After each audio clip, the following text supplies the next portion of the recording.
Okay, let me test audio. Okay, I can hear myself. Okay. Um, bruh. I really just... I really just sat here. I sat here yapping to infinity, and no one told me. Yeah, I get it. Where was I? Before I realized I was, cut off. Oh yeah, I'm still not ready. 25 minutes in to the stream, I'm actually 25 minutes, that's the overall stream, but like it's been 10 minutes now. I'm still not ready. So give me one moment while I cry. Nothing has happened yet. As far as I've seen. I have not seen the video yet. I just saw the thumbnail. In my mind, I freaked out. I tried to go on with my day. It still kept popping up. It's like the video still kept popping up. And it's literally screaming at me to react to this, please. And I'm like, okay, fine. I literally stopped everything that I was doing. Throughout this, actually, that was the reason why there was barely a Streamtober to begin with. I'm gonna be honest with you. This month has been very rough with me. I'm gonna be honest. I've just been back to back busy. Not only with like day jobs and all that, but it was it was mostly because of the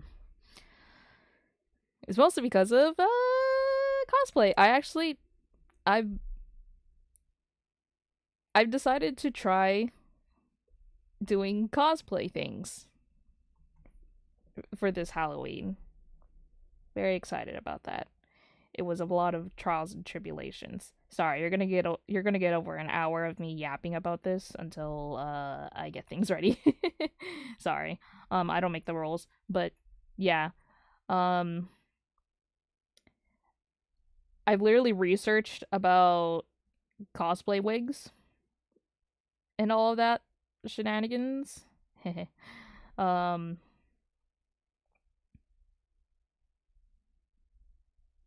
but yeah, uh, I've ordered I've ordered the wigs.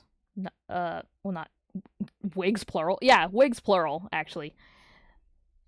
The primary wig that I'm going to be hyperfixated about for the from the last 3 weeks, I want to say. And then a backup wig in case if everything goes to shit, right? Um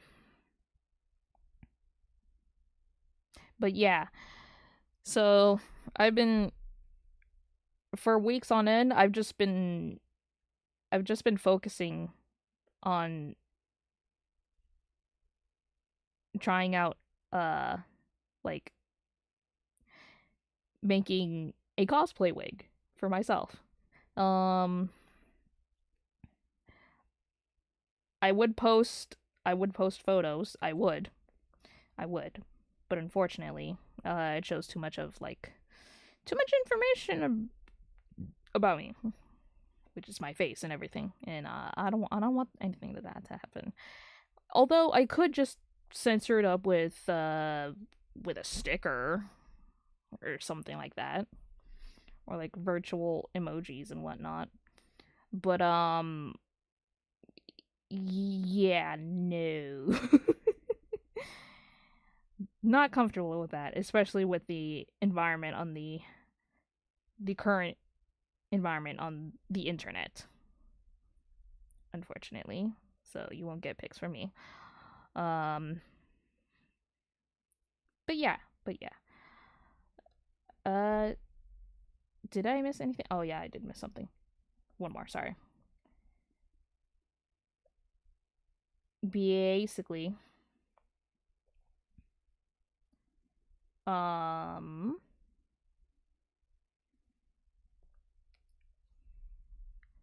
what we are going to do today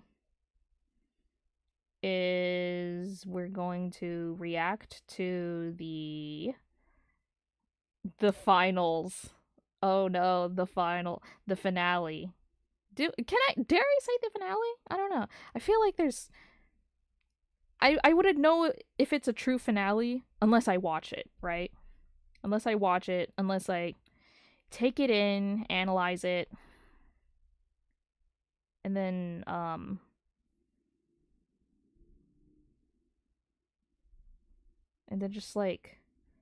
just absorb it. Just absorb everything that just happened, you know? And of course talk about it. Talk about it with you all, duh. um what else? Oh yeah, and finish my live reading of Borrasca. The last stream, uh I felt like I left out one half of my audience because for some reason, YouTube just decided to not work in terms of multi-streaming. So it was just literally it was literally a Twitch only stream. And I'm kind of bummed out about it. But yeah, it's working now. I just checked on it.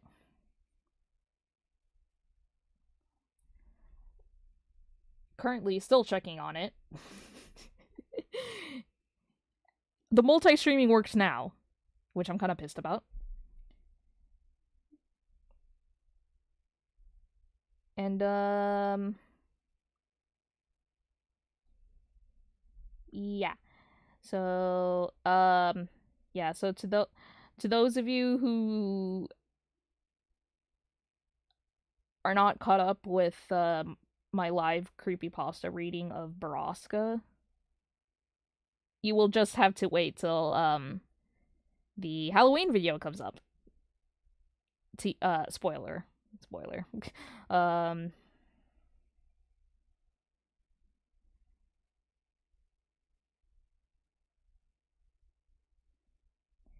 Sorry. Yeah, so the spoiler alert is just I'm reading the entirety of Borrasca and slightly editing here and there. That will be I will literally just spend it literally after this stream, I'm going to spend almost an all-nighter just to edit that whole video out before Halloween hits, right? And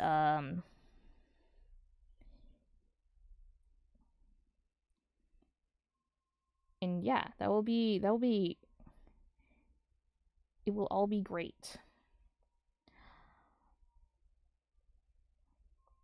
One thing I do want to mention as I do this, and hopefully I don't forget,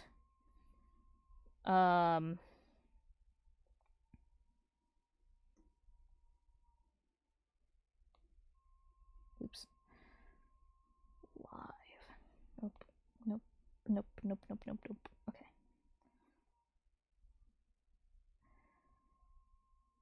Is that, okay, there are some things I kind of want to talk about before we even get to the whole thing, right? And it's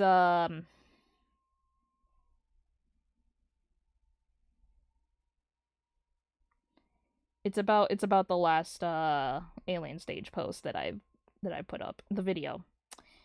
I actually want to address it. I've I've addressed okay, I'm going to be honest. I've only lightly touched upon it on Twitter, right? And to be honest, that's not enough.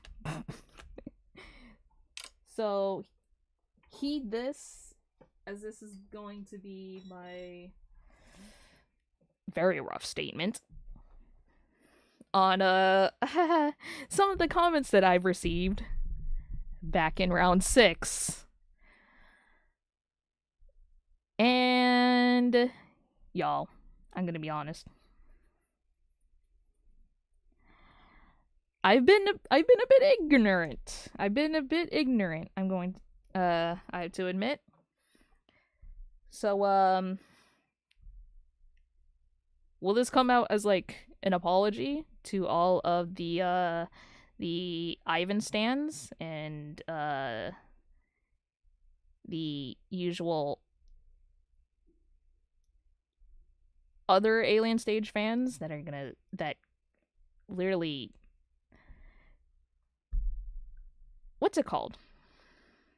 They literally called out to me in the comments. Maybe. This is a maybe apology. I don't know. This is gonna be the rough. Oh my god, this is gonna be the roughest apology video that I'll ever make.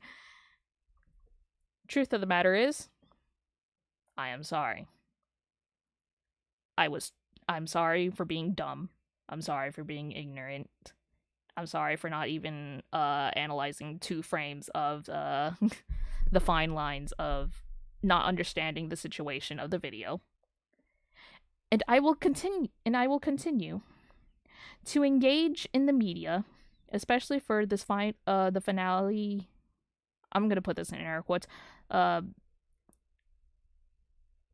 Finale. Until I watch the finale with an open mind. I'm going to continue to watch the latest video that Vivinos uploaded with an open mind. Whether you take this as a good apology or not, it is entirely up to your interpretation, and I will not berate you on it. So let us all create a very positive environment. I will react a bit calmly. I will properly consume and absorb everything that has happened into this reaction and discuss it with you all. Does that sound clear to you? I think that sounds clear. And then after that, we're going to read the rest of Borrasca, be traumatized about everything that happened, and then go on with our days or night. Mostly, it's going. This is an evening stream. This is definitely gonna end at night. And so, wait, I just noticed that the music's gone. And so with that out of the way, I am going to get the video out. I mean, I'm going to I'm going to prep everything up, and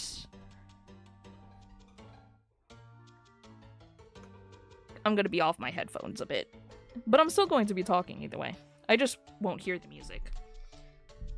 So, to be honest, you can't really tell whether or not the music's gone. You're just gonna hear me yap. Oh, ugh. I've been wearing warm clothing this whole time, so I'm gonna shed some layers off. Alright.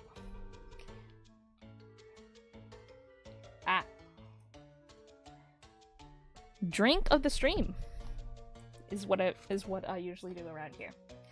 So for this stream, I'm going to be drinking A Monster Energy Zero Ultra. I've been drinking a lot of Monster Energy drinks lately. I cannot tell you whether or not that's a good or bad thing. That is entirely up to you and your biases upon fine beverage drinks. I can only say this from experience. The Zero Ultra, whatever it is called, I can actually drink these no problem.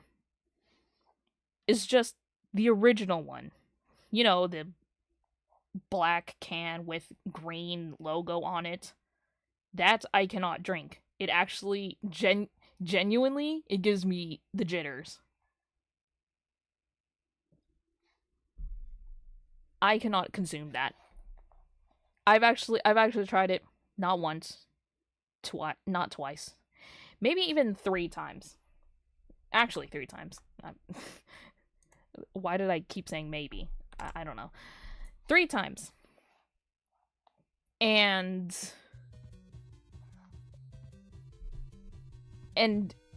every time it has given me the jitters. So I don't know. I don't know what to do from there. So I'm just gonna keep on. I'm just gonna move on to the zero sugar route, and or the mango flavored one, that mango, mucho mango, whatever it was called. I actually like the mango one. Those were the two, probably the only Monster Energy drinks that I drank as of late.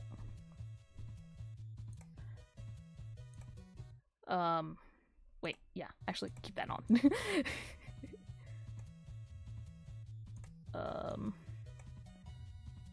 There you go. And then put on the tab, blah blah blah.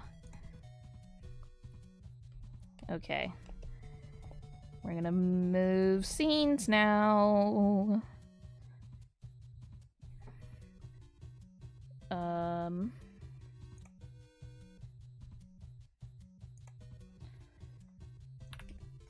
Vivinos.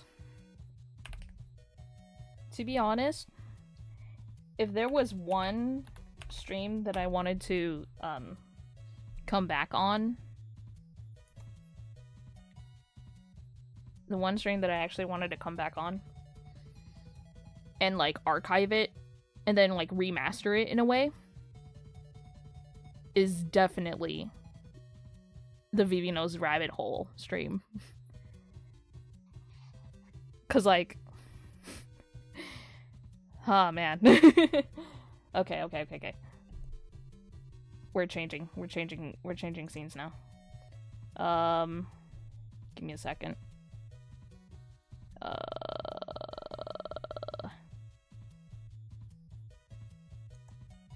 Removing that. Browser thing?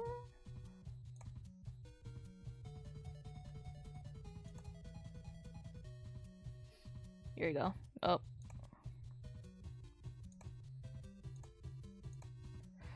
Wait, why is it not,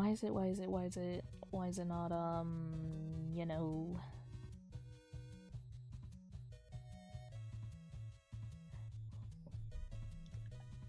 Let me...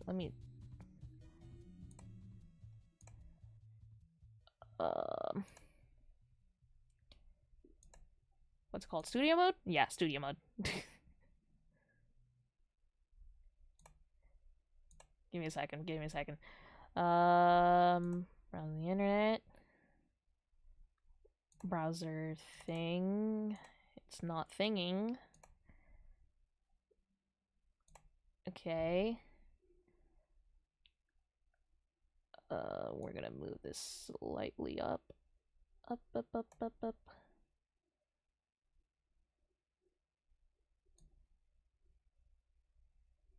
Unless I change it. Wait. Wait. I have a better idea. Yeah. Okay.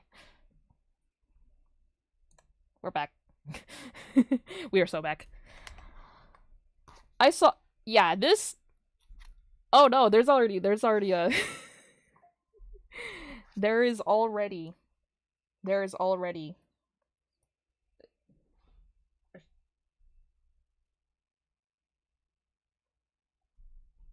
There is already a viewer discretion is advised. Just from hovering over. Just from hovering over the thumbnail. And my god, my boy Till has gone through it. Eye bags. Sweat. Is his hair up too? Crazy. Can I? Yes.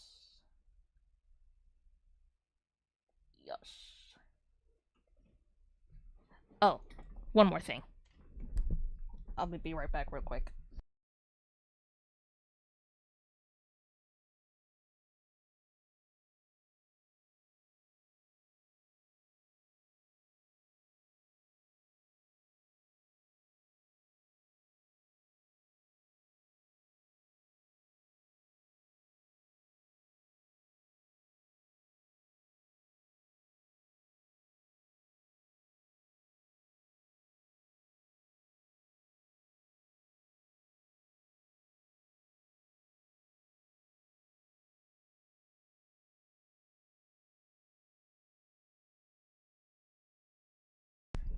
Okay, I'm back.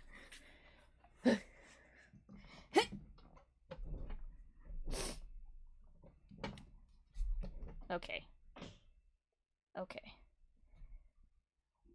Alright, we're so back. Yeah, I didn't even. I glanced over the thumbnail and some of the teaser images, whatever. Oh, there was even the trailer. I did not even watch the trailer. I didn't want to. I didn't want to because I was that scared. So, without further ado,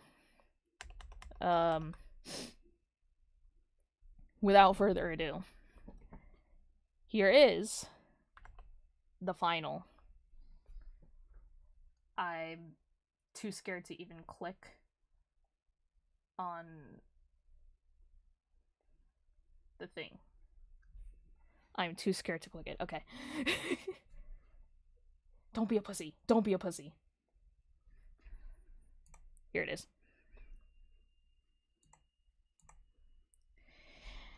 Okay, here is your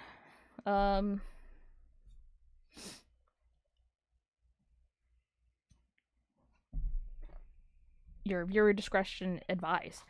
This video includes animated blood and screen flashes that can cause photosensitive epilepsy. Please don't watch if you are mentally and physically weak. Also, please stop watching the video if or when, I'll say, you feel dizziness. Okay, I'm gonna be locked in. I'm locked in. I'm ready. Let's go.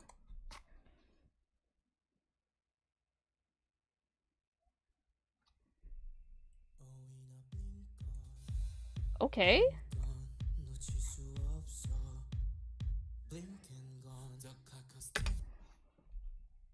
Okay, I'm sorry. We've been 15 seconds in. Can we appreciate... Okay, back reveal? Back reveal right here? Hello?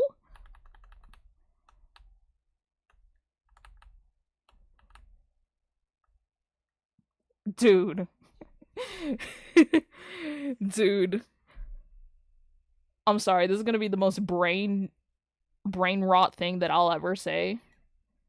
My boy Till is contoured. He was on a mewing streak. That is the first and the last thing you'll ever hear me say something brain rot. Everything ends from there. That is all. But damn. These highlights. I am very obsessed with. Okay, moving on.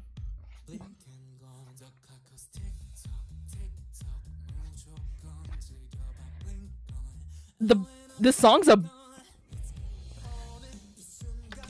I'm obsessed with this song, by the way. This song's a banger from the get-go, dude. Bro had backbeats and everything. Also, this top Till?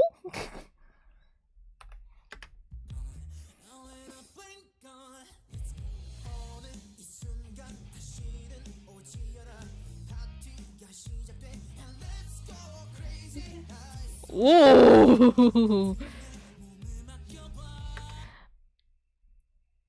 Sorry.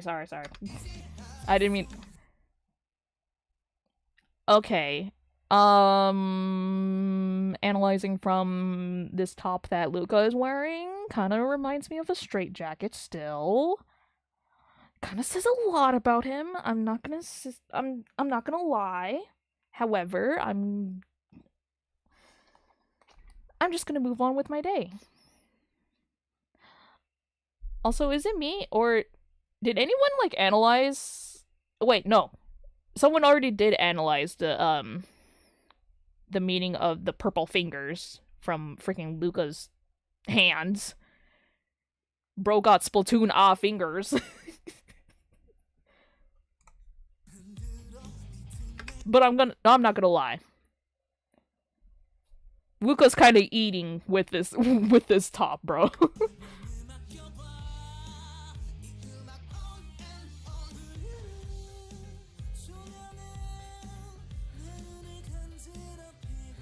Oh shit. Hayuna's still there! She's still hijacking the shit. I'm glad she's doing well, even though she's shot. Bloodstains right over there.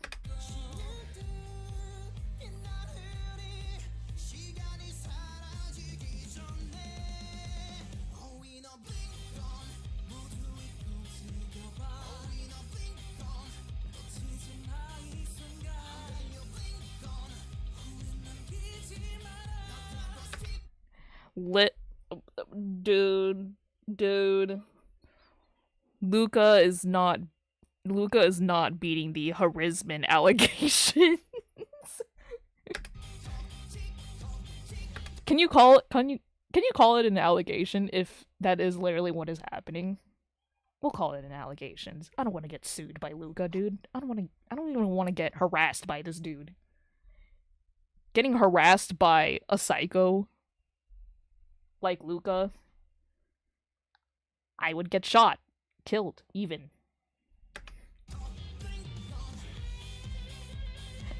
He has a new guitar. It's kind of full of swagger, dude. Wait, he violin? Where did that come from? I didn't even know Luca was like that. I'm scared. I'm actually scared. But hold on. Wait. Yo, Till is that Till? Wait. No, wait.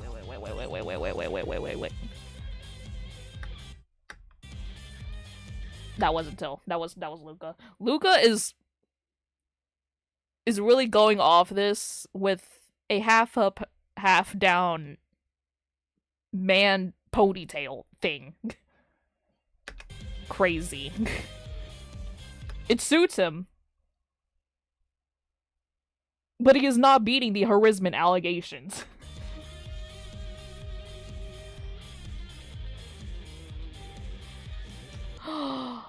Oh, Meezy. Oh, Meezy. Girl has been through a lot. She really wanted to step in. Oh no. Oh my god. Oh no. Okay. Hold on. You know, by the moment that they were back at the main stage, at from round 6 and freaking all in, I knew at some point going back to the freaking alien stage to like hijack everything. I knew there was going to be some hijacking going on. And that like okay, this is my prediction. This is my prediction. Sorry. This is my prediction. My prediction is that there is gonna be no clear winner on this.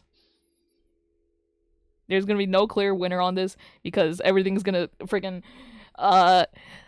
the whole stage is gonna get hijacked. Hacking, blah blah blah. Hacking skills, and then friggin' Mizi kidnaps Till, and then they're all gonna Hyuna, Till, Mizi, they all escape. They're gonna have a happily ever after, regardless of whether or not Luca's gonna beat his ass in this fuck ass competition, or they're just gonna leave him there to die. Yeah. They're just gonna leave Luca. They're gonna leave his ass, and they're all gonna live. They're gonna escape. They're all gonna live as a happy family. Okay, that is my prediction.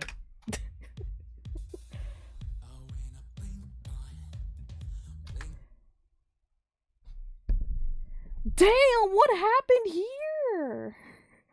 What happened to his legs, bro? What happened here?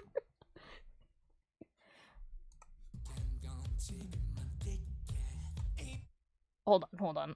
I gotta inject this music into my bloodstream.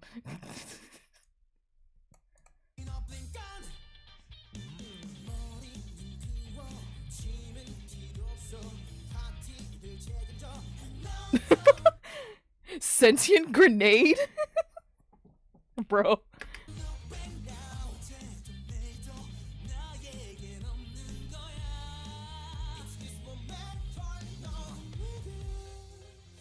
No!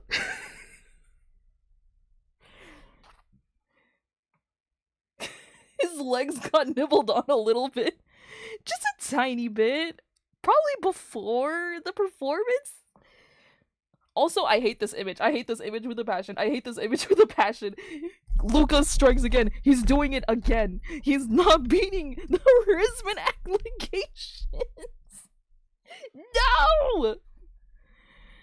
Okay, remember when I said that I'm going to react to this and could absorb everything that has happened with a very calm mind, calm and open mind? Yeah, no, this is not happening. This is not happening here. Especially not here. I'm gonna LARP onto this to the death of my days. No! No, no, no, no, no, no, no! He's manipulating him again. He's manipulating him again. He's gonna make him have flashbacks of freaking Ivan. No, no, no! Till, you gotta establish boundaries. Actually, Luca should have a restraining order. I'm gonna say it.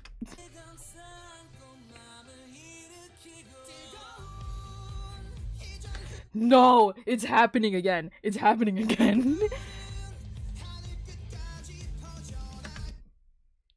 Bro turned into Sans for a second.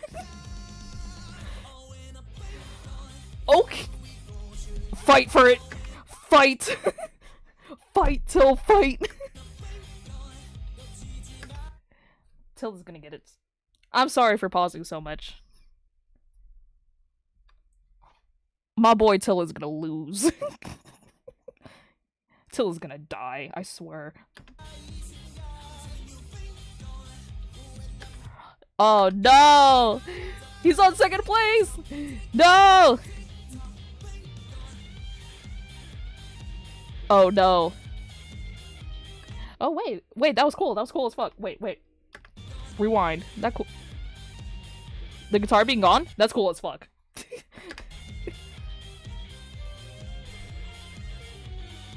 97? Oh no! Flashbacks! No!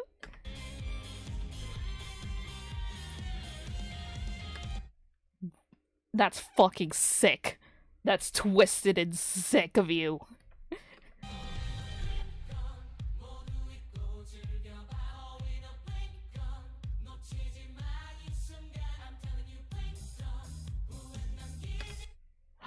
Oh no. Okay. So, okay.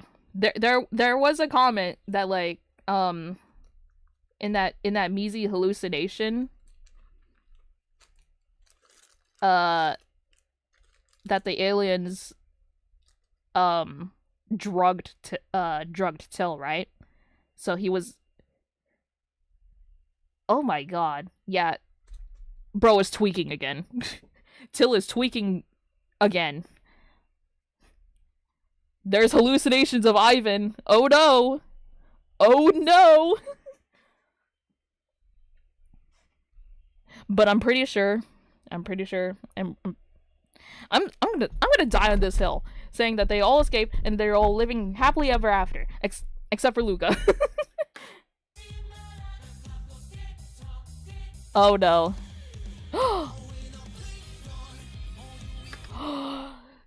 Yes! Measy! Yes!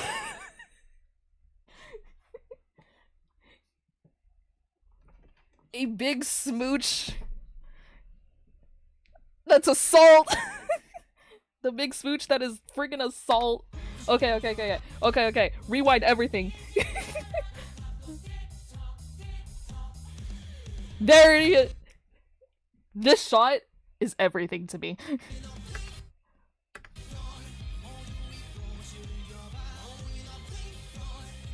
Hello?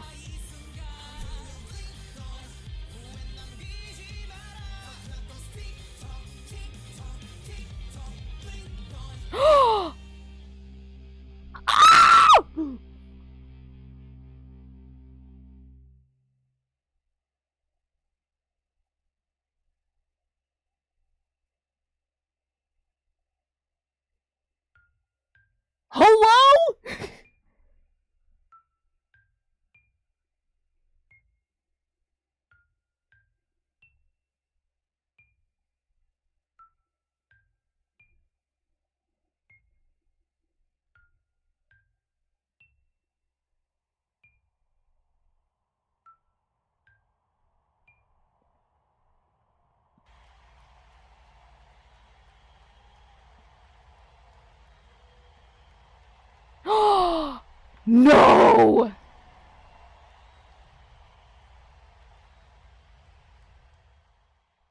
How you gonna beat his ass? How you gonna beat his ass right now?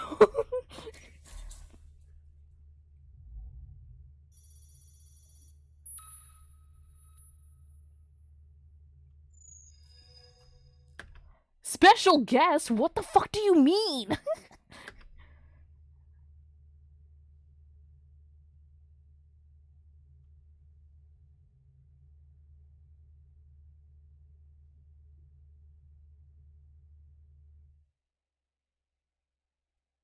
Hello?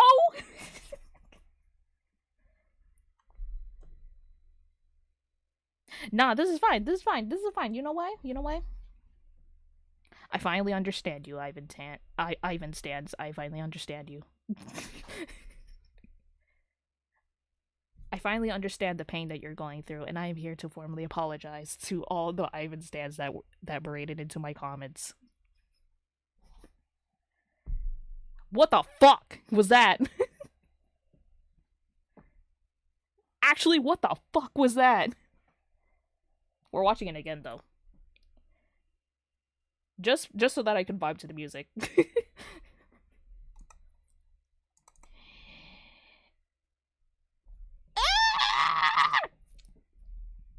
Sorry.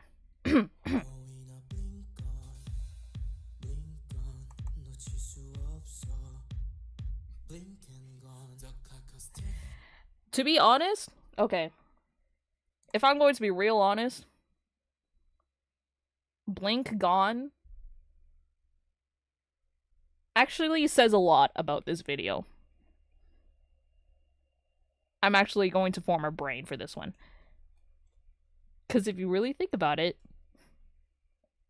everything that happened in this 4 minutes and 31 seconds of a song really did. It really did.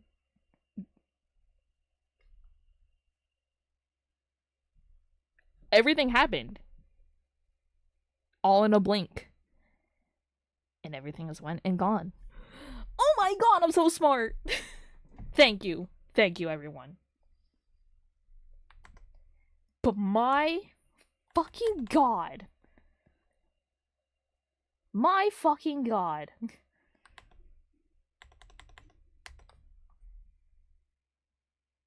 Jesus Christ. Okay, we're going to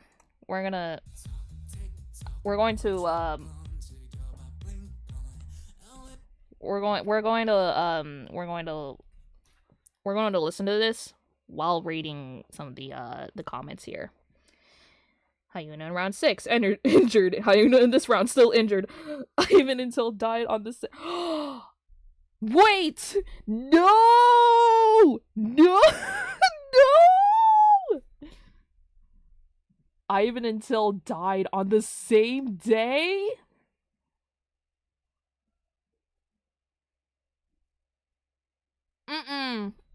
No! I'm not recovering after this. And I'm going to be reading a very scary story after this reaction. I'm not going to be okay. I am not gonna be okay. Oh my god. I'm going to cry after this. And then cry even more.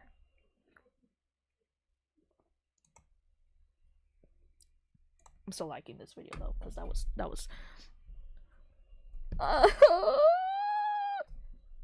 Sorry, did I say I was gonna... Okay.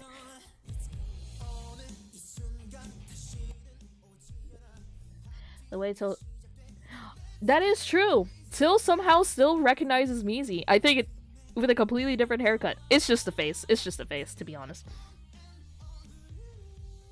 Liking this, because the thought of Luca practicing his Ivan impression all day in his room just to torture Till is actually insane.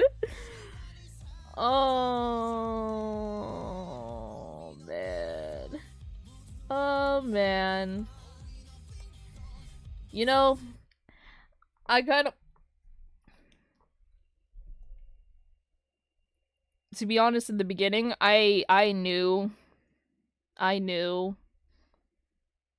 that Luca is... He kind of had the upper hand. Just, I guess, in terms of, like, charisma. And, I'm slowly starting to think that Luca's an industry plant. I'm just saying. Just because he's on the freaking, alien's good side. He's an industry plant. But, you know, I'm not, I'm being ignorant again. I'm being overwhelmed right now.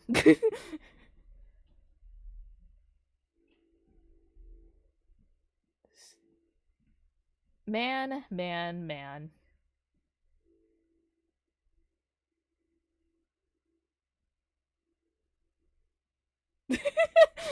Wow! Ivan and Sua and Sil were such good actors, huh? Time to get up, everyone! It was all a dream! Also, I'm sorry for pausing the music. I'm putting this on... Actually, I'm putting this on loop. I'm putting this on loop. I'm putting this on loop, because this song's a banger, I'm not gonna lie. I did a backflip because of this. Okay. Yeah, this was... Yeah.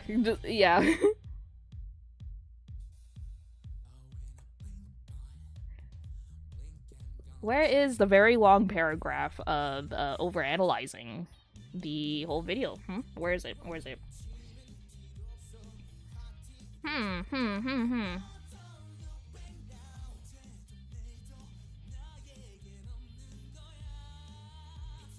Where is it? Where is it? Where is it? Where is it? Where is it?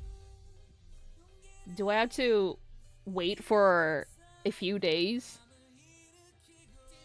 to see the very long ass paragraphs of over analyzing?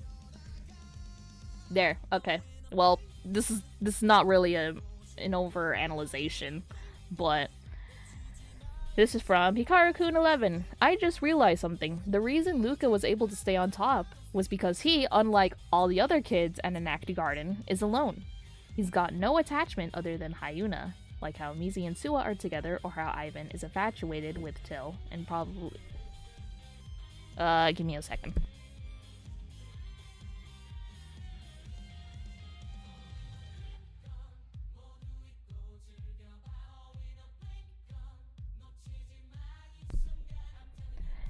Where was I?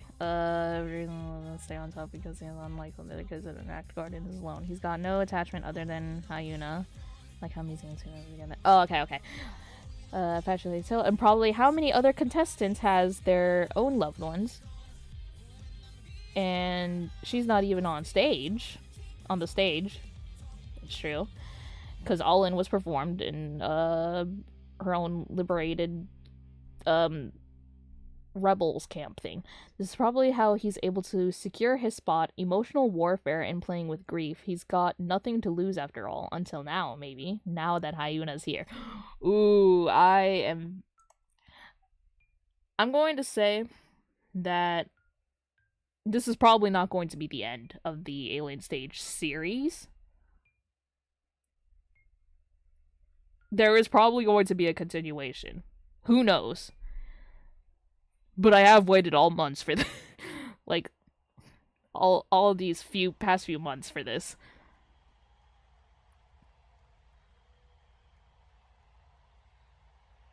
But man, oh man.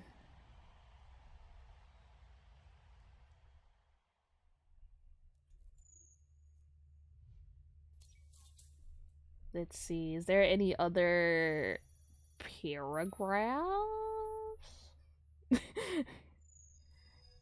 Yes, the love letter.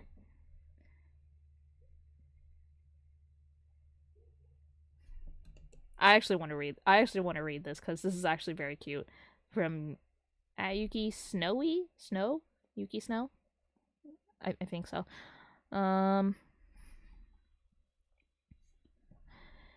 Dear Vivinos, I doubt you'll read this, but thank you for this masterpiece. Sorry, thank you for these masterpieces. Every single day I wake up and hear all of those songs. Alien Stage taught me many things: friendship, sadness, love, happiness, memories, regret, and more. I'm sad because it ended like this. Is what we're all going to think until they drop another banger. But I really hope that Ivan and Till will see each other again in the afterlife or something. I really love this series. The songs, the characters.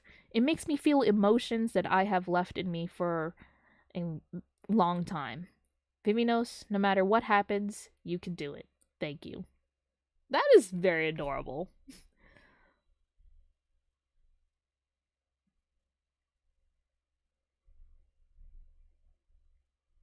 But damn. Oh man. Oh man. Oh wait. I think I found a paragraph. Oh, never mind.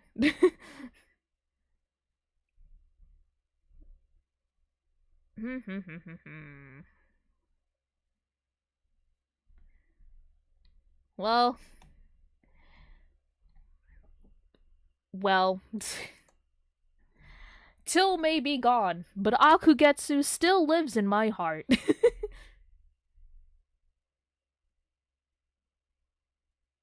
Oh, wait. Hold on. The fact that Till still doesn't remember Ivan as he remembers Mizi. The fact that Ivan is still only shown as an adult in Till's mind. I don't really know if Till could even picture Ivan before his death. death, and it really shows. The fact that Ivan became just that, a fleeting bad moment, is heartbreaking. The only moment we see that hints at Till even remembering Ivan as his friend before the sacrifice. The only hint is the quick glimpse of the meteor shower, and even then, Till doesn't remember Ivan, but the sensation and the situation. Ivan's sacrifice wasn't in vain, though. He gave Till the opportunity to die in front of who he loved. Oh my god, the parallels! I just noticed. Oh my god, the parallels are paralleling, y'all. um, Even if he had to look away from Ivan's memory to be amazed. Okay, wait, hold on. He gave Till the opportunity to die in front of who he loved. That is true. Even if he had to look away from Ivan's memory to be amazed by Mizi again. It's okay. Ivan knew Till was not going to look at him anyways. But I do think Ivan was right. Till would have gotten over it. But it's still sad that even in death, Ivan is the only one that was never loved or noticed. He isn't the central story of anyone else. Oh,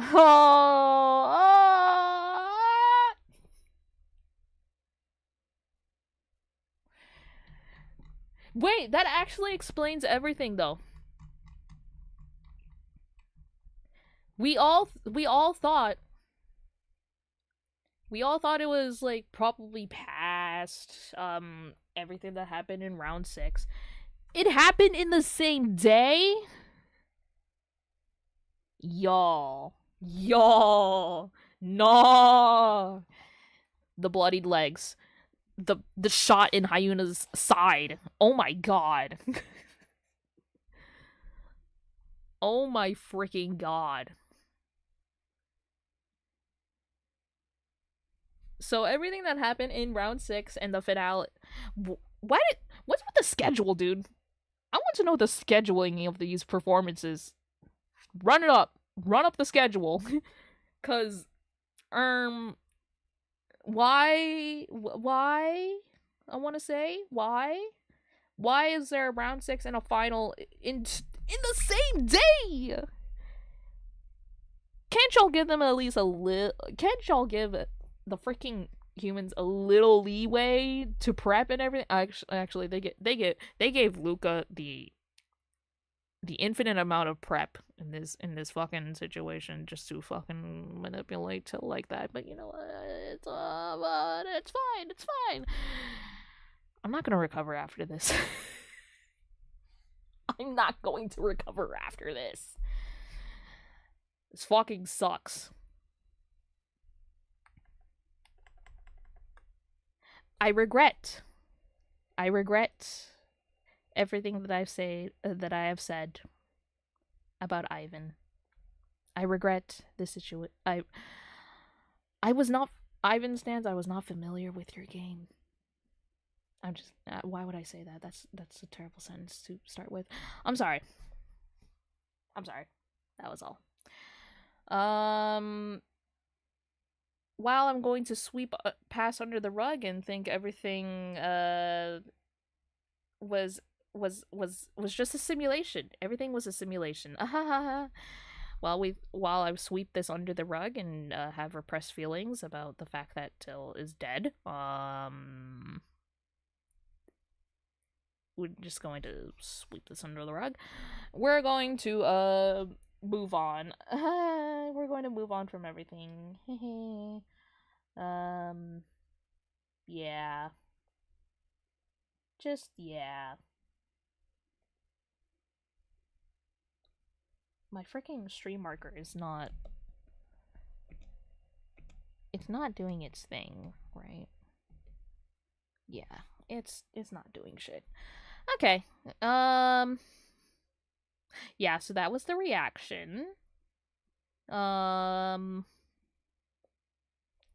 going to segue into a quick moment of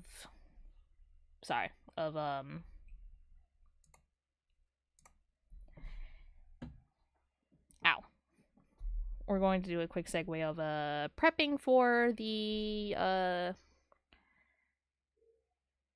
I guess the final 3 hours of this stream.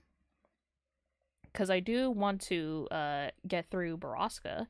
so that I can edit everything that is in this stream, and give 2 videos of a banger, one on Halloween night and probably somewhere in November, hopefully.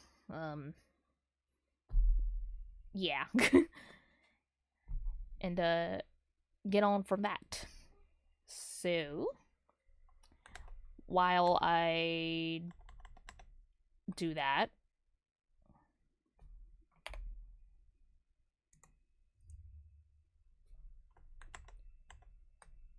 I'm gonna turn this on and I'm gonna do a few testing. Excuse me, sorry. I'm gonna go do a little test. A little test, even.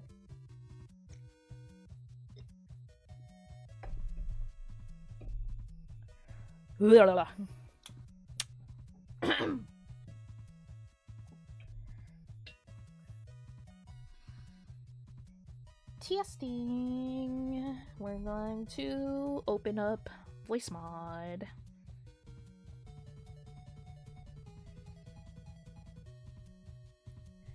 Voice mod.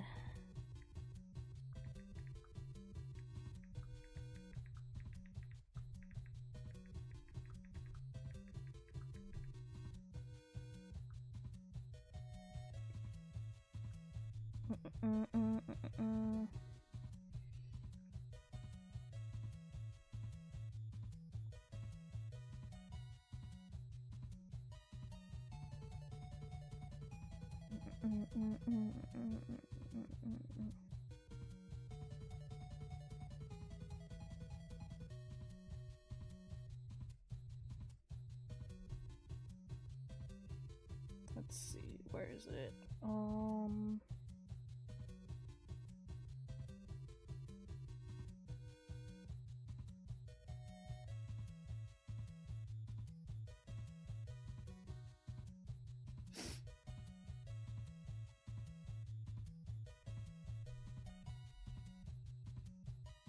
Sorry, I'm trying to find the freaking voice mod app. Oh, never mind. It's right in front of me. I'm just dumb and stupid. Voice mod.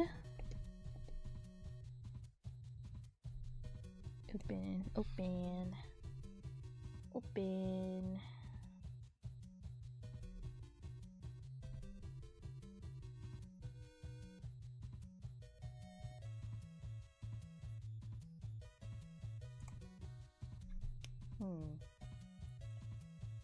So, guys.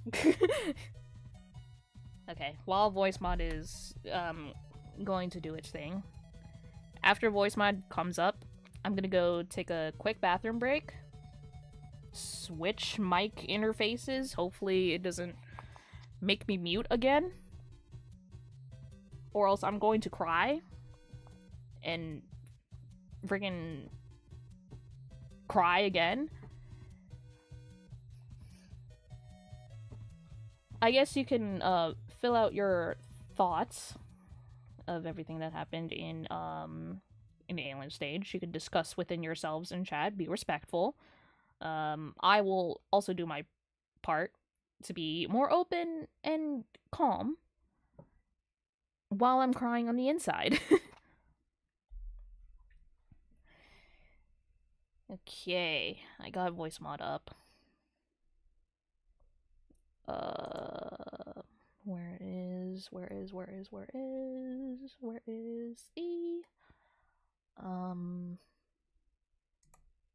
oh wait, I'm dumb as fuck. There.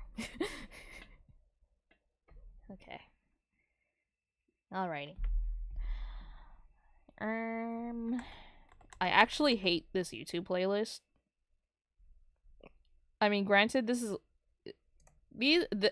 I'm not gonna lie, these are a lot of songs. I just don't know why it just does not go to the next one.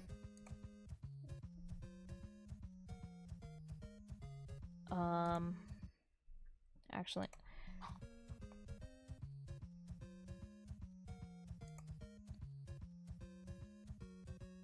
I'm pretty sure where is a suitable long play, whatever it's called. Oh my god, I really need to go to the bathroom. I need a freaking piss, bro.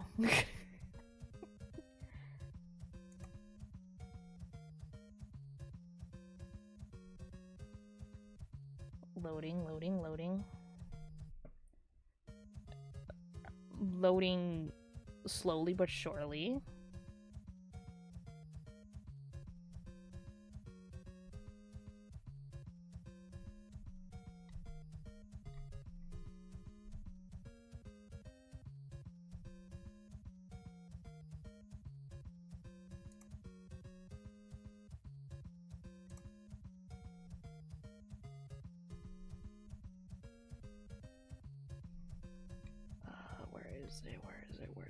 Where is it? Fuck.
Okay.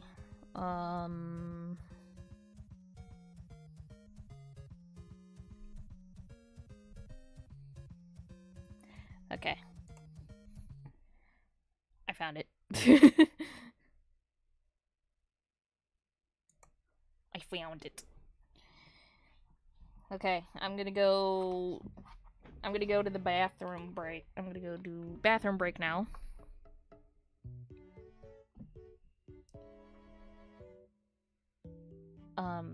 Okay, why would this song do? I mean, don't get me wrong, I love the Me Channel theme. It's very iconic. But I'm tired of hearing it on everyone's videos. There you go. There you go. Even though Able Sisters is next. Okay. Quick bathroom break, and then we'll get right into Borrasca. And yeah. Alright. Where's my... I keep forgetting I have a BRB stream thing. So let's do that.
Hello, I am back. Um,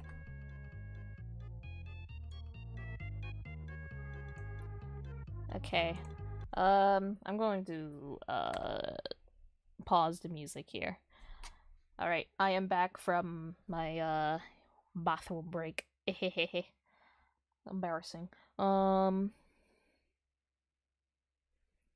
and we're actually going to continue on with we're gonna what's it called? Oh, we're gonna read Borrasca now. Sorry. I don't know. Okay, I don't know whether or not. I don't know if this is just like a preference thing or whatever.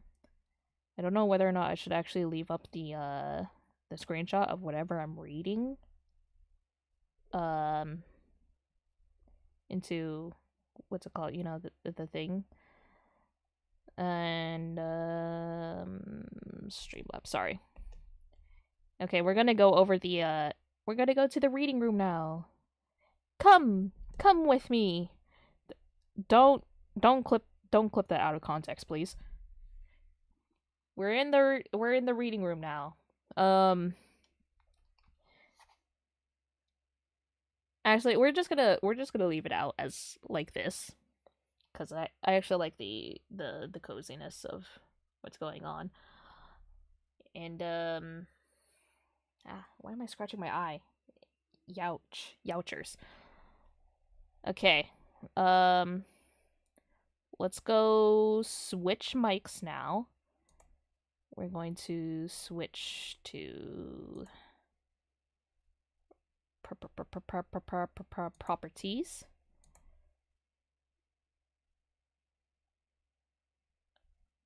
Let's go to voice mod.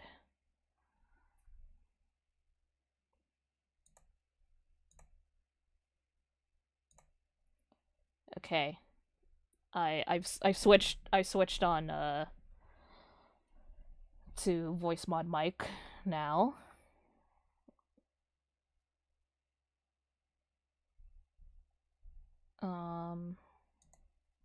Or actually, hold on. I know this is like cool or whatever.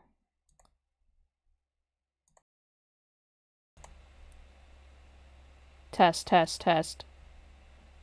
Testing.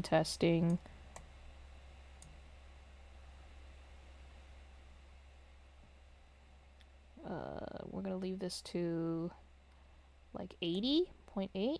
Yeah. 0.8. I don't know whether or not that's enough. I don't know whether that is a viable volume to be in, but we're just gonna go with it. We are just gonna go with it. Okay, so I have the voice mod mic settings on, and everything else.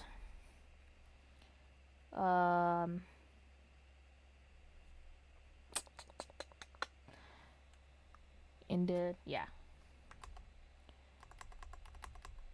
Let us go with the part 4. Okay, this is actually where we left off of. We're at part 4 of Borrasca. So they're based. What we left off is our two of our main characters, Sam and Kyle. They're looking for their friend Kimber that has disappeared since her mother's funeral.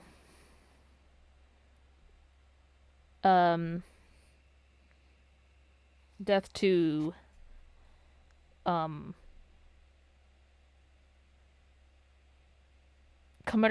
committing murderous acts to oneself, to their self. It's suicide. But yeah.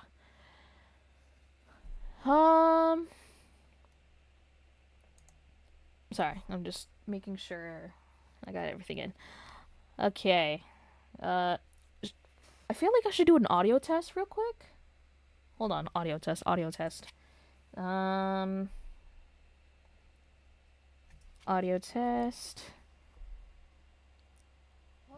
Cave.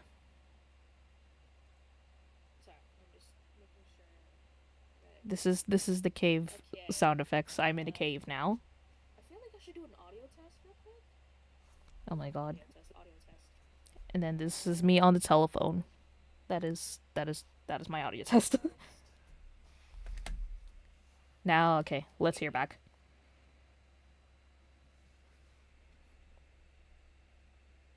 This is the cave sound effects. I'm in a cave now.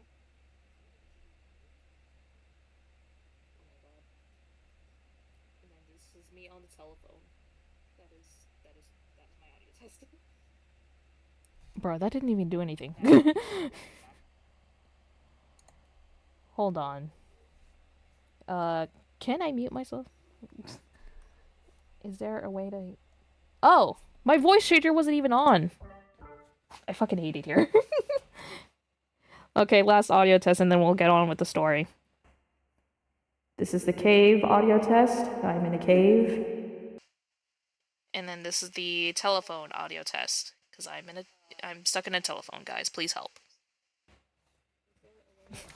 Is that what the telephone guy thinks in Five Nights at Freddy's? Jesus Christ. Okay, last audio test and then we'll get on with the story. This is the Testing. cave audio test. I'm in a cave. And then this is the telephone audio test. I'm stuck in a telephone, guys. Please help. Okay, that was good. Is that what the telephone? That was good. I'm muting that. I'm muting the playback. Sorry. Okay.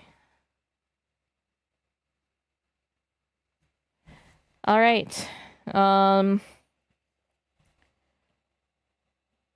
We are at Borrasca Part 4. Starting. Starto now. Wait. Drink. Okay. Whew. When I pulled up to his house the next morning, I could tell Kyle had cracked. Cracked? What does that mean?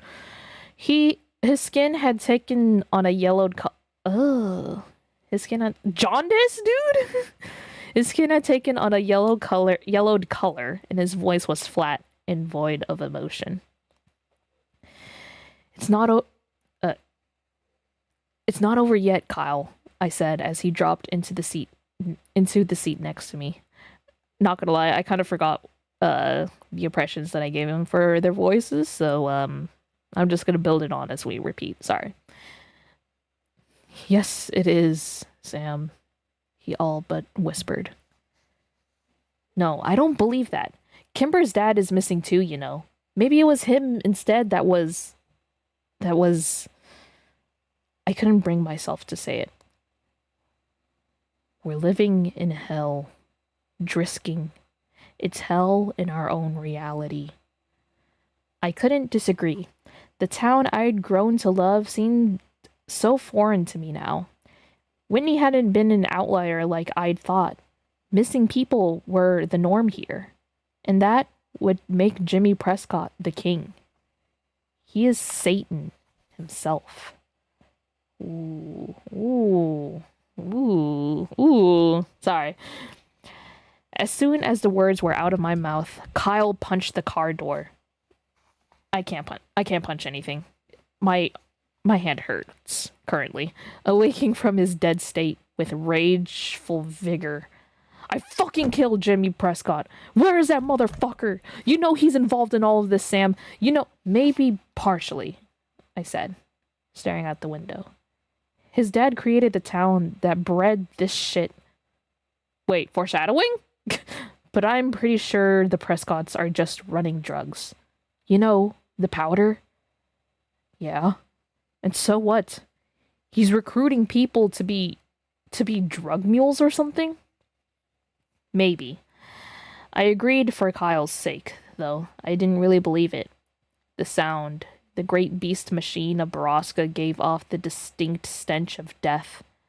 And though I knew that physically that was impossible, it didn't change my mind about it. The air smelled different after the metallic wailing ended.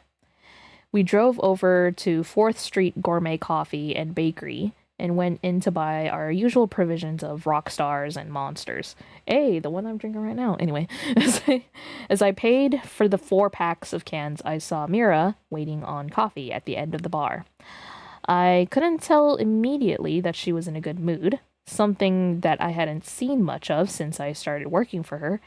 It was probably a good time to tell her I was calling out of work for my 5th day in a row. "Hi, Mira," I muttered when I approached. I can't come in again today.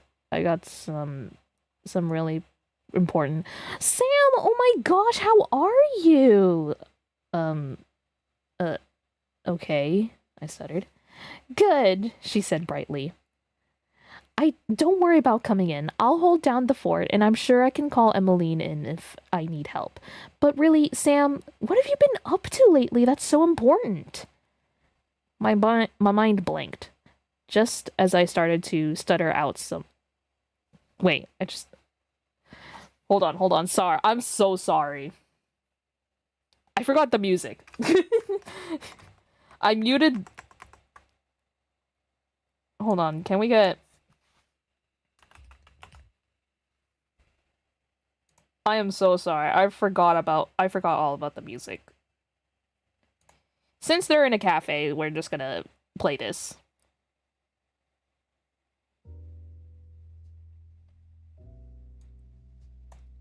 No. I'm not sure if it's gonna overpower the thing, but I think we can do just fine. Okay, maybe not. There.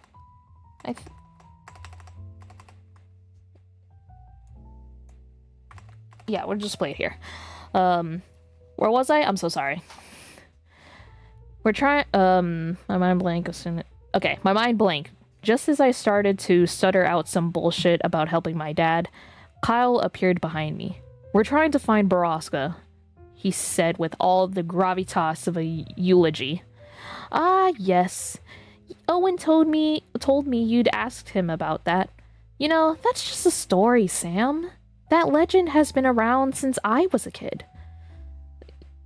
"Yeah, well, we're looking for our missing friend, Kimber. We think maybe she's there." I trailed off lamely. "Oh, really? I thought I heard the DeStaros were staying with relatives in Maine over the summer. Oh well. Anyway, good luck, boys." "Thanks." Kyle's voice was sour, and I knew his patience was thin. When we got back into the car... Oh. Pausing that. Cafe music over. Now it's time for scary ambiance music.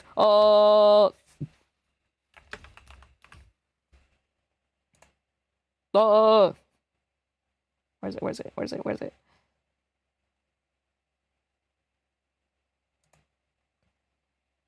Here you go. Jesus fuck. Okay. Sorry, this was really loud from the get-go. Let me know if it's too loud. You know what? We'll just probably go with it. I can always change the volume from my headphones. Okay. When we got back into the car, we each popped open a can of Rockstar and started chugging. I knew better than to ask Kyle if he wanted to smoke, since I was sure he hadn't lit a bowl since before Kimber disappeared. He finished the energy drink in under a minute and crumpled the can in his hand. "I don't like your boss," he said. "Mira? Why not?"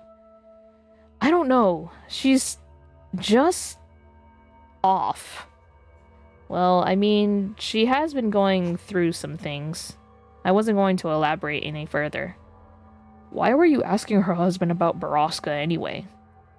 "I don't know. I was just thinking I was just making small talk, and I thought he might know. He seemed to know about a lot of other things." "And did he know?" "Nah." I took a long gulp of the sour drink and then choked on it when I remembered something Owen had said. "Well, actually, Yeah, he said a Borrasca instead of just Borrasca. You know, like like it's a thing instead of a place. Kyle lowered his rock star. And is it? Is it what? Is it what? Is it a thing? I don't know. I've never heard of it. I've googled everything weird about this town, but nothing ever came up. Did you spell it right? I don't know. I shrugged. Do you know how to spell it? No. I pulled out my phone. No, fuck Google, Kyle said. We need to talk to Catherine Scanlon. That's what Kimber would say. He was right. Catherine Scanlon may be the most knowledgeable person in town and was probably the right person to ask. I pulled out of 4th Street Coffee and prayed she was at her office already. When we parked in front of Drisking Arts and Antiques, I was disappointed to see that the store was dark. Kyle pointed to a small, cheap open sign hanging in the corner of the door, and I crossed my fingers that it was for Catherine's office. I was relieved to find the door unlocked, and we hurried past all the antiquities and blown glass to the back of the back of the store, where we found an open door and Catherine sitting at her desk. Boys! She stood up when she saw us. You're up quite early for summer break. How did the essay do? Great, I said. Actually, we're here for more help. Personal interest, Kyle added. Catherine raised her eyebrows. Color me impressed. I needed to get right down to it. If by some small chance Kimber was still alive, and then every second counted. We're here because we want to know if Borrasca is a thing or a place. Catherine raised her eyebrow. I remember that legend as a kid. I'd actually have to tell you I didn't know if it wasn't for Wyatt. He knew so little about so much. She laughed. A sort of jack of all trades. Anyway, he told me an interesting fact once about Borrasca. It's both. What do you mean? I leaned over her desk. Well, the term Borrasca is just old, outdated lexicon. The word was used by miners to describe an underperforming mine. A mine? A mine. Sorry. A mine, I whispered. Kyle shook his head. We've been looking at mines. So all the mines in Butler County are Borrascas? I asked. Well, generally, it's only the first mine in the system to run dry that is called a Borrasca. Do you know which mine ran dry first in our... Wait, do you know which mine ran dry first in our mining system? Kyle asked from where he stood near the door, repeatedly clenching and unclenching his fists. Not off the top of my head, no. She laughed. I can only look, though. I think I have those records here somewhere. Catherine walked behind her desk and opened a drawer of loose files. This is an odd thing to be interested in for boys your age, but I guess I should be glad you two are so eager to learn, especially over the summer. Yes, ma'am, very eager, said Kyle. Is the Borrasca the first mine that ran out of ore? Was that by chance? The same one those kids disappeared in? The McCaskies? Oh, no, I don't think so. That particular mine was the Southwest Mine and was very close to town. I think it was one of the last to close, actually. Ah, here we go. This packet should have that information. Catherine spent far too long while the energy drinks started coursing through our systems. As I do too.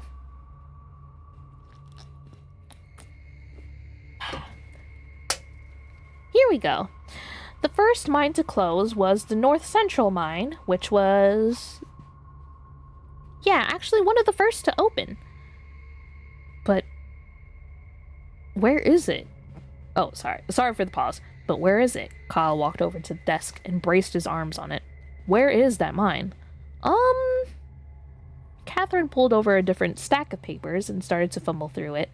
After the longest minute of my life, she made an aha sound and pulled out a large yellowed piece of paper that had been folded into a standard A4 size. She unfolded it on the desk, and I leaned over to read the markings. I could see from where I was standing near the doorway that it was a map, and I knew we weren't living this office without it. I think they meant leaving this office without it, but oh yeah, I forgot the paper shufflings. I need immersion.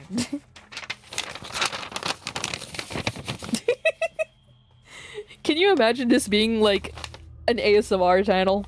Just like reading while like fumbling with like shit like this.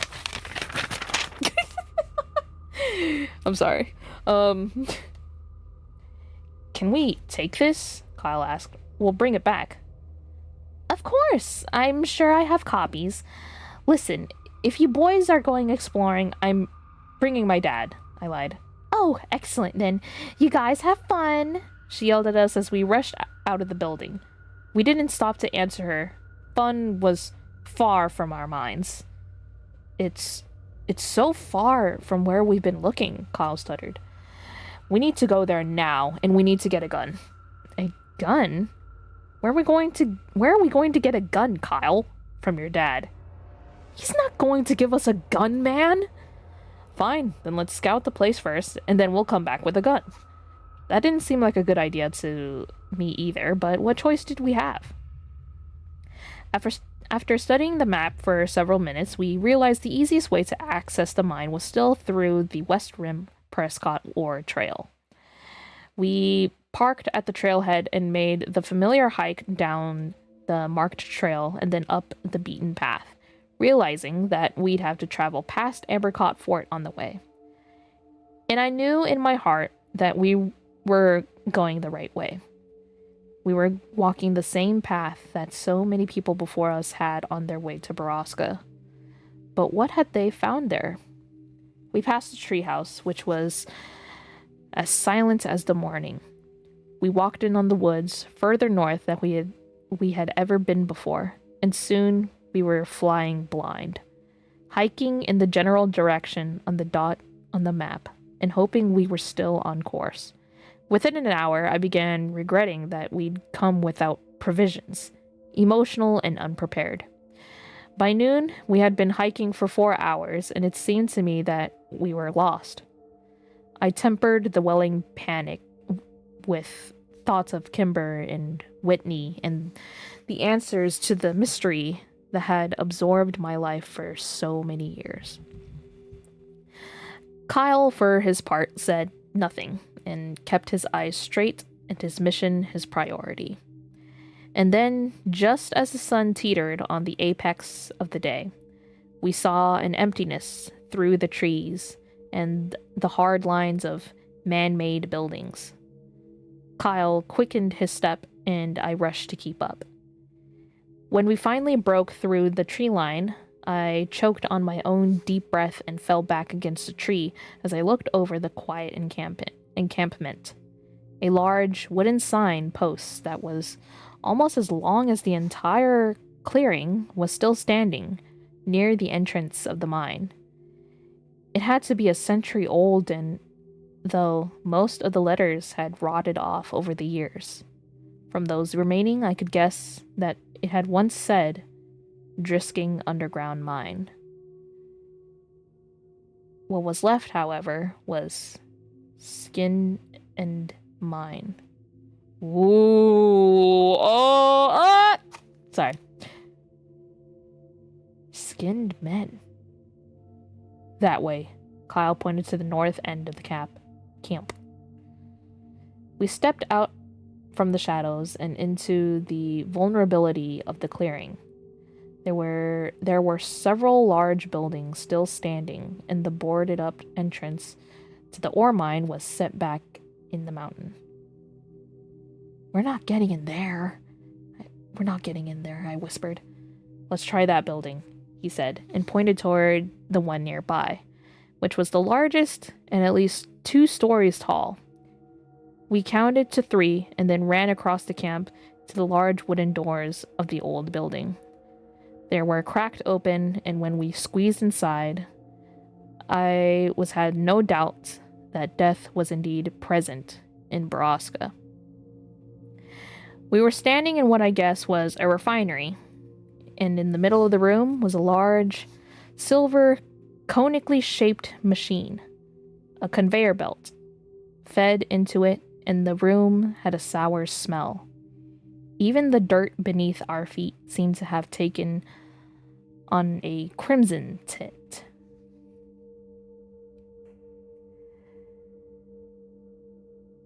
"This is the machine. This is where they take them," I said. "This is the place where people die. Kimber isn't here. Come on." I was only too happy to squeeze back out the door of the building and tiptoe around the side. We rounded a corner and almost ran into a recently waxed, shiny green truck parked there. "This is Jimmy Prescott's truck." I breathed. "I know whose truck it is," Kyle growled. We were now on an extraordinarily high alert. Extraordinarily? Yeah. Extraordinarily high alert. Kyle dropped to the ground and began to commando crawl around the building. I followed him, waiting to hear a shout or a gunshot, but none came. As we crawled around to the back of the building, Kyle turned around to me and put his finger over his lips, then pointed at a 1-story brown building that was only a dozen feet away from us. He got into a crouched position and moved as fast as he could across the gap between the 2 buildings. I did the same. As soon as I reached the wall next to him, Kyle whirled around and put another finger to his lips, and then pointed up to a window directly above us. There were noises coming from inside, and even to me, a 16-year-old virgin, the sounds of sex were unmistakable. We could hear an animalistic grunting and the tired, objecting groans of an old mattress. Unable to help myself, I whispered, "What the fuck? Wait. What the fuck?" to Kyle, but he was already gone, all caution abandoned, running around the side of the building. I followed him in through the first door we came upon and was hit in the face by an invisible wall of filth and suffering. The smell knocked me back, but Kyle kept running. I followed him in, past crates of ramen noodles, MREs, bottled water, and boxes I had no time to read. I crossed another threshold and I was suddenly surrounded by people. So many people. I skidded to a halt and realized I was standing in a sort of dorm. Rows and rows of beds on either side of me with people strapped to them, some of them wearing dirty rags and some wearing nothing at all. Many seemed to be bloated, and I waited for one to call out to me, but they all remained silent, some watching me through tired, dead eyes, and others turning away. Looking around, I realized they were all women, and the bloating I saw seemed to be pregnancies. Some were confined to their beds, and others were not. I'm not ready. Oh my god. Oh my god. I am not ready. Oh no.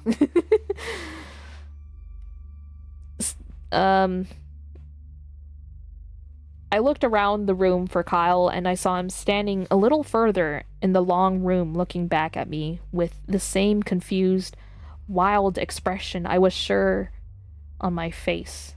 I saw the realization cross his and called out to him, but He was already running again. I lost him before I've taken 5 steps to follow. I figured it was probably best to just keep running, spread out, and look for Kimber. I didn't see her in this room, and I was sure she would have called out to us if she was. I looked around for another door and saw one cracked open on the left behind a row of beds. I stared straight as it was as it was as oh my god at it as I made my way there, desperate to avoid the wretched void eyes of the women around me. First, we help Kimber, then we help the others. I will come back and help you all. I promise. Wait. I think this is a thought bubble, right? Yeah, usually the italics and writing is thought bubbles. I will treat it as such. I will come back and help you all. I promise.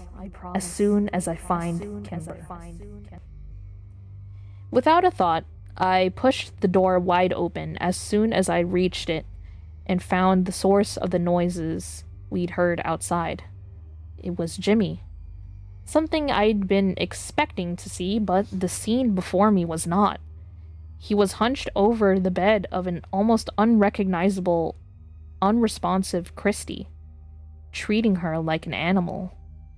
She watched me through the slits of her dead eyes, but she didn't call to me for help. I thought I saw a tear run down her cheeks before she turned her face away from me to face the wall on the other side. What the fuck? I didn't even realize the words were audible. I had never seen this depth of human suffering. Jimmy's head snapped around to look at me and briefly registered surprise before he smiled at me in a way that turned my insides to ice. Sorry. He didn't stop what he was doing, and I wanted nothing more than to run over and push him off of Christy, but to my utter shame, I couldn't force myself to come any further into the room.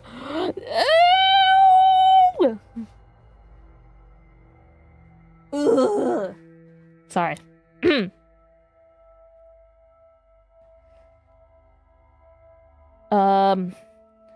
Where was I? Sam! Kyle's voice echoed through the building and immediately cured me of my paralysis.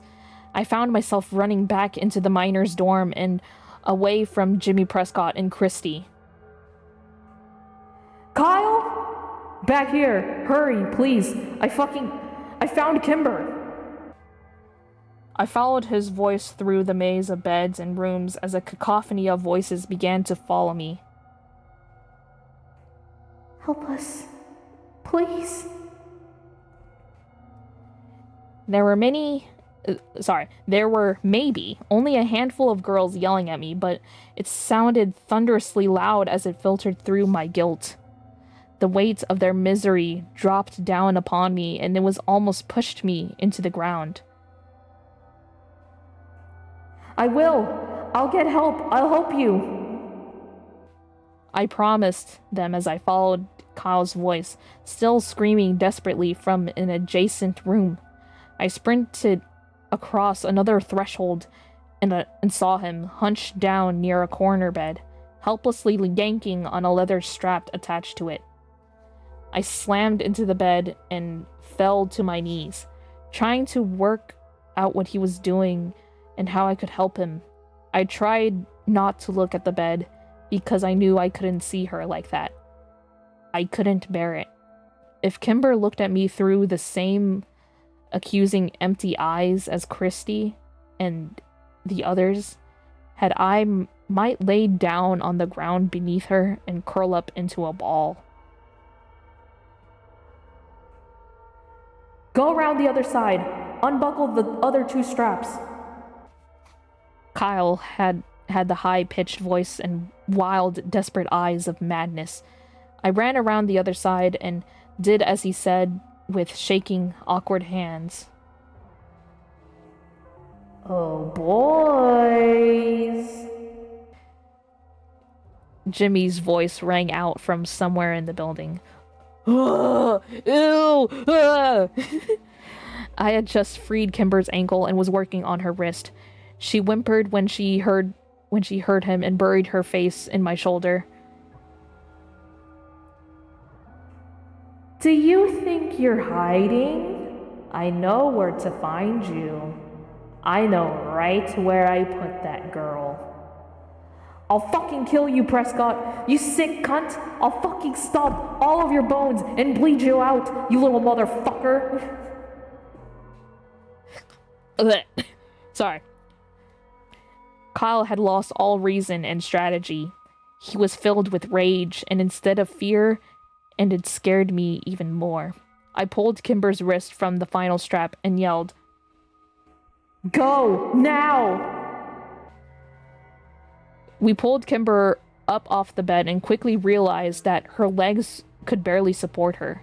She was heavily sedated and breathing weakly.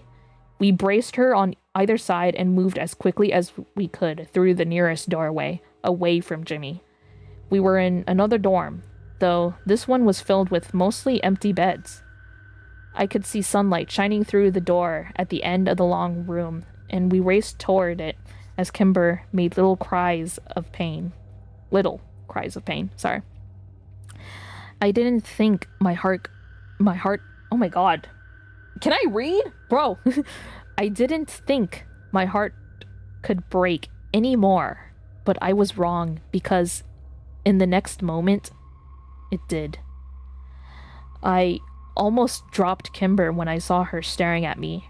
Her eyes were hollow and uninvested, and when I turned toward her, she looked away immediately as if she couldn't stand the sight of me. "Whitney?" I said weakly. "Sam, let's fucking go!" Kyle screamed. "I can't." I turned toward him as tears ran down my hot cheeks, and Kyle saw her too. I can't stay," Kyle said, still moving toward the door. "I have to get Kimber away from here. Please." But he knew I wasn't going anywhere now. Really, Train? Jesus Christ. I don't know if y'all can hear it through the window, but goddamn. "Good luck, bro," I said, and then we were both running in different directions. Whitney's hair was as long, but it was thin, as was her face. Everything on her looked brittle, except for her stomach, which bubbled out from her like an overblown balloon. She refused to look at me and flinched at my touch as I tried desperately to unbuckle her from the bed. I hadn't even finished the first belt when I heard Jimmy walk up behind me. I didn't bother to look at him or stop trying to free my sister. I didn't know what else to do. "I admire your grit, kid," Jimmy said. Jimmy sighed. Yeah, sighed. It was Jimmy sighed. Sorry. "But just so you know, I've got Clary out here looking for them already. People making a lot of noise coming down off this mountain. Trust me on that." "Sheriff Clary?" I was desperate to keep him talking. Anything to keep him from trying to stop me.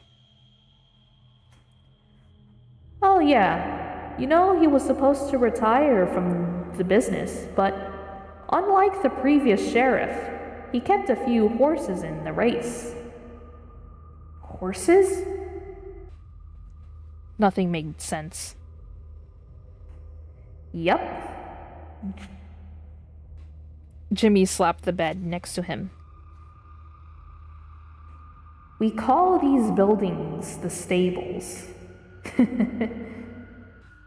He laughed. That's fucking disgusting. Oh my god. I know where this is going to, and it's disgusting. No! No! Oh my god. No. Nope, nope, nope, nope, nope, nope, nope, nope. Jeez.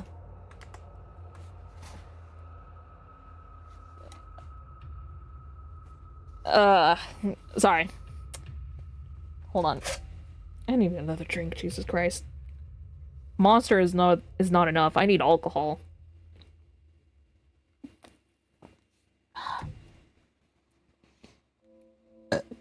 Excuse me. Sorry.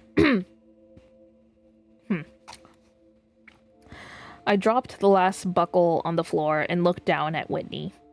I expected her to spring up and run toward the door while I went after Prescott, but all she did was rub her wrist and itch her collarbone.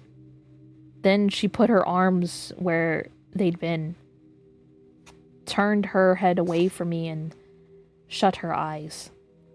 I slumped down onto the bed next to her and picked up her cold hand. If she wasn't leaving here, neither was I. It was over. I sent a silent prayer up to a god I didn't know and wished my friends safety.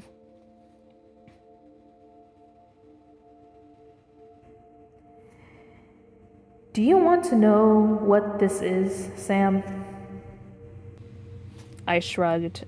It didn't seem to matter now. It's all about the babies. I stared down at Whitney and her swollen belly, but gave no indication I was listening. You wouldn't believe how much money is in the industry. I mean, my dad was a smart man, and he knew we didn't have anything of value to sell, and back then the Prescotts were dirt poor. Out of work, miners just like everyone else in town. He first got the idea when he sold my other older brother off to pay for the legal fees to fight the city.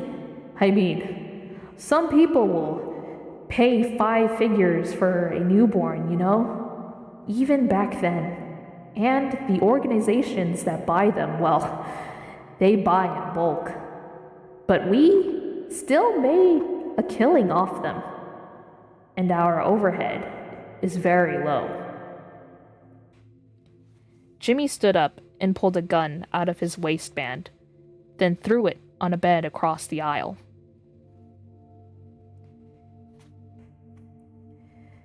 You know, try to understand, Sammy. It's not just about the money. We used the stables for community services, too. Lots of people in town come to us, you know, ever since the 50s. I couldn't take it anymore. I didn't want to be here, listening to this. I didn't want to see Whitney so broken, and I didn't want to wait for inevitable death. It was torture in its purest form. What are you waiting for? Why don't you just kill me? This isn't a James Bond movie.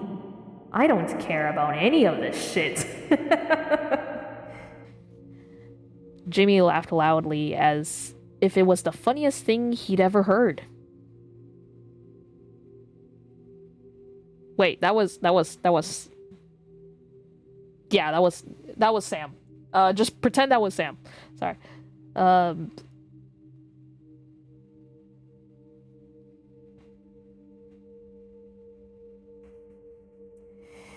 Kill you? Christ, kid. If I could, then I already would have, but I'm not allowed to kill you. I've been trying to decide if I want to fuck your sister right in front of you, though. She's not one of mine, but it might be worth it just to see your face. Just kill me and let her go. fuck, I'll kill myself if you let her go. I stood up from the bed and Jimmy took 2 steps towards me and punched me so hard in the face that I fell back down on it. I moaned as I fought the tears and stars behind my eyes. I can't let her go, you little fuck. She's got one of our community service babies in her. Grace says she's got another week to go. 2 tops. Jimmy looked down at Whitney and frowned. She's been putting out shit babies, though. And as soon as this one's out of her, she's got a date with the shiny gentleman.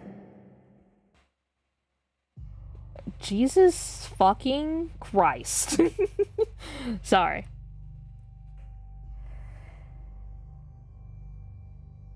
What the fuck does that mean? I yelled at him, and a loud ring suddenly filled the room. Jimmy held up a finger and pulled a phone out of his pocket. I gotta take a business call. 2 minutes, and we can get back to our conversation. Jimmy walked over to a corner of the room, and I desperately start to pull on Whitney. We gotta go, Whit. We can't stay here. She kept her eyes shut and her body lax. Whitney, they're going to kill you. My head whipped toward the door as I heard a truck skid in the dirt just outside of it. Jimmy ended his phone call, and Killian Clary walked in, pushing a limping, bloody Kyle in front of him. Lose something, Prescott? Where's the girl? Couldn't find her. God damn it, Clary, you fucked us. Go back out there and find that girl. Jimmy snatched his gun off the bed and shoved it into the back of his waistband. Now listen here, you little shit, Clary growled. I actually don't remember the voice I gave to Clary, but you know what? We're going off of this anyway. I ain't your fucking employee, and I don't have all the fucking day to playing hide and seek in the woods. I'll tell you something, she wasn't with him. So I guess if you want to know where she is, you should get it out of him. Clary threw Kyle down on the floor and spit near his feet. I gotta do your fucking job now? Jimmy walked over and without any hesitation kicked Kyle so hard in the ribs I heard some of them snap inside his chest. I tried to stand up, but I was still dizzy and fighting off the darkness. Where's your girlfriend, Landy? Prescott raised his boot and then stomped down hard on Kyle's ankle. He screamed in pain. I can do this all day, kid. Clary sat down on a bed across the aisle and lit a cigarette, watching impassively. Jimmy pulled Kyle to his feet and then punched him hard in the face. A few of Kyle's teeth scattered across the floor. Tell me, you little cunt! Jimmy punched him again in the face and Kyle went limp. You're killing him! I screamed and jumped off the bed, running blindly toward Jimmy in a red rage. Clary stood up and caught me with no effort at all, holding my arms down at my sides. He laughed, cigarette still tucked into the corner of his mouth as I struggled helplessly against his chest. Jimmy had straddled Kyle by now and was rapidly punching him in the face and chest. Kyle was barely conscious as I prayed he'd pass out from the pain. After a full minute of this, Jimmy stood up and rubbed his bloodied fists. Last chance, Landy. Fuck you. Kyle said through a wheezing, rattled breath of air. Jimmy spit on him and raised his foot up as high as he could and brought it down on Kyle with so much force that I heard his skull break. I sagged in killing Clary's arms, and he dropped me into a puddle at his feet. Jimmy burned a cigarette off Clary, and then stood next to Whitney's bed, watching me cry. Jesus, what a mess. After a few minutes, Clary flicked his cigarette out and pulled out his phone. All right, Sam, take your friend. I couldn't have heard him right. Fuck that. That little Landy shit ain't leaving here. You want to clean this mess up, Prescott? I stood up and my knees didn't buckle beneath me. I'm not leaving without my sister, I told them. Jimmy laughed. Yes, you are, Clary said. If you want to save your friend's life, he ain't dead yet, Sam, but he will be soon. He tossed his keys at me. The road off this mountain is back by the refinery. I let the keys bounce off of me and fall to the floor. Clearly swore at me. I knew he was right. I was a coward, and I would leave my sister and all the others here just so I could get away and save Kyle's life. I picked up the keys, and then, without looking at the two men, I picked up Kyle by his shoulders, and his head rolled back as if it was no longer attached to his spine. Oh my god. His face was a collage of pulp and blood, and I struggled to stay calm and breathe as I dragged him out of the building. Clary and Prescott watched me, taking drags off their cigarettes and saying nothing. I knew they were probably lying to me. Kyle would be dead by the time I got down the mountain, if he wasn't already. I opened the door to Clary's old Ford and placed Kyle in the front seat, wincing as his head rolled around like a ball on a string. Oh! Wait, I should probably put a viewer's discretion on this, huh? Oh my god. Oh my god. Wait, hold on.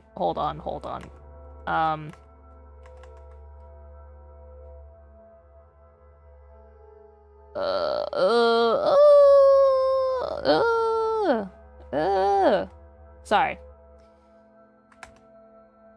Hold on, I'm just gonna...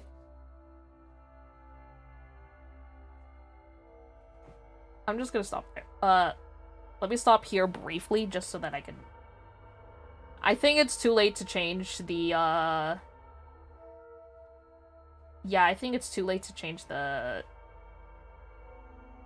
content classifications. But, you know,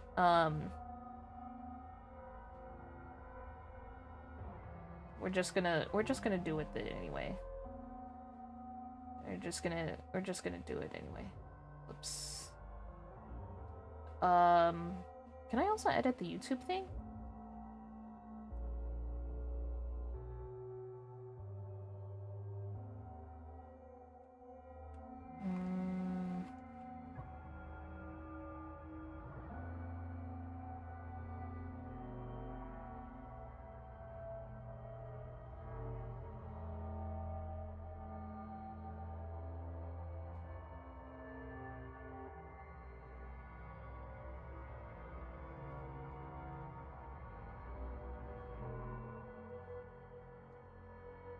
Okay.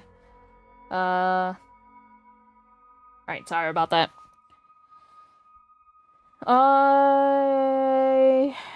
Where am I? Where was I? Okay, there you go. It took me almost an hour to get down the mountain, even though I took the overgrown road at ridiculous speeds and did everything I could to destroy the shocks of the truck. I sped into the hospital's emergency zone and found a medical team waiting inside the door. It was clear that they'd gotten a call to expect me, but because they already had a crash cart with them and an IV ready to push into Kyle's wrist. I left Clary's truck where it was and spent the next 2 hours in the waiting room, calling my dad over and over again and crying over an Architectural Digest magazine. No one came to take a statement from me or ask me any questions. Kyle's mom arrived just before my dad did and started screaming as soon as she saw me. My dad walked in behind her and had a deputy restrain her. He drove me home in silence, but I couldn't take it for long. Is anyone going to file a police report? Does anyone even fucking care what happened? Sam. He didn't turn to look at me. I'm doing my best to do damage control on the situation, but if Kyle dies or his parents sue, there's nothing I can do to keep you out of court. You think I did this? I screamed at him. We're not going to tell your mother, all right? She has enough to worry about. Dad, Kimber, it was fucking Prescott and Sheriff Clary. Yes, you arrived in the hospital in Killian's truck. We already talked to them both. I was so frustrated and full of rage that my next word came out as a jumbled, stuttering mess that ended in a helpless scream. We pulled into our driveway and my dad turned off the car and finally turned to look at me as I struggled to catch my breath. Samuel, we will never speak of this again. Do you understand? Are you fucking kidding me, Dad? Kyle might fucking die. I saw Kimber. Enough. If you want this to go away, you will keep your mouth shut about it. Make no statements to anyone, and I'll hire the best lawyer I can afford to clean up your mess. I don't know why you beat your best friend almost to death, and frankly, I don't want to. Fuck you! I screamed at him and threw open the door to the cruiser. I ran then, away from him and the house and my broken life. He didn't come after me. Not that day. Or any other.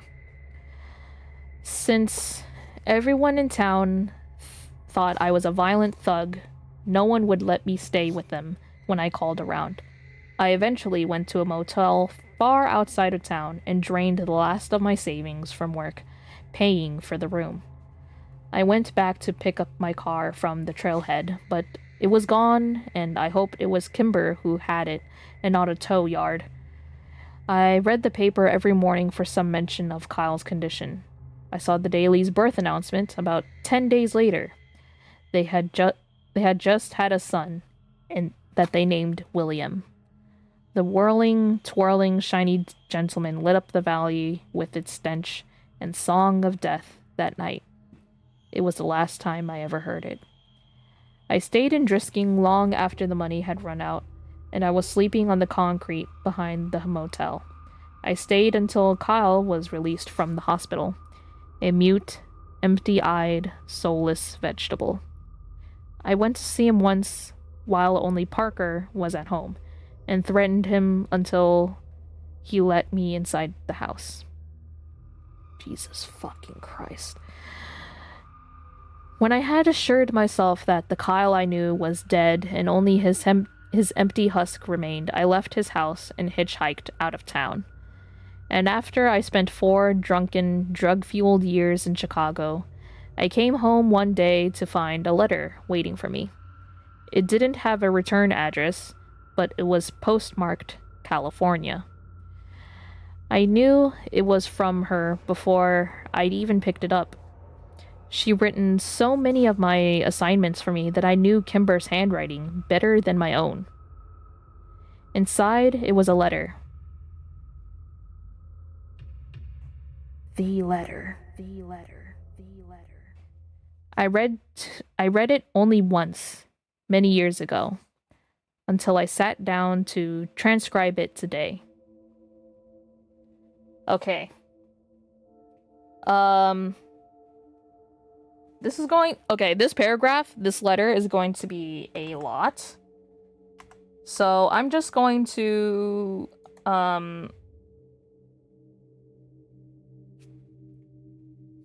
putting some writing ASMR? Is that right? Is that right? Yeah, why not?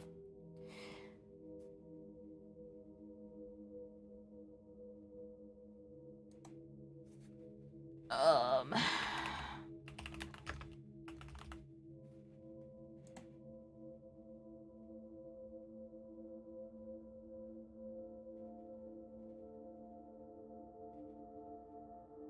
Okay, I think this is fine. I think this should be the one.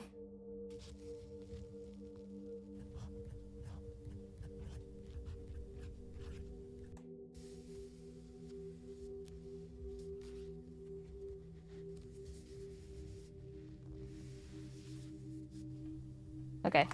Here it is. My Kimber, I know you aren't going to understand why we did the things we did. It was all born out of love. At least, it started that way. You're everything to me, and you'll always be my daughter. Do you understand? And I'm leaving this world because of what I've done to you. Not because of what you are. I don't want you to be upset about what you are. Because who you are is beautiful. My dearest, this town has done horrible things, and all of us who live here are guilty. Read this letter and leave this place. I need to tell you all of this. I need to start at the beginning. Somewhere along the way, decades ago, the major population of Drisking became unable to bear children. Most people blame the town for letting the iron ore leak into our water table during the collapsing of our mines. This is the same water table that still provides the town's water today. They were never quite able to fix it, and ore is toxic and exposure causes infertility. The town did, and still does, suffer greatly from its effects. And the Prescotts? They solved the problem that no one could solve. It was an ugly, crass solution, but most people were happy to look away when they were able to raise families again. You see, they took girls, mostly women from other places, and they impregnated them and gave us their babies.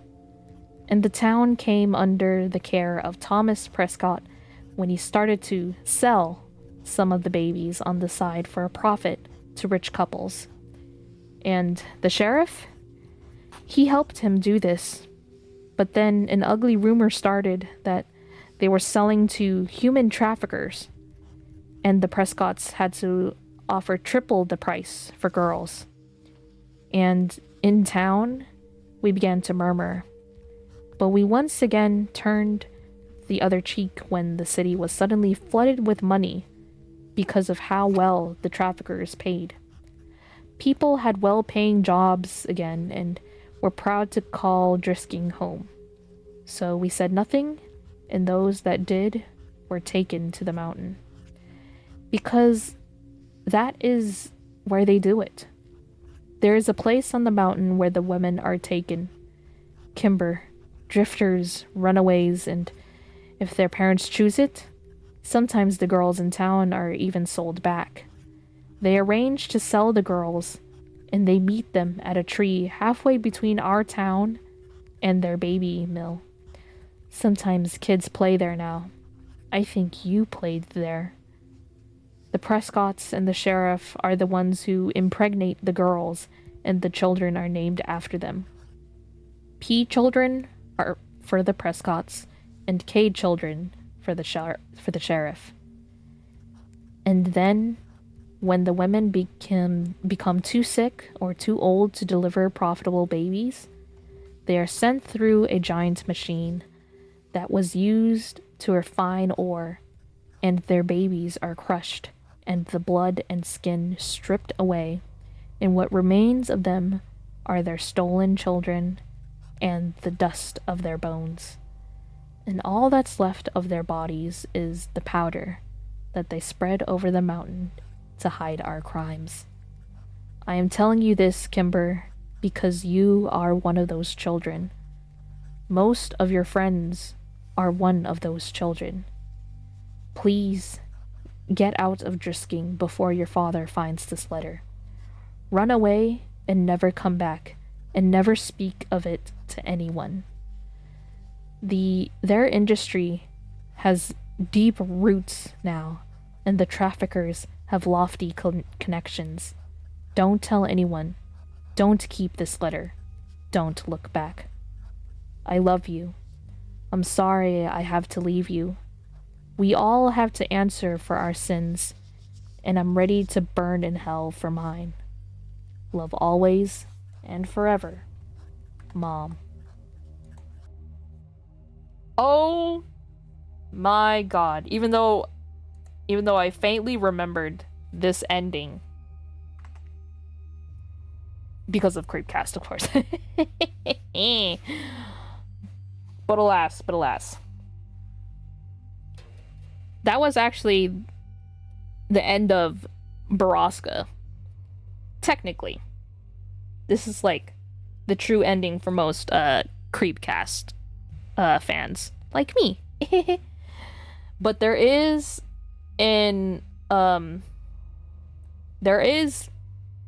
I've heard there is an alternate ending.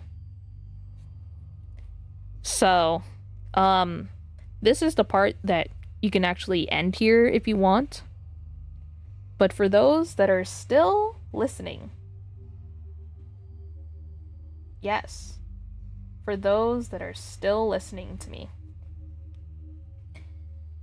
I'm going to keep going for the alternate ending. I want to read through the alternate ending.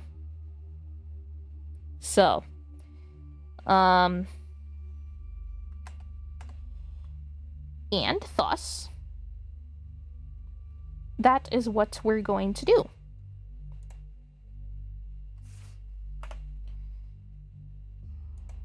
I don't know why I even, okay. Just gonna, nope, stop it. Accept.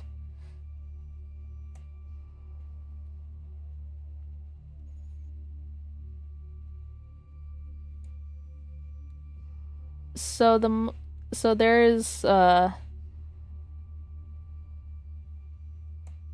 a thing that says CK, and I'm assuming that is the what's it called? Oh, that is the author. That is the author. Excuse me, sorry. C.K. Walker is the author of Borrasca. Beautiful, beautiful story. Beautifully scary story.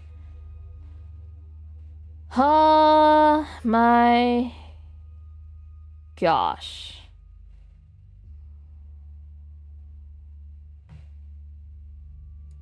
Man, oh man.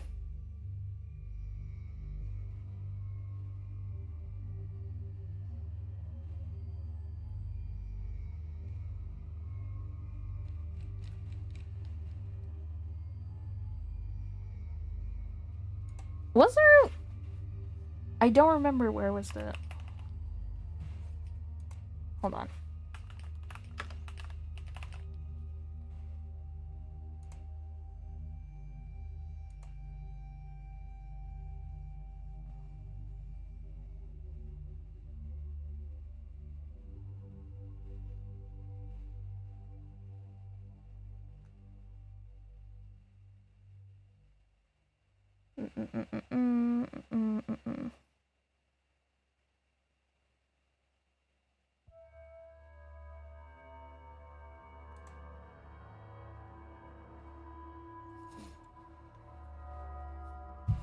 Let's see.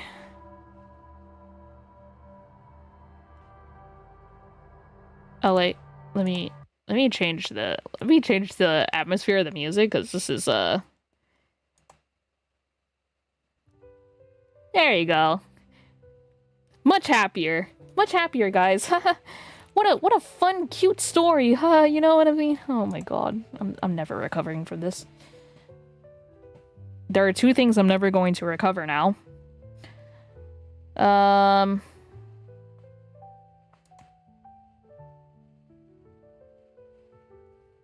Let's see.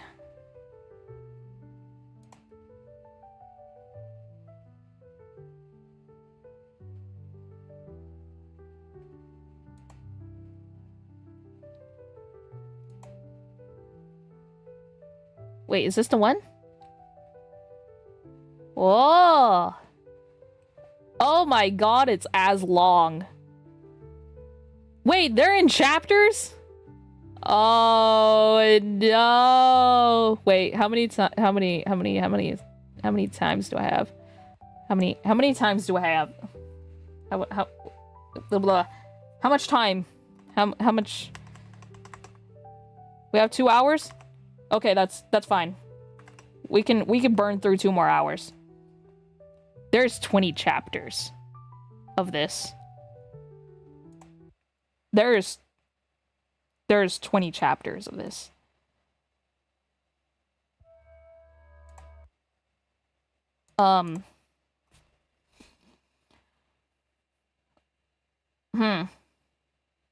Okay. Let's go to the history. We have found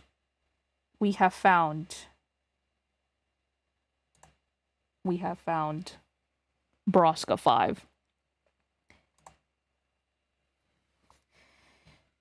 All right, strap in, folks. We're gonna be here for another long 2 hours.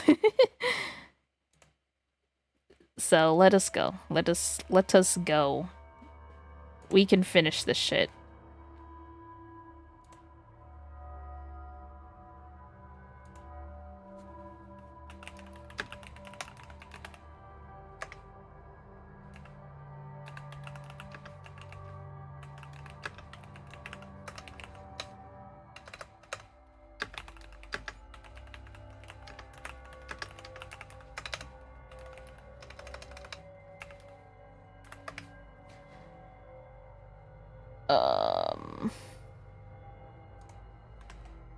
Okay. Let's burn through 2 more hours, and then it's 8 o'clock right now. Oh my god. Okay. Here is Borrasca 5. Chapter 1. Yes. This is the first chapter. Wait, should I announce the chapters every time? Nah, I think we should be fine. Chapter 1. How long had I been asleep? And when had I realized that I wasn't anymore? I watched the ceiling fan circle slowly above me, doing nothing to dissipate the clouds of cigarette smoke that had drifted above my room for years. I started most mornings this way. But no, it wasn't morning, was it? I turned my head toward the bedroom window and confirmed the sky was dark outside of it. The last thing I recalled was being in the bathroom and then silence and sweet darkness. Oh, whoops, I didn't mean to press that. Seth. I sat up and chugged an old bottle of water sitting on the floor next to the bed, and then threw the empty bottle at my closet door. I lit a cigarette and took a long drag, releasing a cloud of smoke up into the apathetic fan. It floated idly above me. Pulling on an old hoodie, I walked out into the small living room of the apartment I shared with my roommate. Evening, princess. Seth was reclining on the end of the couch, fingers flying across the keyboard of a notebook sitting on his lap, a confusing yet edgy indie movie playing on the TV in front of him. This was pretty much Seth's life on any given day, and it perfectly summed up all of my interactions with him since I moved in. Well, all of my sober interactions with him anyway. I pulled down on my knees to subconsciously hide my arms like it made any sort of difference. But, of course, it didn't. Seth already knew. He noticed what I was doing, and his smile fell into a sobering look. Found you passed out in the bathroom again. Sorry, I rasped, and reached for a half can of Mountain Dew that had been sitting on the counter for God only knows how long. You do realize how difficult it is for me to drag a 6'3" dude out of the bathtub and down the hall to his room. Next time, just leave me there, man. Hardly. You would have choked on your own vomit. I shrugged. I knew this was the death lurking in my future anyway, but heroin afforded me one convenience that I refused to part with: a dreamless sleep. I'd die before I surrendered that. Besides, if the nightmares came back, I'd probably just kill myself anyway. You had some visitors today while you were passed out. Dreddy stopped by. Oh yeah? Yep. He left you more drugs. Said you could pay him when you had the money, you know? He must be the sweetest, most generous drug dealer in all of Chicago. Where is it? You were sleeping like a baby in the tub, so I just left it next to you, Seth said. Cool. In the toilet. Dude. Look, man. If you die, I don't get your half of the rent. And if I don't get your half of the rent, I have to get a real job. It's just business, not personal. Of course, that wasn't true. Seth and I had met at a darker time in both our lives and shared the sort of bond that is only forged in such circumstances. Who was the other? I asked. The other what? The other visitor. A girl, actually. I told her you were out.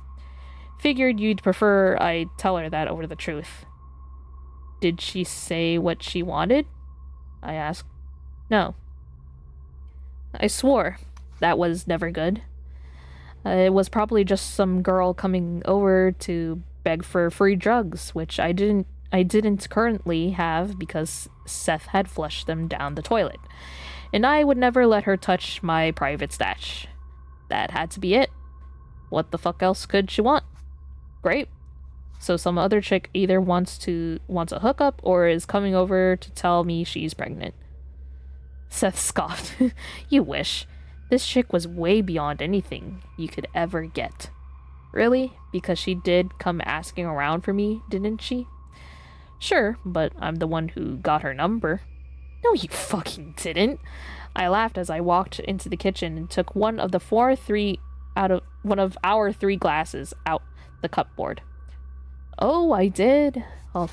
Seth held up a torn shard of white paper. Oh my god. Seth held up a torn shard of white paper. White paper. White paper. She gave it to me and asked me to call her when you came home. He used air quotes on the last 2 words. Yeah, well, don't. I don't want anything to do with... There was a knock on the door. I shot Seth a poisonous look. What? He threw his hands up and stood up. She's really hot, and you can't stand in the way of true love. Don't open it, I warned as he walked over to the door. Sorry, Sam, but you know I have a thing for redheads. Redheads? What? Do I know any redheads? I couldn't place one for the life of me. And then Seth opened the door to reveal Kimber DeStaro standing on the other side. I suddenly felt like a bucket of ice water had been dumped on my soul.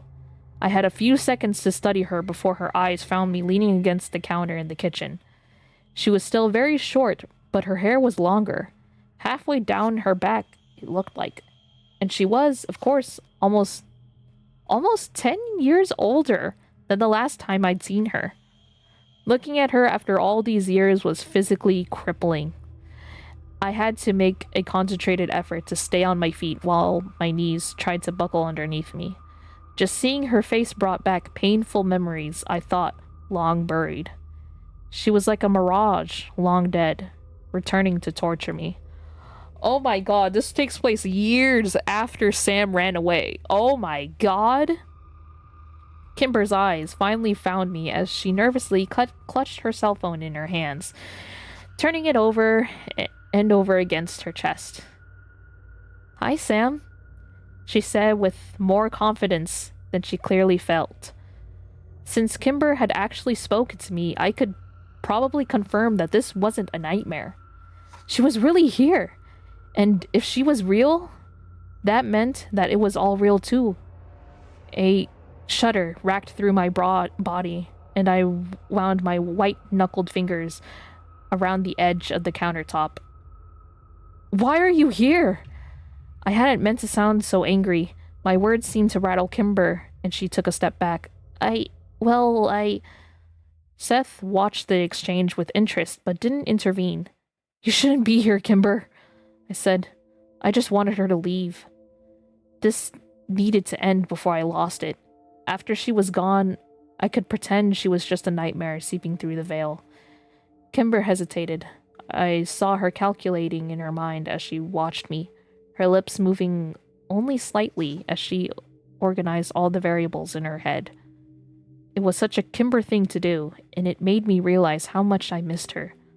I saw the exact moment Kimber found in her mind what she was looking for. "Did you get my letter?" she asked. "Yes. And I threw it away." Lies. She faltered for only a moment. "Did you read it?" I didn't say anything, but I knew she could read the answer on my face. When neither of us spoke, an awkward tension began to bleed into the room.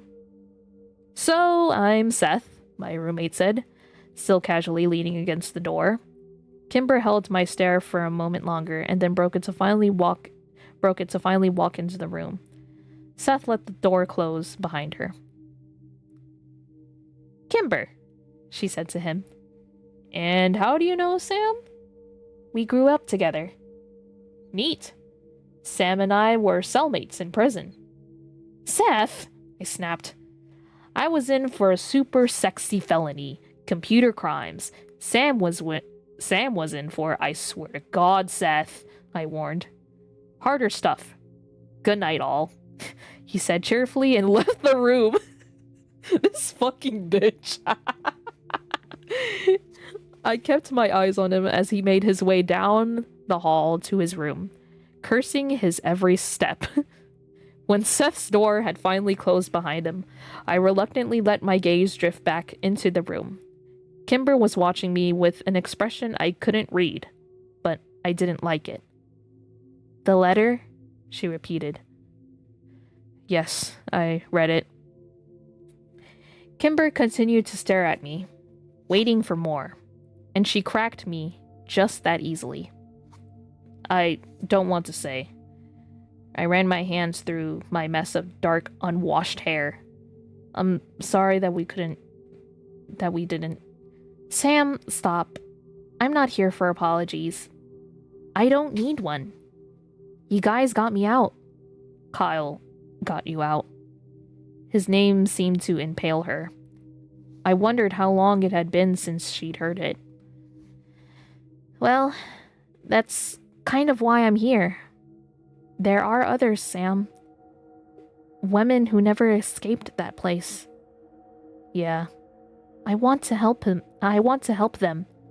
How? I want Drisking to be exposed. I want what they've done to be known to the world." "Yeah, so do I. So do a lot of people. But the majority of us aren't in a position to do anything about it." I needed a drink. Speaking of...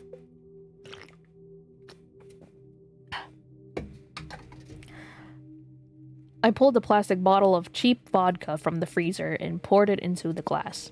I wish I had a glass. I can't do that immersion. Sorry, guys. I'm not in the mood. Well, I was about to say, I'm not in the mood for vodka, but reading the story is tempting me. But alas, you know what they say, drinking alone makes you look like a psychopath. At least that's what I've heard. "Do you want some?" I asked, almost an afterthought. God, yes. Kimber said, and I took another glass down from the cupboard, filled it, and handed it to her. She drank half of it in one sip, which seemed to steady her. Okay, damn, girl. I can barely drink even a half of it. I'm just lying. I'm just fucking with you. I'm lying to you. So, what do you want from me, Kimber? I asked as she set the glass down. I want you to come back to Drisking with me. I laughed and then tipped my glass back, allowing the hot sting of the alcohol to unfurl down my throat. I'm serious, Sam. Yeah, the answer is no. We never leave that place alive. We did once. We're not going back. I have a contact, you know. Someone on the inside. The inside of what? Drisking? Borrasca? The sheriff's office? They know stuff, okay? And they're willing to help us. That's all we need to know. No, we need a lot more information than that. And you'll get it. Later. After we get there. Did you really come all the way from California to ask me this? After 9 years? Oh my god, it's been 9 years. Jesus Christ. Actually, I wasn't asking. Kimber looked at me coolly and crossed her arms in front of her with ironclad conviction. This wasn't the Kimber I remembered. I didn't know this woman. So somebody told you that they were going to help you take down a very highly connected and protected crime syndicate, and you believed them? I didn't say that. So you don't trust them. I didn't say that either. Well, yeah, this isn't happening. We'd be dead the minute we crossed the county line. Are you saying you won't go? Fuck no, I won't go, I said, pouring myself another vodka. All right, Kimber said, and set her glass on the table beside her. Well, thank you for the drink, but I have to go. Something lurched inside of me. I couldn't let her leave, not when I'd just gotten her back. So why was I being such a dick? Wait. I took a step toward her before I realized what I'd done. Where are you going? I told you, she snapped as she started toward the door. I'm going to Drisking. I was on her before she finished her sentence and yanked her away from the door. The hell you are? I told you I was going, Sam, and I fucking meant it. I didn't know you intended to go alone. That's goddamn suicide. I don't care. It needs to end. Why does it have to be you? I pled desperately. My heart began to sink as I realized I did know that this Kimber, her mind was made up and there would be no stopping her. Who else, Sam? Who else but us? There's no one. The thought of my best friend back at that place seared through my brain like a hot iron. I had to make Kimber see reason, even if I had to hurt her. There was no other way. So, after what Killian Clary did to you there, after all you suffered at Borrasca, you want to go back? I snatched her arm back from my grasp. Yes, because there are other people still suffering as we stand here arguing about this. We shouldn't have even waited this long to try and help them. No way. No, wait. We can think this through. I'll try again with the FBI, the cops, Interpol. I don't know, whoever will listen. Did that work before? She asked. It hadn't. What's Interpol? I'm very curious. Interpol.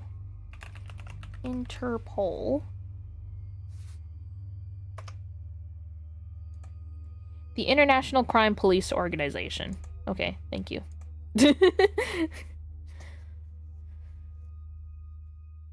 Sam, if I try to report what happened to me, I'll show up on their radar immediately and be dead by morning. No more pretensions, sorry. No more manipulation.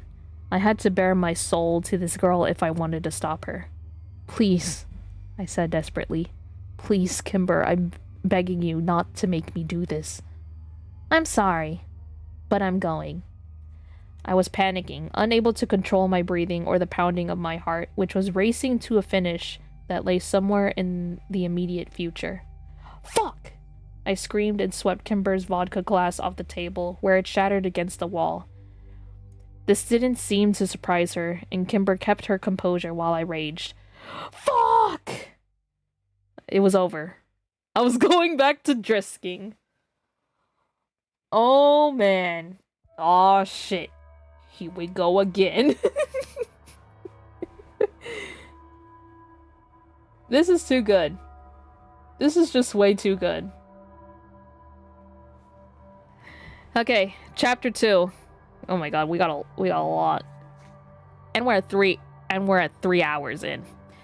I watched the vodka drip down the hall where I hurled it. If I wasn't so terrified, I would have been embarrassed by my outburst, but I couldn't stop the shaking. Deep breaths, one problem at a time. I need to wipe off the wall, pick up the glass, and then I could go die in Missouri. I let out a pathetic sob. Sam, I won't let anything happen to you. I gave her a ludicrous look. How could such a tiny person stop anything from happening to me?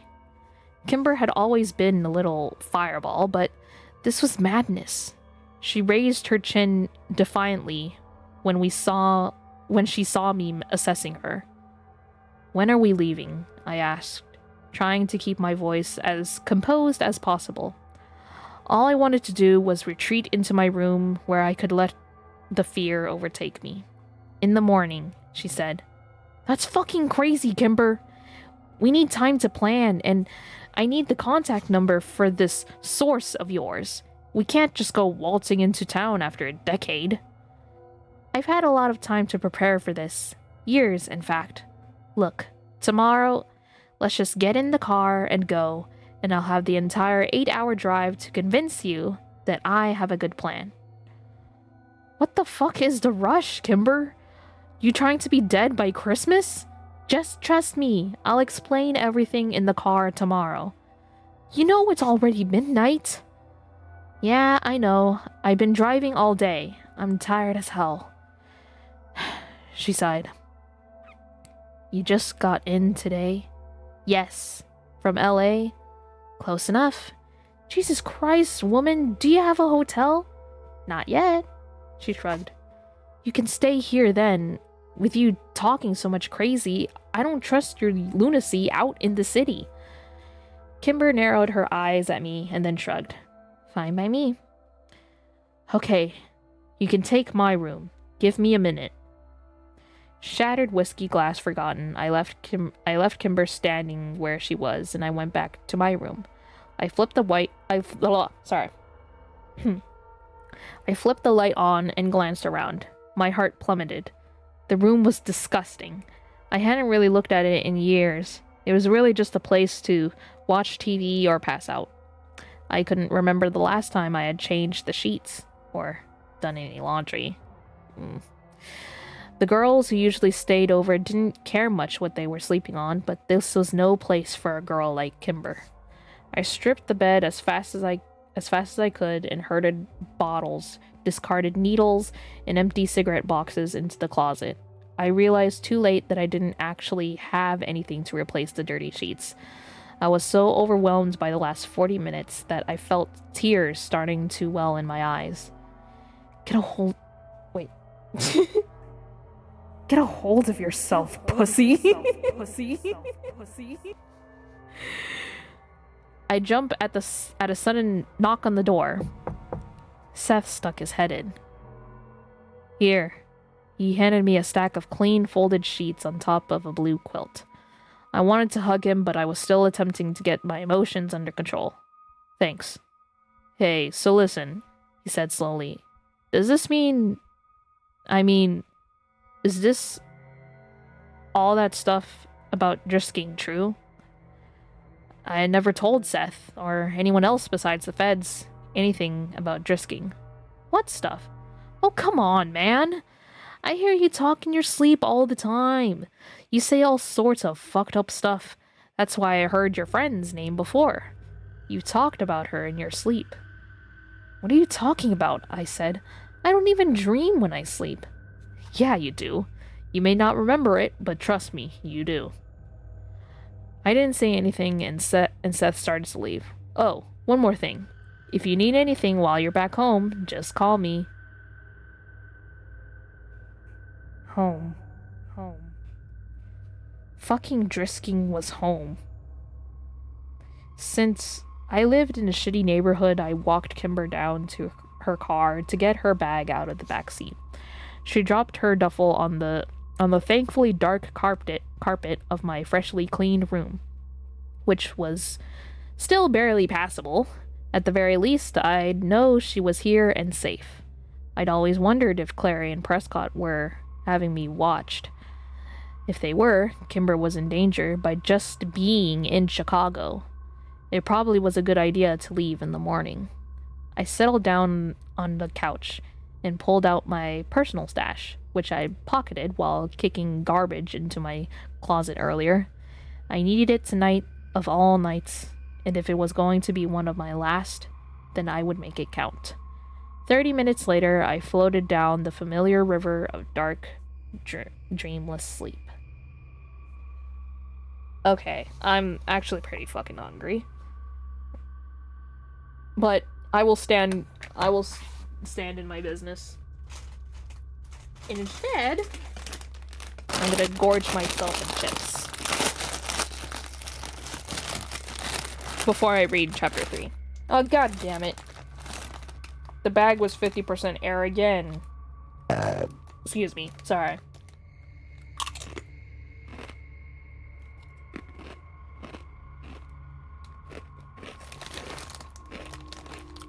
Sorry. Chip ASMR. I think I just ate a very, very seasoned, over-seasoned Dorito. Oh yeah, I'm also snack of the stream.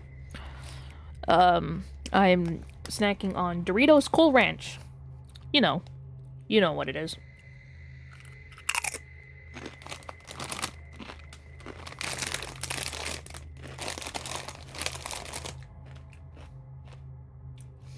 That will be there. Actually, let me move it.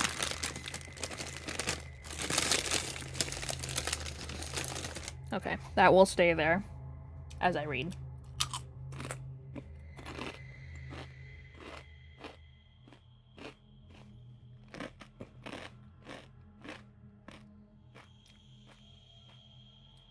Okay, sorry. Chapter 3. I didn't remember dreaming, but I knew I had. I woke up feeling like I'd run 30 miles, drenched in sweat, and fighting to draw in air with raw, ragged breaths. I sat up on the couch and rubbed my face. What time was it? Why was I in this living room? Why was I in the living room? Sorry. Why did I feel a malicious black cloud looming over me like some sort of comic strip character? And then it all came back, crashing like waves over my head. Holy shit, Kimber was here, and she wanted something. I felt the fear shower me like ice-cold rain as I recalled pieces of the night before. We were going back. Kimber's bag was next to the door, and she was sitting at the table reading one of Seth's "Look, How Smart Am I?" Wait. Seth's "Look How Smart I Am" philosophy books. As I sat up, I slid the evidence of my addiction under the couch with my foot, praying she hadn't already seen it. "Morning, Sam," Kimber smiled, without looking up from the book. "Why the fuck are you so chipper? You remember where we're going, right?" "Yes." She put the book down and looked over at me, beaming. "I've just missed you so much." It was a genuine statement, and my mouth twitched into a little smile at her words. God damn it. I was happy to see her, too. Buried underneath all the fear and numbing pain was a glowing euphoria I had never been happier than when I was with Kimber and Kyle, and one of them had actually come back from the void of the past. I stood up. Just let me shower and pack, and then we can get on the road. That is, if you're still planning on going. Yes, I am, she said. Are you? Yeah, it appears that I am. I run out of arguments. Seth had already left for the day, so I locked the apartment as we headed down to Kimber's car, a 10-year-old Mazda sedan. She took my bag and threw it into the back seat next to hers, and then climbed in. So, 8 hours, huh? I asked as she started the engine. Yep, but I can probably do it in 7. Fuck me, don't rush on my account. Kimber pulled her sunglasses down and we pulled out of the apartment complex. I looked back and wondered if I'd ever see its crumbling graffiti-covered walls again. Or if I even wanted to. Stop staring at me. What? You're not as sly as I think you are, Kimber muttered. Sorry, it's just...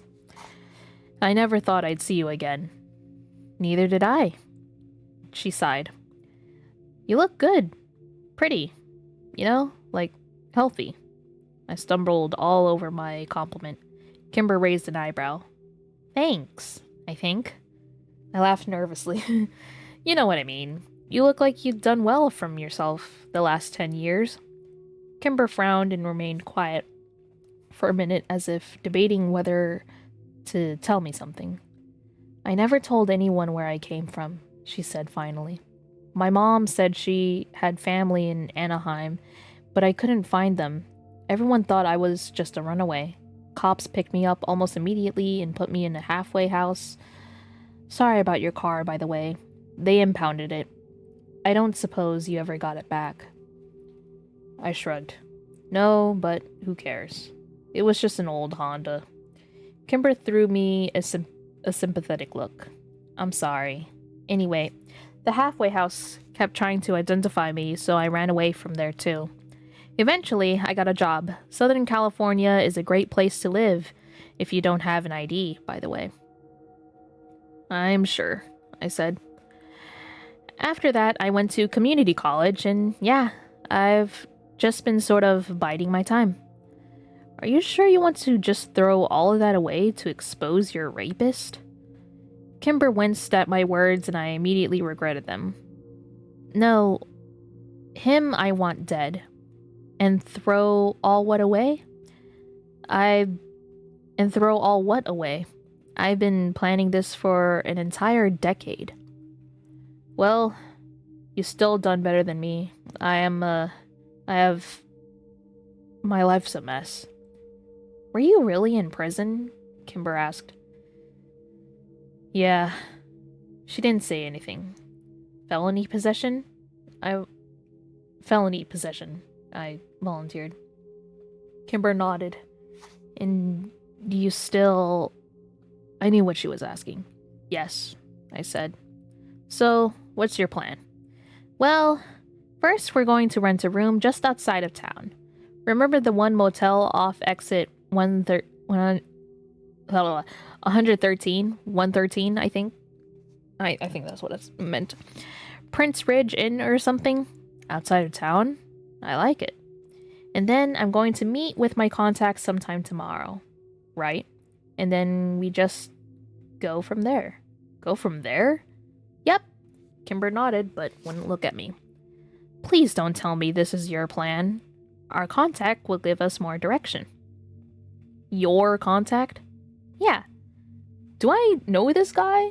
I asked. I didn't say it was a guy, and it doesn't matter. Why would it matter? Why wouldn't it matter? Because this person has told me stuff that can only mean they are on our side. Yeah? Like what? I asked. Like the sheriff's schedule. My dad? Yeah, he's still sheriff in Drisking. I hadn't doubted that. What else? I asked. Okay, well, they also told me that they know where all the records are. What records? You know, all the data from for the Borrasca operation, the incriminating stuff. All right. And well, they told me things about Kyle. Yeah? I could tell you things about Kyle too. Sam, Kyle's gone. No, he isn't. No? Actually, yeah, because I saw him with my own eyes before I left town. I talked to him. He's empty, Kimber. There's no one there. You're wrong. He's a total vegetable. You're wrong. That's wrong. My source told me he's just sedated. Sedated? Sedated for 9 years, Kimber? Yes, she said with false conviction. So your source is telling you things you want to hear. I believe it's true. Kimber, I saw what they did to Kyle. They straight up beat the death into him. The only part of Kyle left on this earth is his mangled body. Stop, Sam. I'm sorry. I can't go through this again. Not with Kyle. I've already mourned him, and you should too. We need to know for sure. Hold up, wait. So this little trip isn't actually about getting the records or killing the asshole who hurt you or helping those people. This is sort of ill-conceived rescue mission, isn't it? Partially. So that's your rush then. You got some bad info that Kyle is alive and you're running off half-cocked to get him. No. Why don't we just go straight to his house and pick him up then, huh? We can be back on the road by dawn. I don't know where he is. The Landies moved him. Then what are we doing? If I'm going to die for this, Kimber, I deserve to know why. She jerked the wheel into the side of the highway and slammed on her brakes. Fuck, Kimber! I yelled. My head cracked against the window, and I was still seeing stars when I realized that Kimber was out of the car. I rubbed my head until the throbbing stopped, and then followed her into the back where she was standing over the open trunk. Inside were dozens of guns, at least 30 of them. There were rifles, handguns, a shotgun, and boxes upon boxes of ammo. Are you planning to storm the Alamo?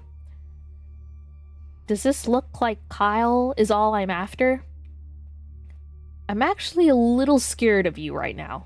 I want all of this to end. I want Kyle back, yes, and it's true that that's why I showed myself up so suddenly. But I want more than that, Sam. I want him dead. I understood her hatred for Clary, but if we're going to murder people, I want Jimmy Prescott dead as well. And when the time came, as if I was certain he was capable, my father too. Holy shit! His dad too? Oh man. Oh my god.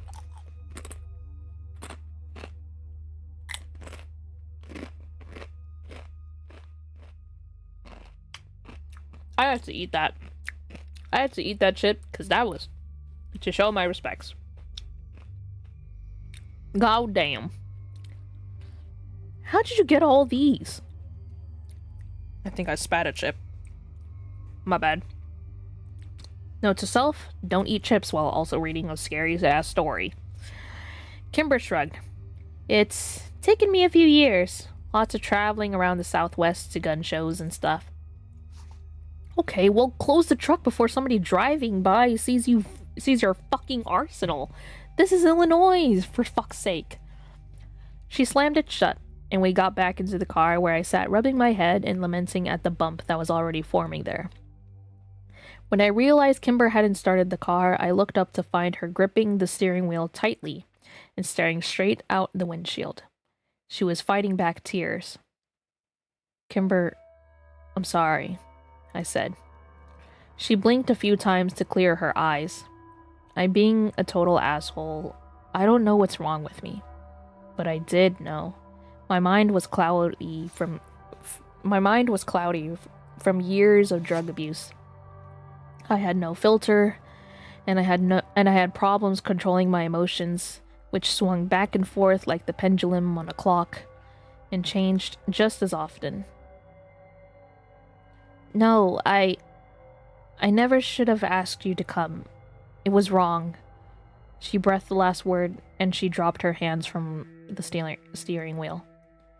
Asked? I said. She covered her face. You're right. I manipulated you. You don't even know me anymore. You shouldn't be here. I leaned over the center console and hugged her. Kimber recoiled at my touch like I delivered her an electric shock. I'm sorry. Shit. I'm sorry, I said. No, it's okay. I just don't like to be touched. This was new Kimber. I pulled out my pack of Marlboros and lit a cigarette without asking if it was okay. Fuck, Kimber, I'm a piece of shit. I've always been a piece of shit. I probably should be here, honestly. You've given the opportunity to do something with my life. But I'm fucking scared and it's making me a dick. Kimber leaned back and wiped her eyes. You really don't have that much to worry about, Sam. You're still the son of the sheriff and he won't hurt you. I had considered this too and it made my skin crawl. Son of the sheriff. Son of the sheriff. Sorry, I just love playing with the echoes in italics. If what I suspected was true, then that would make me heir to Borrasca. My stomach lurched in revulsion. Maybe. Let's just get to the hotel and we'll decide what to do. We probably want to make as little noise as possible while we figure out where Clary and Prescott are. Wait. Oh, yeah. Yeah. Sorry. We do not want anybody to know we're back in town. Kimber nodded. And the sheriff. And the sheriff. I didn't want to think about it. I had buried the assumption about my father's guilt years ago, under enough black tar heroin to kill a horse. I guess it was time to remember. How far are we on this? I feel like we've just been... Oh my god. It's been like half an hour. We're gonna be here for a while. Chapter 4. We spent the rest of the drive avoiding the topic of drisking. We talked about people we knew, movies we'd seen, hell, we even made a few jokes that didn't fall totally flat. It reminded me of those days when we would sit in my car in the Drisking High parking lot, listening to music and getting stoned. It made me miss Kyle and weed. I'd given it up for the harder stuff years ago. Or, to put it more eloquently, if pot was a gateway drug, I'd left it at the gate. The closer we got to Drisking, the quieter the car became, and by the time we hit the Missouri border, we were in complete silence. It had started to snow, and Kimber was completely focused on the drive. I stared out the window until the dread of familiar things passing by made me look away. We were almost there. Kimber pulled into the Prince Ridge within the hour and got out to check us in.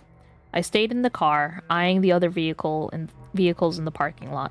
Nothing I recognized, but seeing as how it had been almost a decade since I'd been home, I wasn't sure that mattered. The first exit for Drisking, and there were only the two, was only 4 miles down the highway. If Kimber considered this safe, then there was no reason to worry, right? She'd always been the smart one. I jumped as Kimber jerked the car door open and got in. She noticed. You know I'm traveling with you, right? Wait. You know I'm traveling with you, right? I rolled my eyes. Pardon me for being a little on edge. 209, she said, pointing up to the second floor. I'll drive around. You look for it. The room was at the front of the property facing the highway. I brought our bags upstairs and then stood shivering outside in the cold while I smoked a cigarette. When I was finished, I flicked the cigarette over the railing and watched it fall into the bed of a maroon Dodge Ram. Oops. I followed Kimber inside and was relieved to see that there were 2 beds and 3 locks on the door. So far, not a complete disaster. Since it was around 6, Kimber wanted to go grab some dinner. Fairtoli's? Christians? She suggested. They're both only a few miles away. No. Prescott artisan sandwiches, then? She winked at me. No, I said again, ignoring her joke. I mean, we shouldn't leave. We should order delivery or something. Kimber's casual smile fell off of her face. You're worried for no reason. That actually reminds me, I should probably order delivery too, as well. And you're homesick. Kimber's eyes slid to the floor and she sat down on the end of the bed. Probably. Sorry, ship break.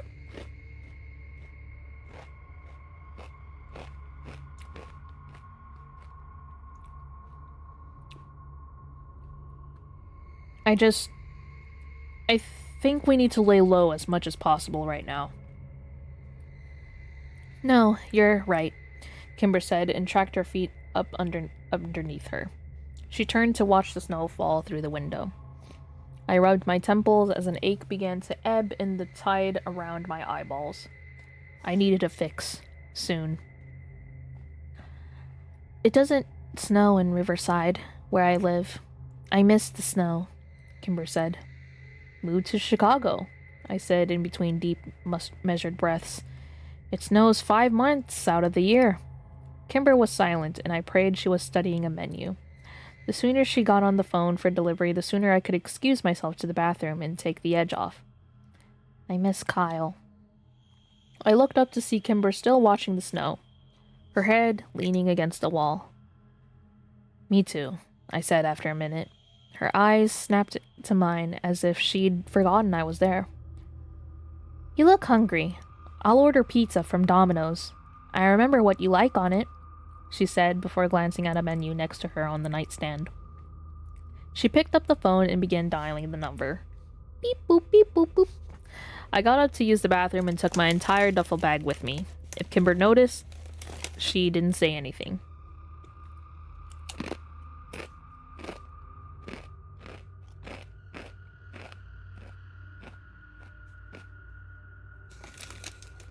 Sorry, one more chip.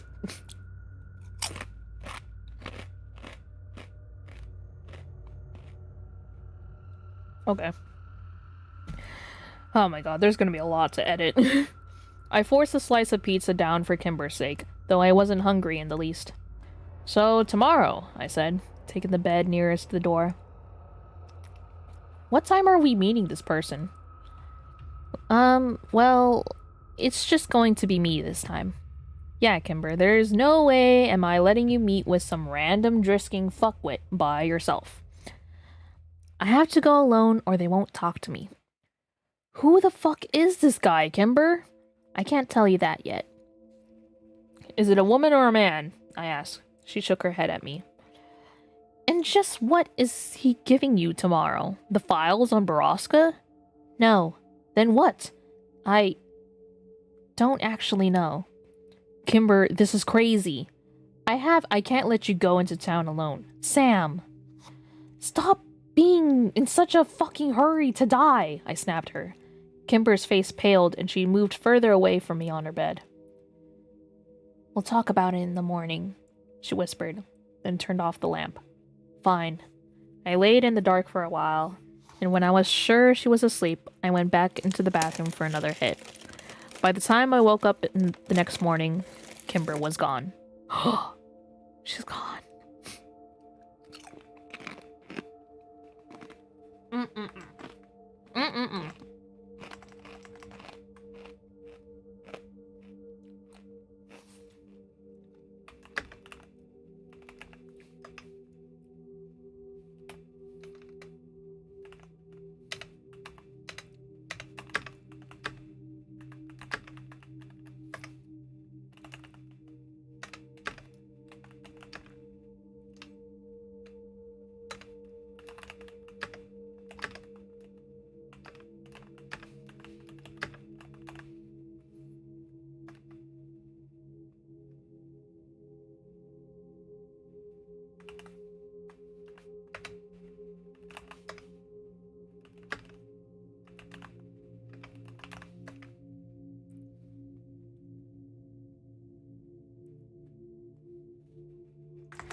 One more chip and then chapter 5. Where am I in this? How many? 37 minutes.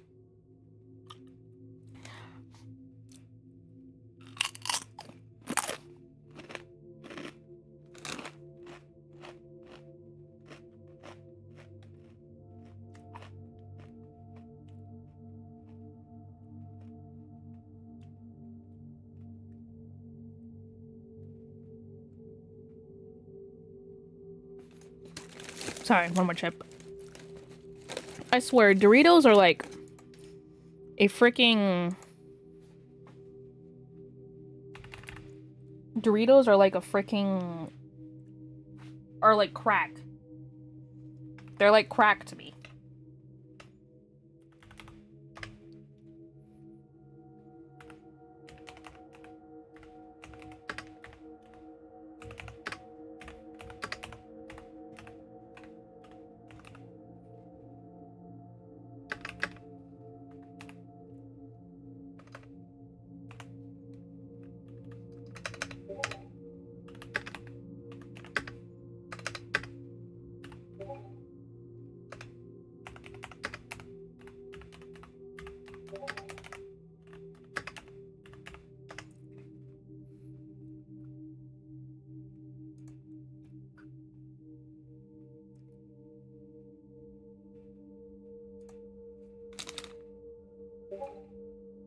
Okay, wait.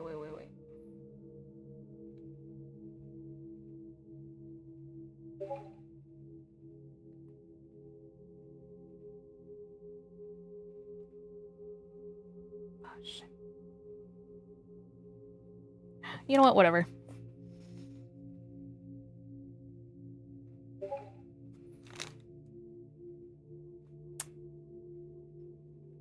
Dude.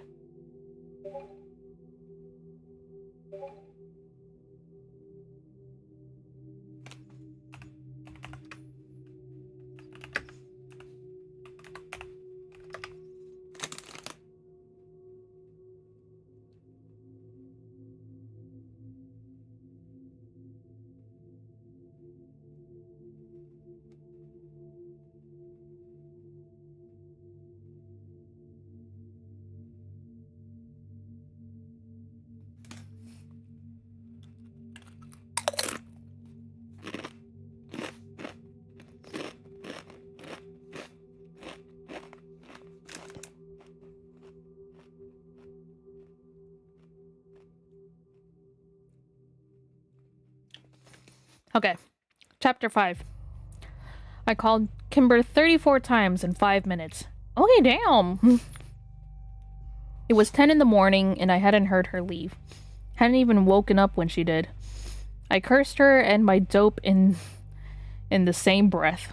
If she didn't answer soon, I would be forced to walk the 3.5 miles to downtown Drisking and start asking around for her.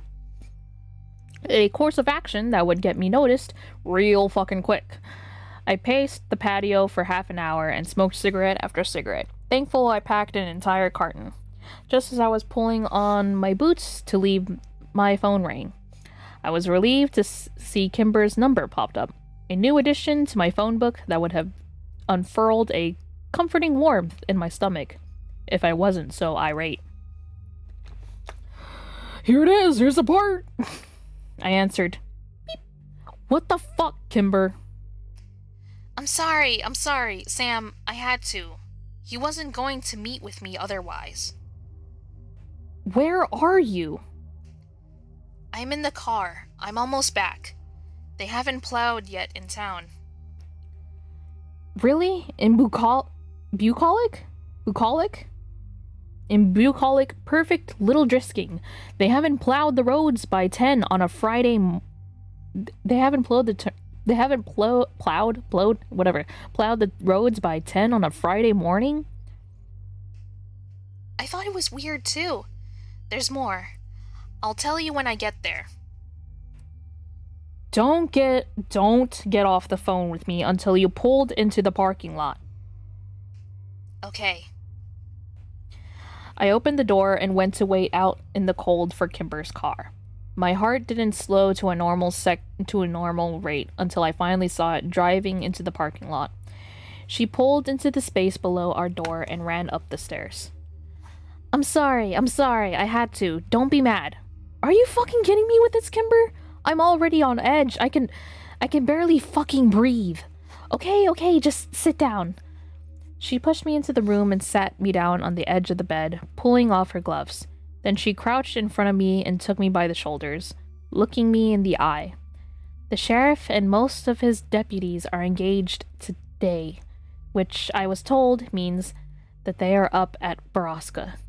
And that means that A, they don't know we're here, and B, we can go into town and start discreetly looking around. As opposed to driving up to Borrasca and killing them now? Kimber stood up. I want them dead, Sam, more than anything. But you know what else I want? I want their crimes to be known to the world. They don't get to die with their good names. They don't get to be martyrs. You want the records, I said. Yes. What do you plan to do with them if you get them? Upload them onto the internet or something? Send them to the FBI? The FBI doesn't care. We need the records, Sam. I want everyone to know what happened to us. Kimber's voice had risen an octave, and she seemed on the verge of an anxiety attack. Okay. I stood up. Maybe Seth can help. Your roommate?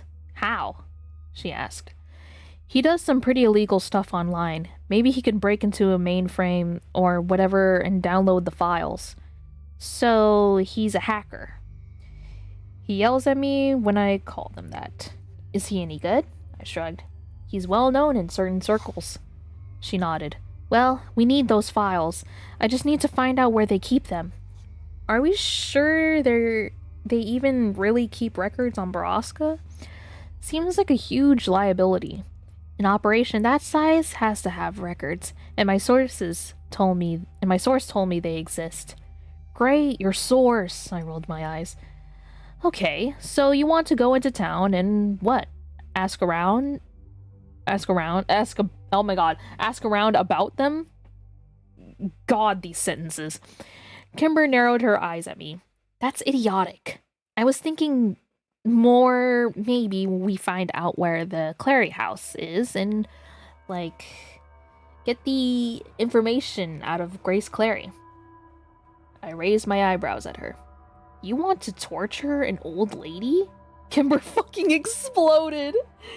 No, an old lady that helped to... Oh, hi, Risk. Hello. Okay, so convenient for you to stop by when I was about to literally yell out all these unfiltered words into Twitch, dude. Where was I? An old lady that helped to R-word, torch, and murder. Oh, M-word. Whatever, hundreds of women. Oh my god, hundreds of women over 50 years. Despicable things, by the way. Sorry, we're reading like a really. Oh wait, I should probably Well,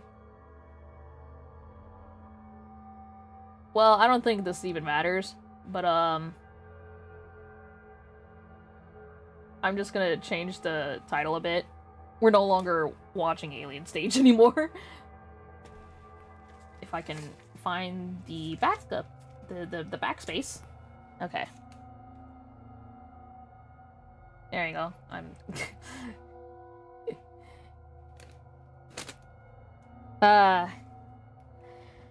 where was I?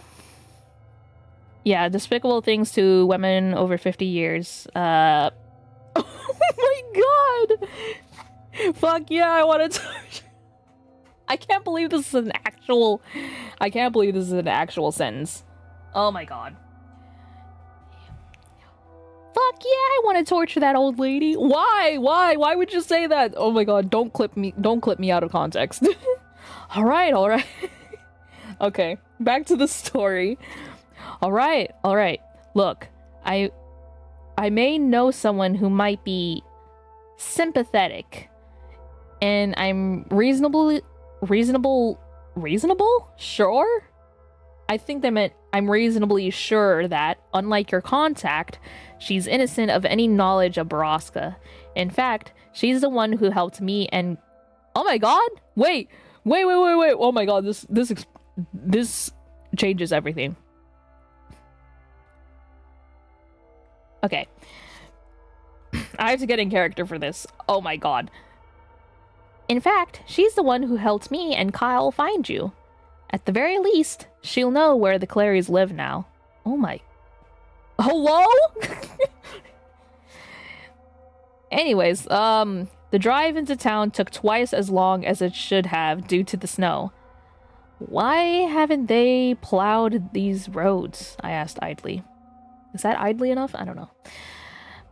It's not just the roads, it's everything, Kimber said grimly. A lot of stores have closed in town. Buildings are in disrepair. Everything looks like shit. They don't even have any Christmas lights up. It's bizarre. That's fucking weird. Are we even sure that Borrasca is still running? The town looks pretty destitute. I am, Kimber said and pointed to a bulletin board on the corner of 2nd and Osborne, which had 6 different and seemingly recent missing persons posters. Oh shit. Oh shit. Okay. What the fuck is going on? I murmured as we turned onto Main and into the downtown marketplace. Everything in town was as Kimber has described, run down and ostensibly poor. Ostensibly? Is that a word? I mean, it's a very interesting word, but I'm not too sure. What happened to this place? I don't know, but lucky for us, the antique shop is still in business. Oh my god. The antique shop must have been a fucking unit, Kimber said, pointing across the road. As we parked, I zipped my parka up to my neck and lowered my hat down to my eyes. Kimber did the same. The most important thing right now was not being recognized. Mr. Dranger was still behind the antiquities corner. Is that how you spell it? Yeah, antiquities, yeah. After all of these years, but gone was his air of haughtiness and pretentious stare. He regarded us coolly but professionally until it was clear we were only traveling through his shop to get to Catherine Scanlon's office at the back. He mumbled something under his breath, and though I didn't catch it, I was reasonably sure there had been no sign of recognition in his face nor his words. When we arrived at the office door of the Historic Preservation Society of Drisking, I knocked softly and listened for Catherine's voice. Instead, the door was yanked violently open by a man I'd never seen before. "May I help you?" he asked, as he eyed us up and down. Yes, you can." "All right then, come on in. I'm Don Wheeler, and you are?" Kimber and I exchanged a careful look and entered the room cautiously. "Actually, we're looking for Catherine Scanlon," I said. Rude, anyway. I said. I didn't like the way he was staring at Kimber. "Oh, Miss Scanlon," he said, not taking his eyes from her. "You haven't heard, then?"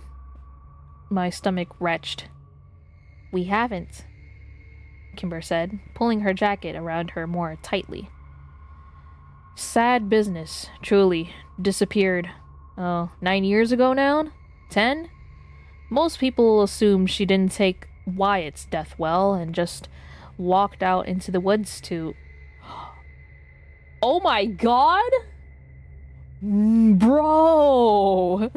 Don Wheeler suddenly looked up and seemed to remember his audience. "I'm so sorry. Were you all friends?"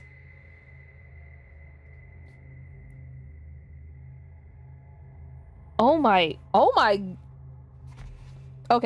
Okay. for those that don't really understand. Okay.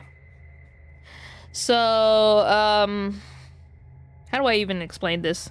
It's been a while. So the History Society thing, people from many years ago, right? There was these history people, the Drisking history people, right? That would come up every beginning of the school year, as stated in like the first part of Borrasca, I want to say. And amongst those people were I think the Wyatt guy, I want to say. Correct me, Editor Mari, and Catherine, and one of the Prescott families thing. And it's been 9 years since everything happened. Oh my god. Something happened with the Wyatt death thing. And oh no, this is actually darker than I thought it would be. Sorry. Story time. I ignored his question and asked one of my own. Did she ever surface again? Maybe in another state? No, I'm afraid she's dead. Don Wheeler shook his head. Oh yeah, Don was also one of the people who did like the lecture thing too. She was such a young thing too. And her remains? Kimber asked. Nothing was ever found, I'm afraid. I was starting to fall ill. Well then, we'd better... Did you happen to know where the Clarys live? Kimber interrupted. Is this bitch serious? Oh my god. Grace and Killian? Of course. Old friends of mine. Fuck. But you must have heard. Thank you for your time. We really have to go. Come on, Allison. I yanked Kimber out of the room and shut the door behind us. Before I could get a harsh word out, I'd fallen against the wall, trying to quell the building panic and nausea. He knew. Oh my god, they blew their freaking cover. Okay. I'm sorry. I shouldn't have asked, Kimber said quickly. I just thought maybe... I held a finger up as I leaned against the wall with my head between my knees, trying to compose myself. Kimber rubbed my back as I swallowed down the bile and waited for the dizziness to pass. Finally, I stood up. We have to go. I didn't even look at Dranger as we made our way out of the shop, but I could feel him watching us. My mind briefly wandered into the past, and I wondered where his daughter was now. I never liked Phoebe, but I hoped, she'd escaped this town. Prayed she had. Okay. I guess for a little bit of me trying to remember the characters, Phoebe Dranger was one of the girls in their school. I think she was one of the the prissy popular girls, you know? Think of it as I guess one of the Heathers or like the Mean Girls, whatever. You know, one of those girls. As far as I remember. The streets were busier than they had been several minutes before, and when we entered the antiquity shop, there were several dozen people trudging through the snow down Main. I wasn't sure where they were heading since half the stores were closed and the city hadn't bothered to put up their tree this year. Kimber walked around to the driver's side. Oh my god. Sorry, the freaking windows. Kimber walked around to the driver's side door of her car. I stared over her head at the people walking by across the street. I hoped my height, beard, and skeleton-like frame disguised me well enough because people were starting to look back. I almost hoped one of them was Clary, Prescott, or the fucking sheriff. We had a trunk full of guns and I wanted this all over with. I needed to go back to the motel and bury myself in smack. In smack? I want to research to know what they meant by that, but you know what? I'm not gonna even bother. And this time, I didn't even want to wake up again. Okay. Context for the sheriff. The sheriff is actually the protagonist's dad, Sam. And basically he's the one that is closely involved with this situation with like all the missing people and everything that's happened up in the Borrasca mountain. And is basically he the sheriff is basically covering up the story. And he's actually the reason why, like in the beginning, left with the family, left the St. Louis, which was their original town, to like a town in Drisking, which is the city that the supposed Borrasca resides in. Basically, he's the main reason why the story this whole story unfurled ugly. Sorry, I can't speak. I'm just too bewildered and overwhelmed, and I hate everything. Oh yeah, that was I'm so sorry. I went off the trail for this last sentence in the chapter. And then suddenly, just as Kimber sat down into the driver's seat, I did recognize someone. It was Mira Grady, and she was holding a little boy's hand. And as I stared, I realized who that little boy was. And then I saw nothing but red. What does that mean? Oh yeah, little boy. Context in the ending of, yeah, this is the William person, the William boy. So yeah, so it was revealed after part 4, like after years of like Mira, which is Sam's former boss, I guess, back when he had a job in like around high school, his 16-year-old self. Mira was having infertility issues, and it revealed at the end that they had a son. But little do they know, since we're far into this story, they didn't actually like birthed a son. The son was bought, by the way. That child was bought from a traffic ring. Yeah. Chapter 6. My body was moving, but I wasn't in control of it. I was suddenly walking across the street with the most intense rage I had ever felt. How dare she? How dare she? How dare she? How dare she? Sorry, I really like the italics in here.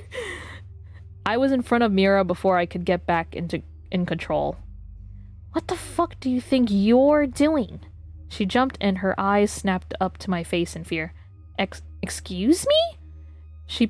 Oh my god, no, why? Oh my god. They're not doing well with this plan of theirs. Yeah, I'm sorry for traumatizing my chatters without any context. We're pretty balls deep into a story. But yeah, right now they're not doing well in terms of being low-key in disguises. They're blowing their cover hard. And to say that in front of a child? Sheesh.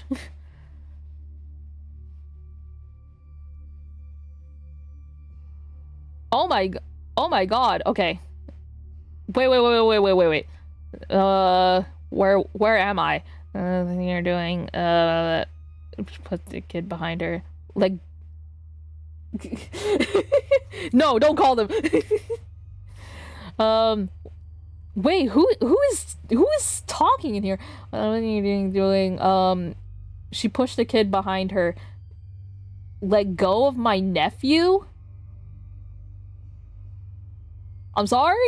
Wait, am I tweaking right now? Okay, sorry. Let me just let the story flow. Let go of my nephew. What? Who are you? This is my son! She yelled. People were stopping to watch. That is Whitney Walker's son, and you know it. You cold-blooded, callous bitch! Oh my god! Oh no! No! Sam's tweaking! Sam's tweaking! Mira's face had gone white. Sam?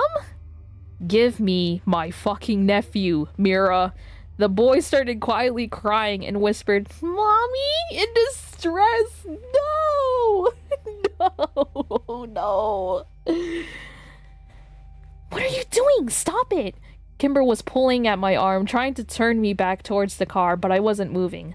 I was seething with a fury I had suppressed for 9 years. Yo! Owen! She started screaming, Owen, please! Grady came sprinting out of the... I think that was supposed to say Gracie. Gracie came sprinting out of the doorway of the stop next door. He took one look at the situation and pushed his wife and the boy behind him and raised his fist to hit me. But there was fear in his eyes. Let's go, Sam! I heard Kimber yell. Give me my... Why is he tweaking? Why is he tweaking? Why? Give me my nephew! I screamed at Owen in a spitting red rage, and suddenly I felt a slap across my face.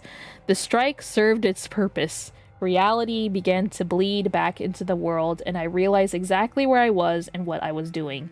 Kimber was standing in front of me in between Owen and I. Her hood had fallen down in the commotion, and her hair was spilling out of her beanie and down her back in a wild, bright waterfall of crimson. She looked scared. We were exposed. Yeah, damn right! You fucked up the plan, dude! Owen Grady... Oh!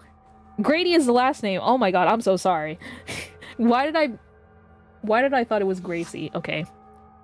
Let's just read the story as it is, unless if it's grammatical errors, which I will gladly put the pieces together.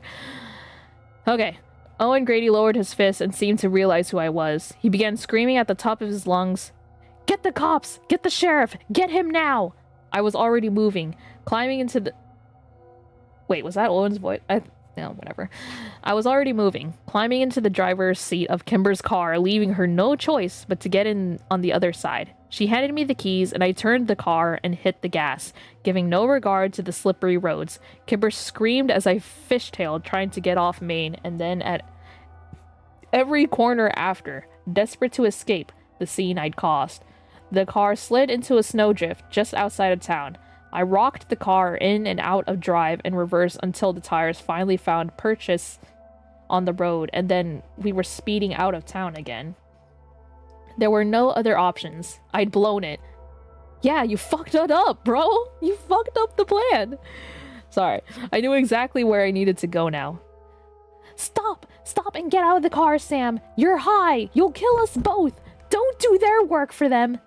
That was Whitney's son. That was my nephew. Oh my god. Okay. Whitney is his sister. The majority of the story, his sister was, like, missing. And then, and basically it was, like, Sam's first trauma. Okay? And then, everything happened then and there. You'll just have to watch the YouTube video for yourself. Where is I? Okay. Why would you think that, Sam? Because I know. I put it together years ago. You want me to trust you and your mysterious source? Well, trust me when I say that that kid was my nephew. Okay, just slow down, please. Where are you taking us? Where we should have gone in the first place. No, Kimber was shaking her head wildly. Sam, no, we can't go there. Not yet. Okay. I'm so sorry. We can't go there. Not yet. Oh, yeah. And also for the kids. So, you know, the trafficking ring I was mentioning, the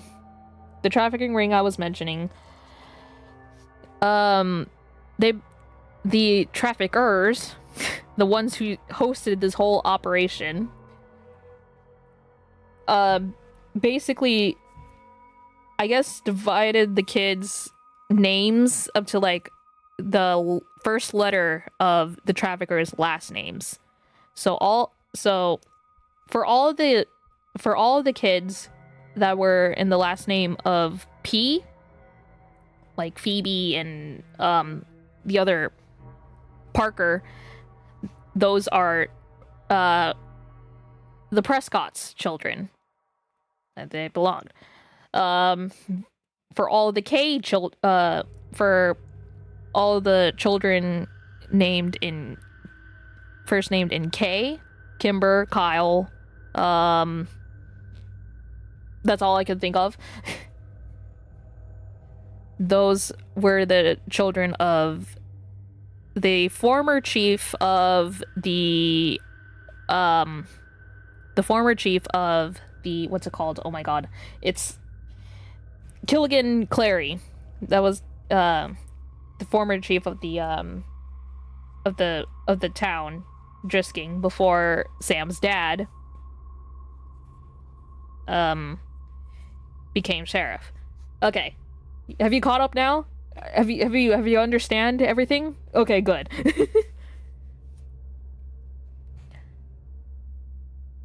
Oh, and also, like, for the W children, I've heard there is a theory going around that might be like that the dad might be involved or something else. We don't know. I don't know for sure. We don't know that for sure. But it's been theorized that the W children that that's been pumping out is has been like either from the dad or the sister. Going on.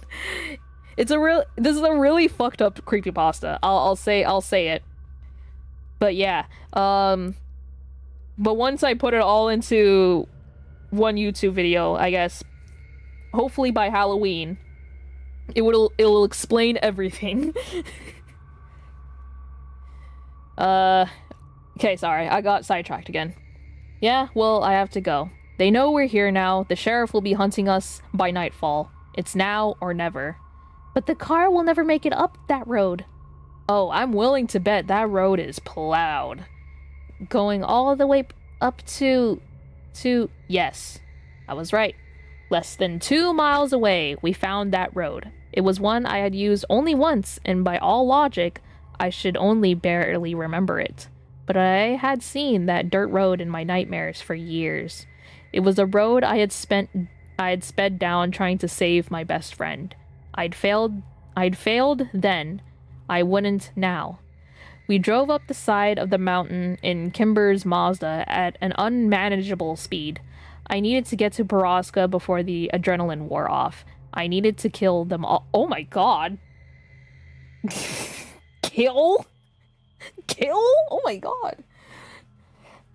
To kill them all. Oh my god. Okay. Clary Prescott, in reference to the current Prescott running the town. Yeah, there was a generation of Prescotts, by the way. Jimmy is what we're mentioning. That's the current Prescott heir, I guess, to the town. The mayor, whatever. I don't know what it's called. I don't care. My father, which is the sheriff, all the deputies, the local cops, everyone involved.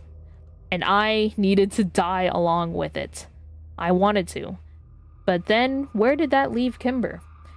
The higher we got up the mountain, the clearer the air and the clearer my mind. The uncontrollable madness that had puppeted my every action for the last 30 minutes was draining away. I chanced a glance over at Kimber. Her face was as pale as a moonbeam, but her jaw was set in resolve.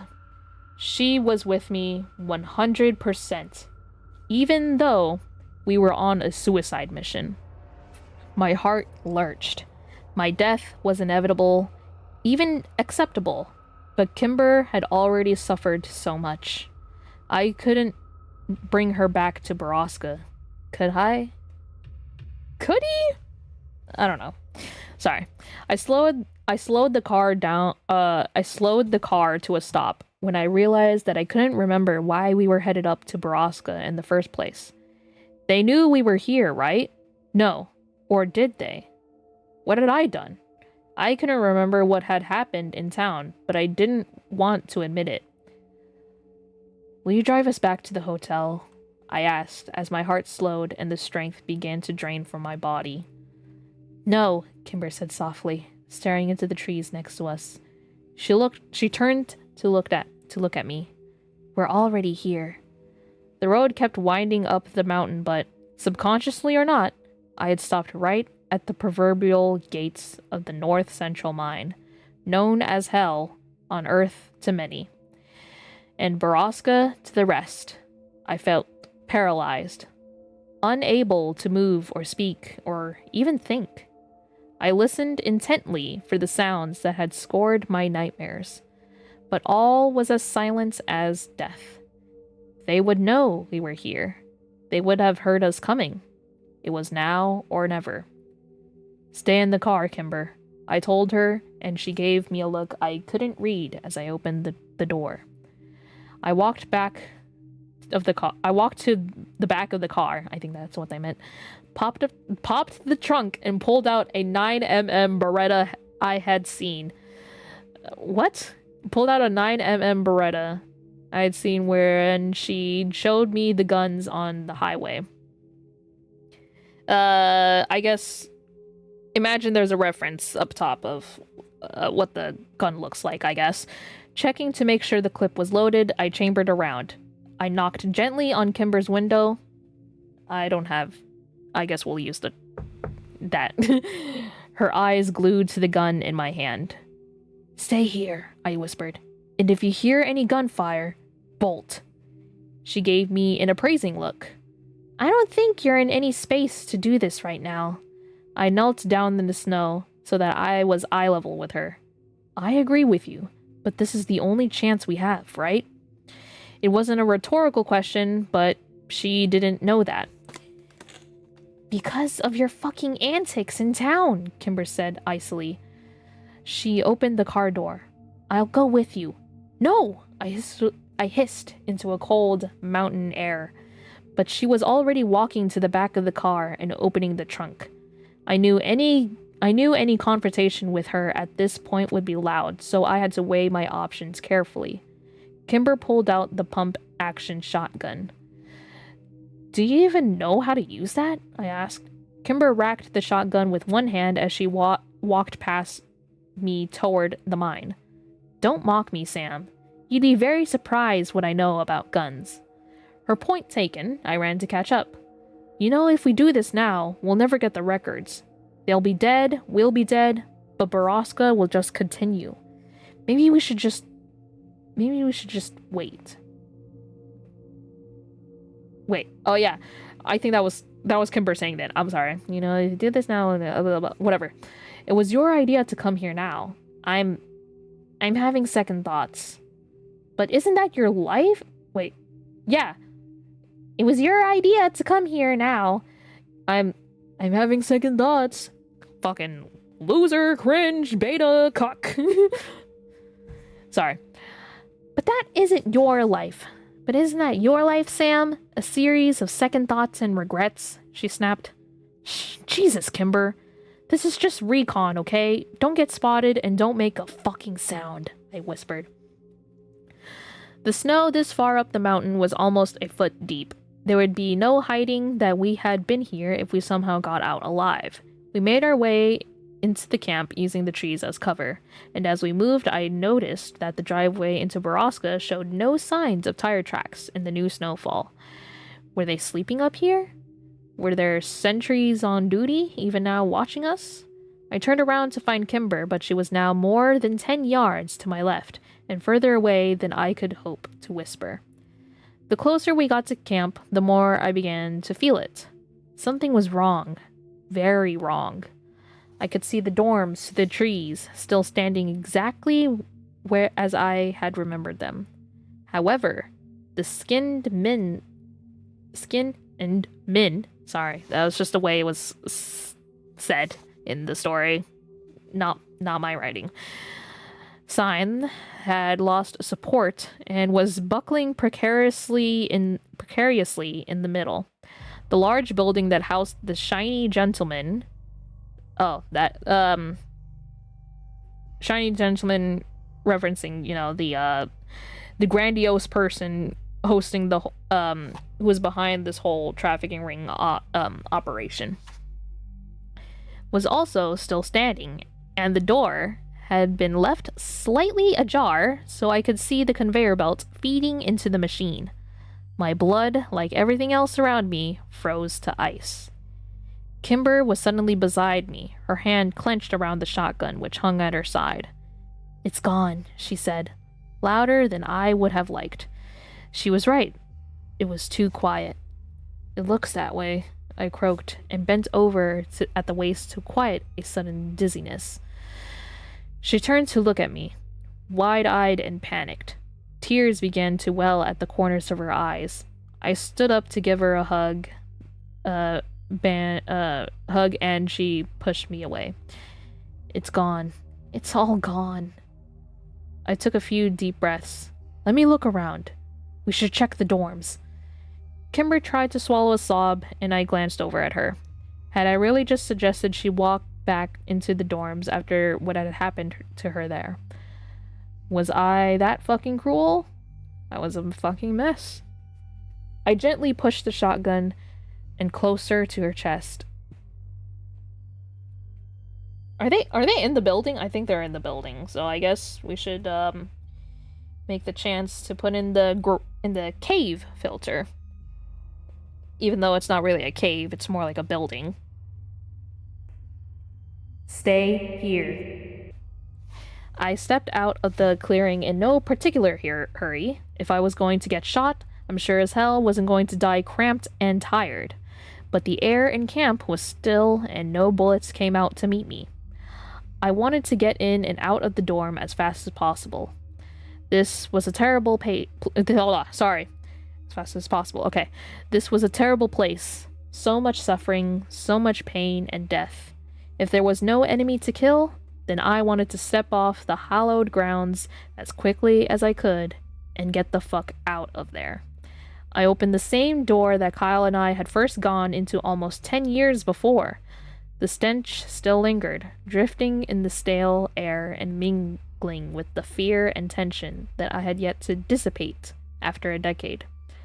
But the beds were gone. I went quickly from room to room and verified that the building was completely empty. Kimber saw me emerge from the other door, and I gave her a shake of my head. I was only a few steps away from the building when I began to feel dizzy again. My vision narrowed, and I started to lose control. The last thing I heard was Kimber's voice as she screamed my name, and then came the familiar, welcoming darkness. Ooh. Sorry. Chapter 7. I'm locking in at this time. At this part, I'm locking in. I could feel I was moving before I even opened my eyes. It was the gentle, swaying cadence of a car on the highway. Instead of coming awake slowly like I preferred, I bolted upright in a panic. Kimber was driving, and she didn't look away from the road. "Are you okay?" I asked her. "No. I was starting to remember what had happened on the mountains. I'm sorry." Kimber didn't respond. Did I walk to the car? I was sure I knew the answer, but hoped I was wrong. "No, you were dragged to the car." It was actually impressive that she could drag a full-grown man through 200 yards of snow. I was constantly underestimating Kimber. Look, I rubbed my face and realized my hands were like ice. I laid them over the heaters on the dashboard. I mean, the good news is that Borrasca is gone and no one is suffering anymore. "No one?" she yelled. Me, Sam! I'm suffering!" Her voice was scratchy. It was obvious she had been crying, and judging by the current time, probably for hours. I'm sorry, that's not what I meant, I said. You don't fucking get it. If Borrasca is gone, then that means my source lied. He lied. Not just about Borrasca, but about everything. Yeah, Kay, but we knew that was always a possibility. A possibility, yes, but I still had hope. Hope that he was right about everything. Hope that there was a chance Kyle would come back.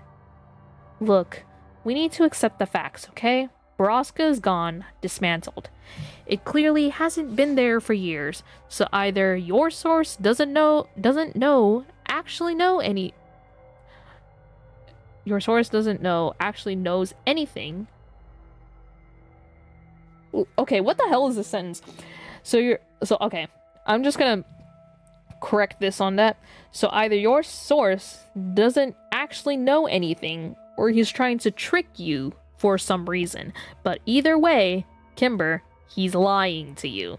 Oh my god, the freaking grammar isn't grammaring. It's hurting my brain a little bit. But you know what? I understand.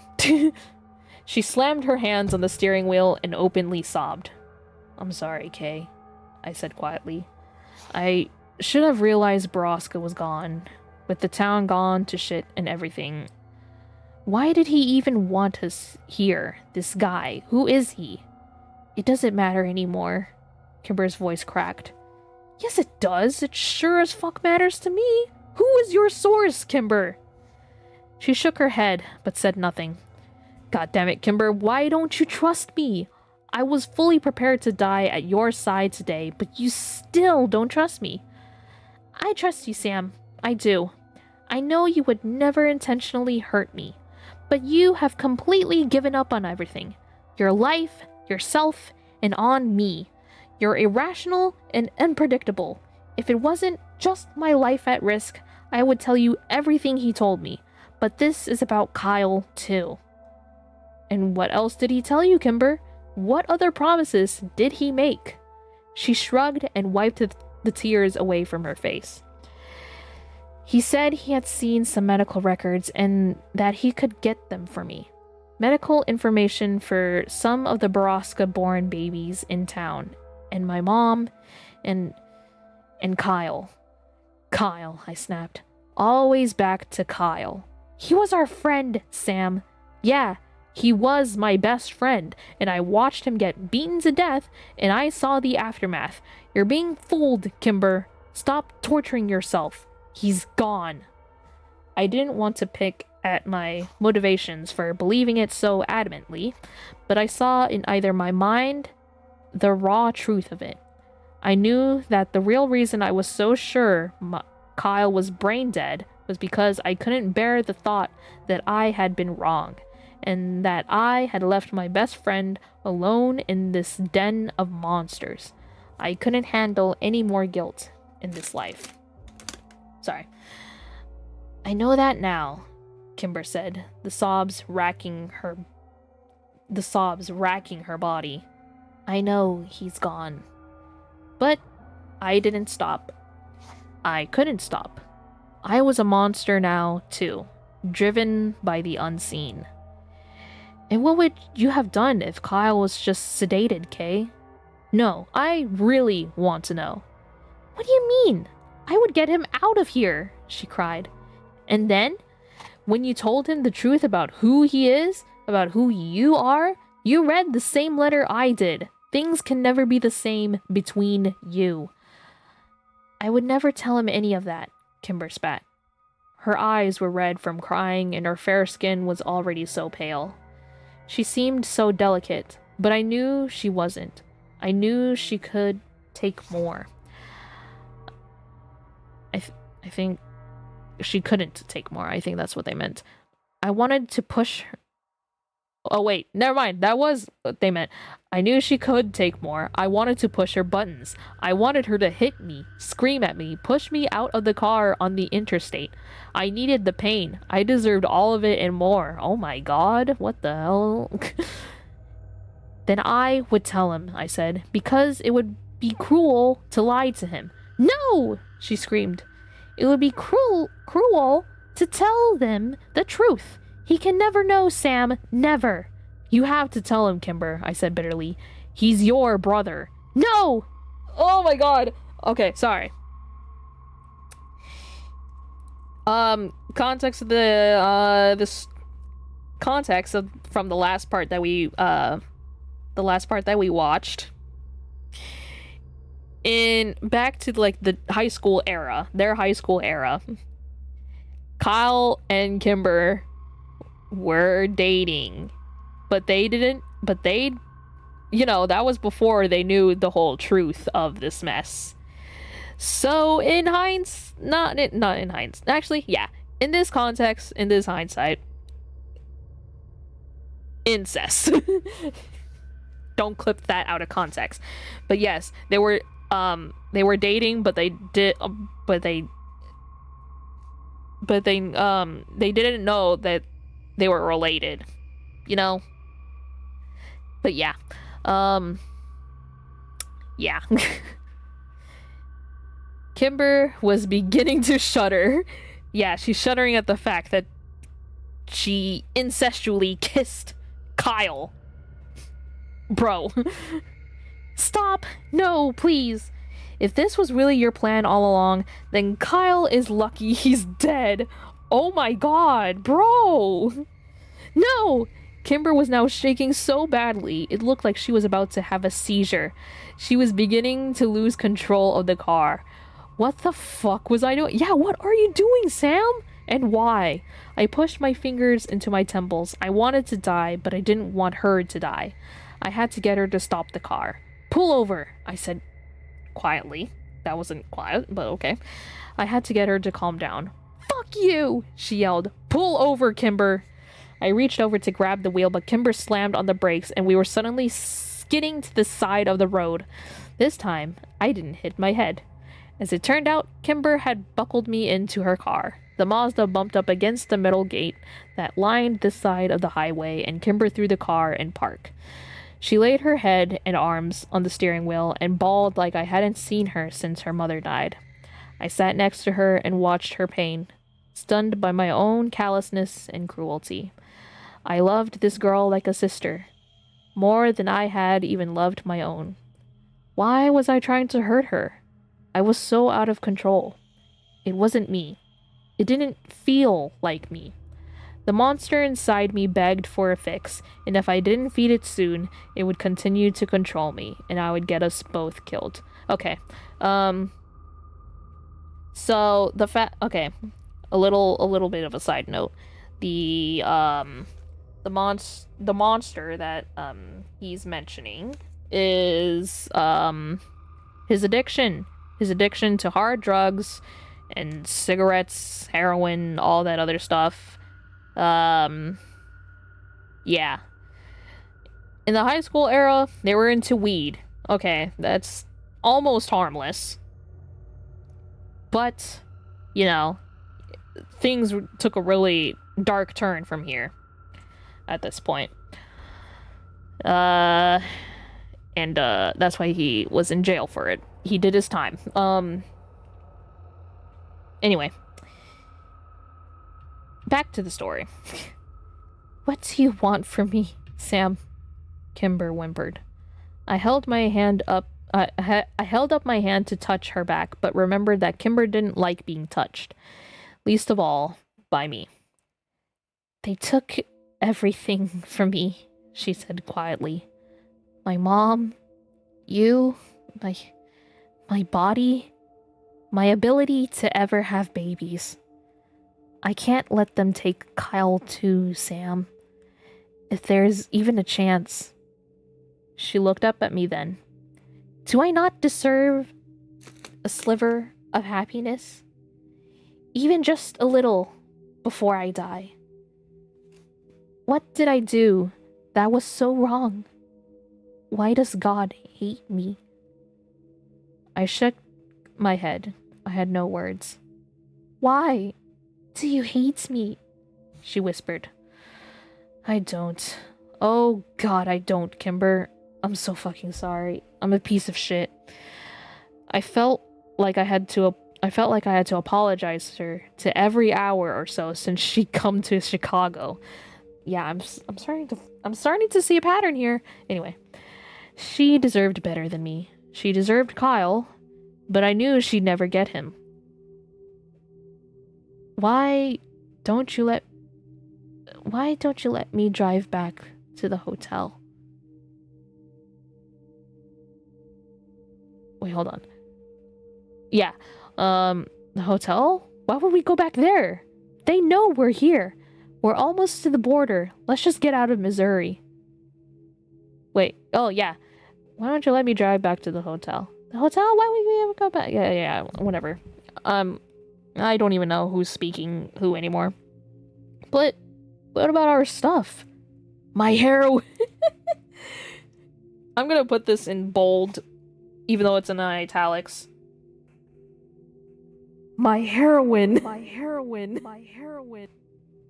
Okay, I'm sorry. I had to. Kimber wiped her eyes. Buy new stuff. It's not worth your life. But we were 7 hours from Chicago, and I knew I was less than half an hour away from a meltdown if I didn't get back to the hotel.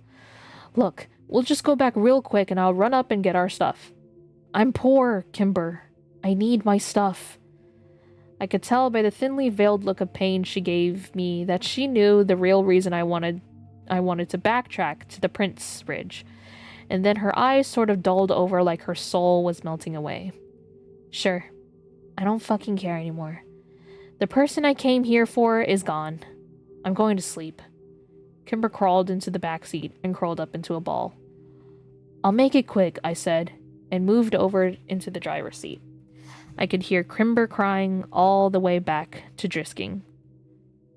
Chapter 8. The hotel was quiet. No police presence, no note on our door, no blinking light on the phone. Nothing to confirm that we had indeed been outed. Kimber tiredly climbed the stairs into to the room and laid down on the bed as I loaded everything into the car.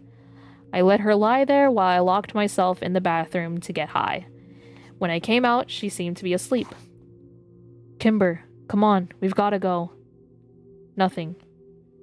Kimber, I walked over and shook her. No, I'm not going anywhere, she answered. You can go. Take my car. Just leave me here. I wanted to argue with her, but my eyes were already heavy as the heroin in question, breathed sweet euphoria into my body.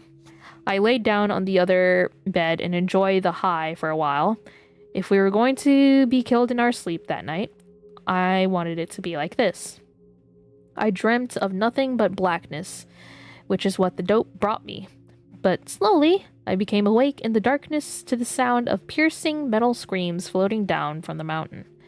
Echoes of a beast already slain, but still haunting me. Hunting me, sorry. I couldn't see. The nightmares were back. I turned my head toward the window and watched the snowflakes that were falling through the fluorescent light over our door. No one had come in the night to kill us yet. I closed my eyes and enjoyed the feeling of heaven still coursing through me. It was a feeling I loved, waking up high, enjoying it for a few minutes, and trusting that it'll cradle me back to sleep and make me whole in the night.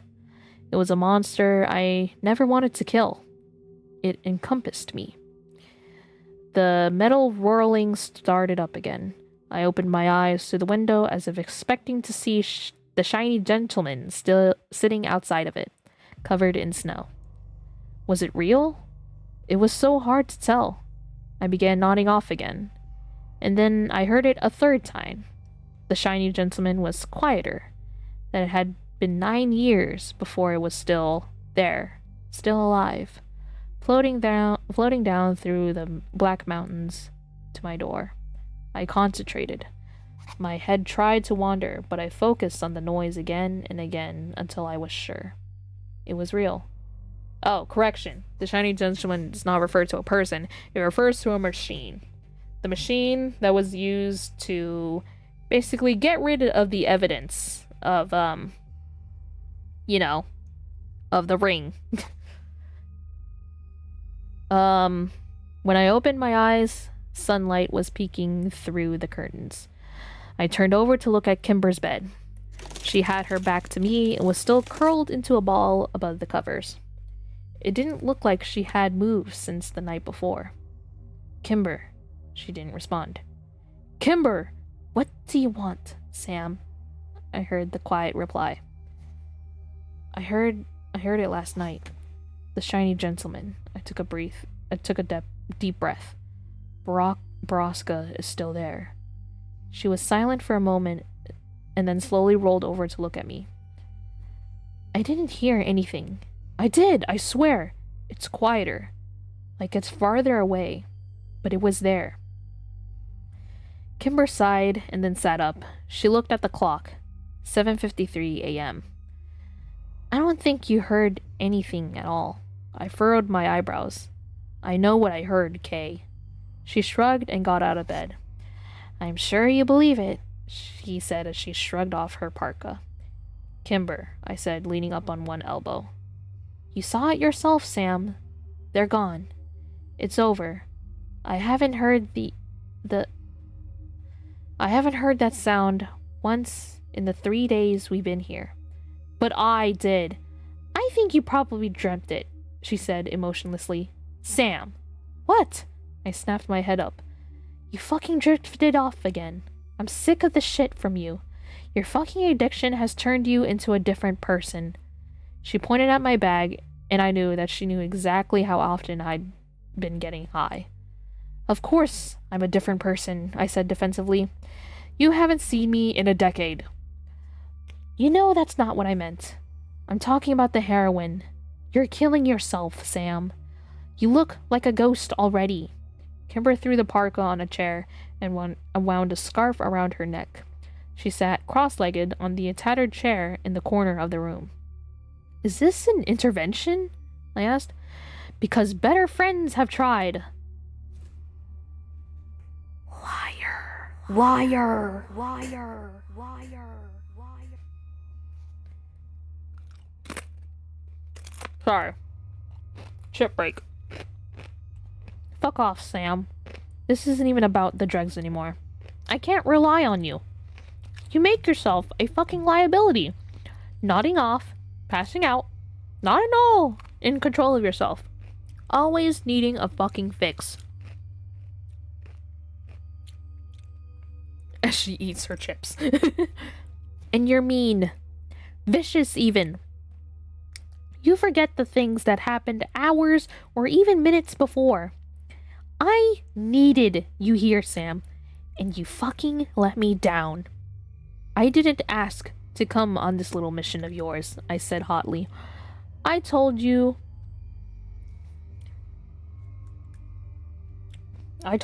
back in Chicago.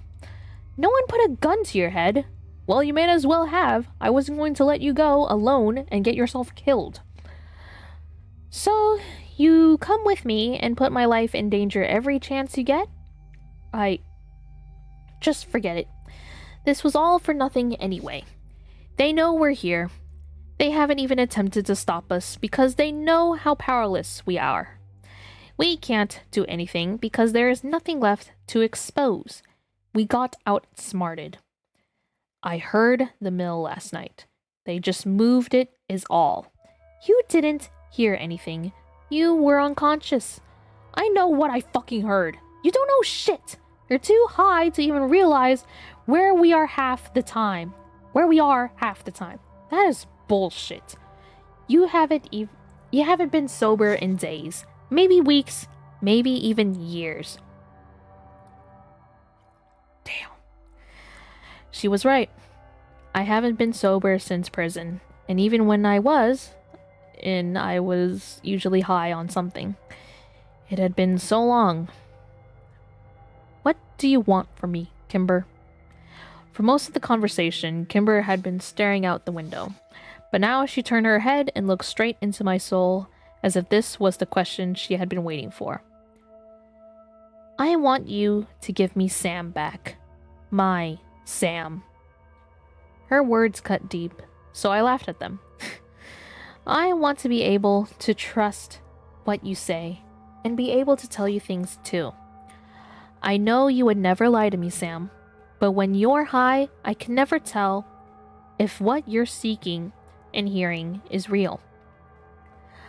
I'm not even totally sure that it was Mira that you were screaming at yesterday. It was. Wasn't it? I wanted to tell you who my contact was in Drisking. I wanted you to talk to him.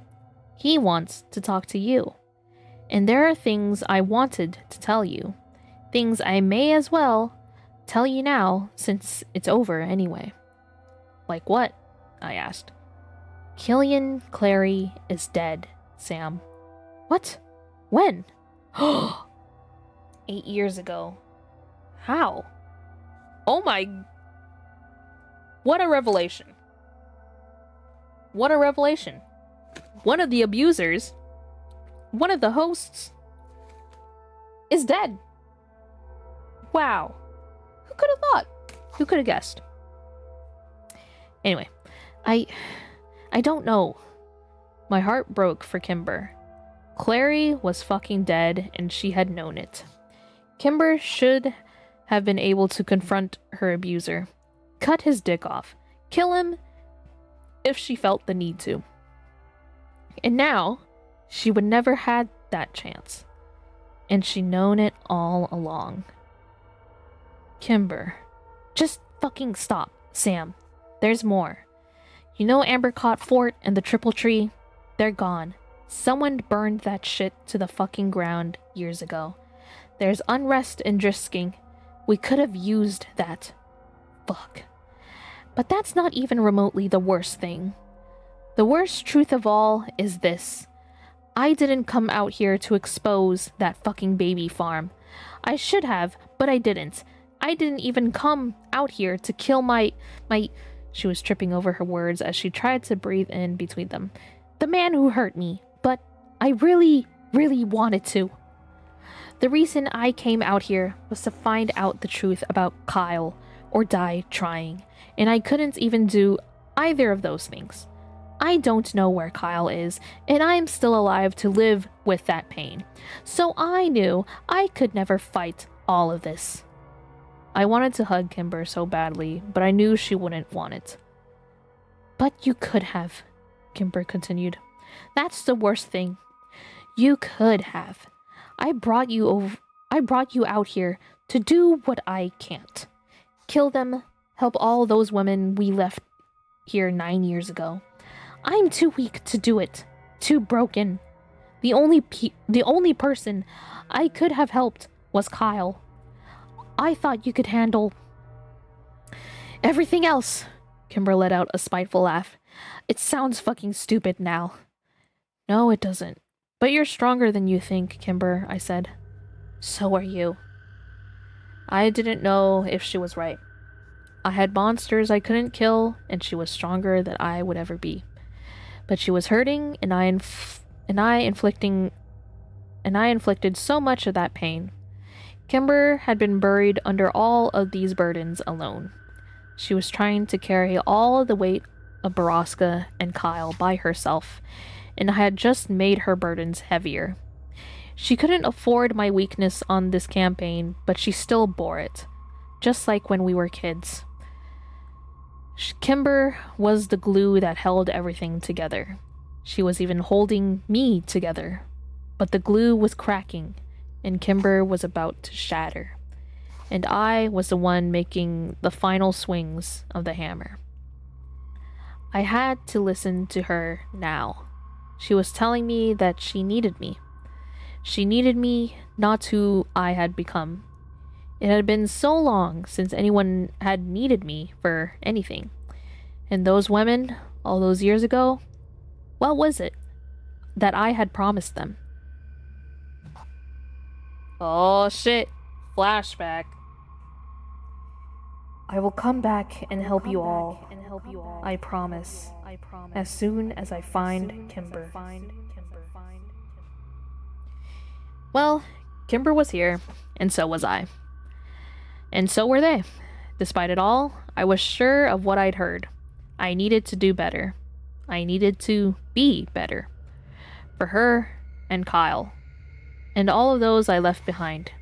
If Borrasca was still there, it meant that maybe, Kimber's source was telling the truth about Kyle. And that meant there was hope. But not if I remained the sickly, unpredictable heroin addict that I had let myself become. Kimber. In my bag, the side pocket there, rolled up in a pair of pants, there's a tin foil. Dump everything inside of it in the toilet. I swallowed.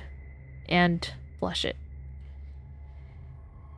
Kimber's dark expression lightened a fraction, and she stood up uncertainly, then went to my bag and found the heroin where I told her it would be.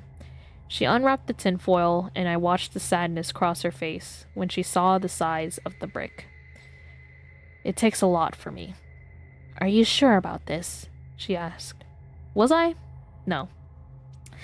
I hated almost everything about the idea, and my body was already recoiling at the thought. Yes. Kimber came back from the bathroom and sat down on the edge of her bed. What do I do now? I've actually only done this once and only for a few days. The next 72 hours are going to suck for us both. I can go sleep in the car for a few days if... No, Sam. I'm going to be here. Okay, well, here's what you can expect. I'm going to be a total asshole. Kimber rolled her eyes. Check. I'm going to feel cold all the time. She looked over at the thermostat, which was currently set at 84. Check. I'm going to be in pain. A lot of it. And I'm going to sleep like shit. She gave me a sympathetic look. Check. And I'm probably going to ask you to find me dope. I wouldn't even know where, and I'll know that, but I'll ask anyway. This will probably start in a few hours and peak sometime tomorrow, but I'm a heavy user, so it could be a few days. How long are we checked into this hotel? It's open-ended. Well, that's good. Kimber crawled over the bed to where I was sitting, and for the first time since we were kids, she put her arm around me and lay her head on mine. You're going to be okay, Sam. You're stronger than you know. I believed her, but the question for me wasn't whether I could do it. With Kimber by my side, I knew I could. The real controversy was who would appear on the other side. I hadn't been sober since I was a teenager, and I had no idea who I was going to be in 3 days. I glanced over at the thermostat and pulled the quilt up higher on my body. I was already feeling a chill. Chapter 9. I was true to my word, much to Kimber's distress. By that evening, I was clawing at the walls, and I didn't shut my eyes even once that night due to the pain in my back. Kimber tried to soothe me, put on movies she thought I would like, and curled up next to me at night. But the real comfort was just her presence. Even in spite of her insistence that I drink water every hour, I couldn't keep down. Every hour that I couldn't keep down. I refused food through the next day, but she finally got me to swallow something in the evening. What do you mean by that? Speaking of eating, I'm gonna live the life of luxury of Sam eating only chips and a mountain. And a mountain of a monster. Sorry. I was about to say Mountain Dew.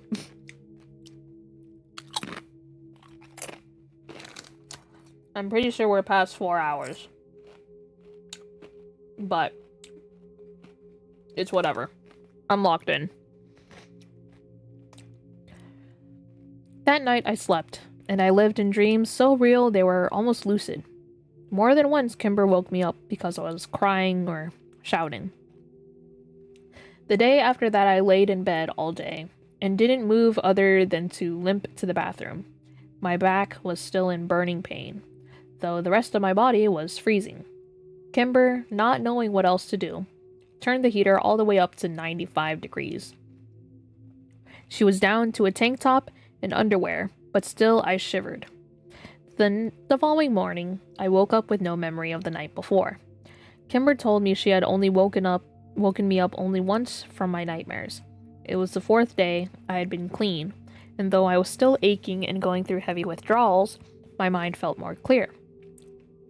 Reality was painfully bright and raw, and my actions over the last week were agonizing to remember. I apologized to Kimber about what I had said and done so often that it went from amusing her to downright annoying. I had smoked half a carton in the days I'd been detoxing, and my throat felt like the smokestack on a coal train. With my new clarity came some raw realizations. I started to notice Kimber on her phone throughout the day, her expression dubious and worried. I wanted to ask, but I couldn't focus on too much intricacy yet. We ate more pizza that day. I kept down an entire 2 slices, and Kimber made me drink liters of water, which also stayed down. As we neared the week mark, Kimber started sleeping in her own bed again. I was remembering some of my dreams, and while most of them were nightmares from the years before, I also had some pleasant dreams of Whitney and my mother. I was feeling again, and though it hurt more often than not, I realized that not all feelings are bad. It was something I had forgotten during my many years of numbness. The dreams of my family awakened in me an unrelenting ache that I couldn't ignore. I wanted to see them again, my sister and my mother. One was impossible, the other maybe not entirely. The fact that I was less than 10 miles away from my mother at any given time warmed me during the cold nights. And then finally, I felt my physical strength begin to return. I was allowing myself to take ibuprofen for the pain, which was not unlike hurling a dart at an elephant. I was getting out of bed, sleeping through the night, and my mind was as crystal clear as ice. The more I thought about our situation, the angrier I became. But it wasn't the festival of rage that had been my life up until that moment. It was a simmering, controlled ire that I was able to rein in and compartmentalize, ready to execute at my leisure. With the mental clarity, I became even more convinced that what I had heard that night was real. They, whoever they were now, had simply moved their operation. I told Kimber my belief, but as much as she wanted to believe her source was legit, I knew she was afraid of hoping again. 9 days after the incident on the mountain, I came out of the shower to find Kimber pacing and sliding worried glances my way. "What's the matter?" I asked as my towel dried my hair. Sorry. "Hey, do you think the front desk here sells razors?" "I don't know. I'll ask." I could tell she wanted to say more, but hesitated. "What is it?" I asked again. "My contact." "Yeah? What about him?" "He's on his way here." "What? You told him where we were?" "No. He already knew." "It's no secret, I guess," she said. Well, that's comforting. "Why is he coming here?" "Because he wants to know what the holdup is." "What holdup? What does he want from us?" From you, actually." "I thought this guy was just giving us hospital records and pointing us toward to whatever server the Borrasca database was sitting on.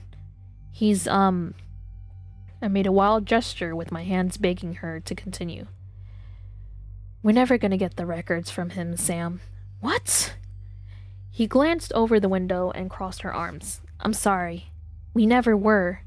He's offering something different, and he's here." "I don't fucking like this, Kimber," I said as I stood up from the bed. I heard something climbing the stairs outside. Heavy footfalls indicated a large man or possibly someone who just walked like a Neanderthal. Kimber opened the door before he could knock, and Jimmy fucking Prescott walked in. "I'm sorry?"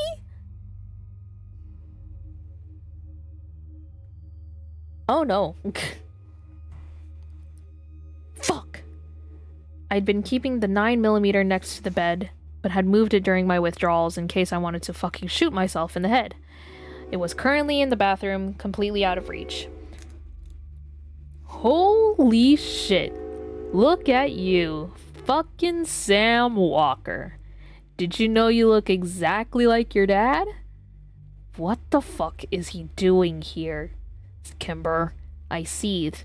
She was standing in the corner next to the door, arms crossed, and a grim expression on her face. Oh, don't be mad at her, Walker. She was conducting business. You want something, I want something. It doesn't need to be personal, right, sweetheart? He turned and gave her an oily smile, but that made my still delicate stomach churn in revulsion. Just talk, Kimber ordered. All right. Well, you want to give the men some privacy then, princess? Jimmy asked, sitting down on the sofa by the door. I'm not leaving you alone with him, she told Jimmy. He shrugged, and before I even realized what he was holding, he had shot Kimber with some sort of taser. What the fuck? She fell on the floor immediately and convulsed a few times before going limp. Women, right? Jimmy laughed. Ha ha, misogyny, ha ha. Anyway, sorry. My heart dropped to my feet as I lunged towards Prescott. He casually swung the taser around to point at me. Settle down, Prince Charming, she's fine. We've been trying out some non-lethal stuff up at the stables. He rolled it around his hand and smiled.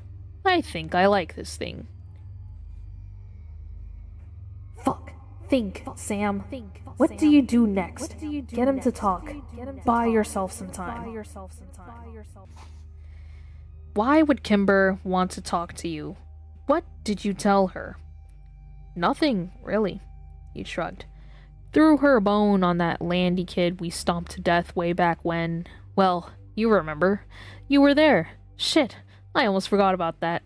Anyway, what was I saying? Oh yeah. I told her I could give her information on that kid's condition, you know? Gave her some hope. Gave her some information about the sheriff, too. All the information you have given her is useless or total bullshit. Jimmy smiled. She played her part. I'm done with her now, but I'm willing to fulfill my end of the bargain with you. What bargain? We'll get to that, Jimmy said as he pulled out a cigarette and lit it with a red Zippo. Fine. You told Kimber that Killian Clary is dead. Is that true? Jimmy laughed. As a doornail. Why did you kill him? You think I killed him? He was a useful and loyal business partner. Why would I kill him? Because you're a fucking hothead, and that's why. Jimmy reclined back in his chair and took a long draw on his cigarette. You really don't know anything, do you? The mine is under new management. What the fuck does that mean? It means there's a new sheriff in town, kid. I swallowed the bile that rose in my throat. Sheriff Walker? What reason would he have to murder Clary? Because Killian gave the orders to send Walker's daughter to meet the shiny gentleman. I shook my head. I can't fucking believe she was working with you. Believe it, kid. You're not going to give us the files you keep on Borrasca, are you? Fuck no, son. That would incriminate me and my entire family. And the medical records for Kyle and Ann DeStaro? Trust me, there's nothing in there that would help you. So what are you offering us? Jimmy put the cigarette out directly on the glass coffee table next to him and leaned forward. The chance to take down your father. I scoffed. Why would you want that? Look around, kid. This town is a piece of shit. White trash, poor, filthy shadow of what it once was. When Walker took over, he changed the whole business model. We used to provide a service. It was fucked up the way he did it, I'll admit that. But in the end, people got to live in a rich town and raise families like they did before the water got all fucked. Drisking was all a Drisking was a nice little place people could be proud of. Even you had to admit it. Drisking was a fucking facade. None of that was real. It was real to them, to your teachers, to your friends, even Mira and Owen Grady. I heard you scared the shit out of them a couple weeks ago. Man, when I heard that story, I was laughing so hard. Didn't think you'd give up your anonymity so quick, seeing as that's the only thing you had going for you. Other than me, of course. Jimmy Prescott was off his fucking rocker. I felt like my skull was going to crack from the audacity of it all. Working with Jimmy Prescott was the definition of suicidal insanity. Anyway, kid, so yeah, your dad comes in, big dick on campus, and flips the whole system on its head. Suddenly, we're running a sex trade operation. The higher-ups are happy because they get girls and more money than before. Walker don't really care about money as long as they keep supporting him, so every dollar we make from the stables go right into the pockets of the upper echelons. No more money for the town, no more babies for the families. The Prescott legacy is in ruins. It's all straight up sex trafficking now. It's just unseemly, if you ask me. And you're sure the sheriff is involved in all of this? Involved? He's fucking running it, kid. Did you listen to anything I said? And you want to kill him? Jimmy tipped his hat in my direction. I'd be much obliged. Why can't you do it? I said, watching Kimber out of the corner of my eye. She still hadn't moved. Because you're the only reason on Earth who has a prayer of killing your daddy. I laughed. If you really believe that, you're dumber than I thought. You've got the wrong kid, Prescott. My dad would kill me without thinking twice. It's Whitney he loved. A shudder ran down my spine. Loved was not the right word. Nah, I don't believe that. He could have killed you already. Spouting off in town like you did about stolen babies. What's left you alone out here, hasn't he? He's left you all alone out here, isn't he? He knows where you are. The whole sheriff's office does. But they're prohibited from moving on on his orders. That doesn't make any fucking sense. I mean, why? Prescott shrugged. No idea. I think it's probably just a game. You don't play until you cross the city limits. Walker had a thing about playing sick games with his kids. It's disgusting if you ask me. We have different ideas about what's disgusting, I said. I think you'll change your mind on that before you leave town, Jimmy drawled. You actually think the sheriff would let me get close to him knowing I had a gun and intended to kill him? I think there's a chance. He likes his games, and anyway, I'm certain he'd hesitate to kill you. You're his only son, and all that. I think we both know that's bullshit, I said. Jimmy raised an eyebrow. Holy shit, Walker. I'm impressed you knew about that kid.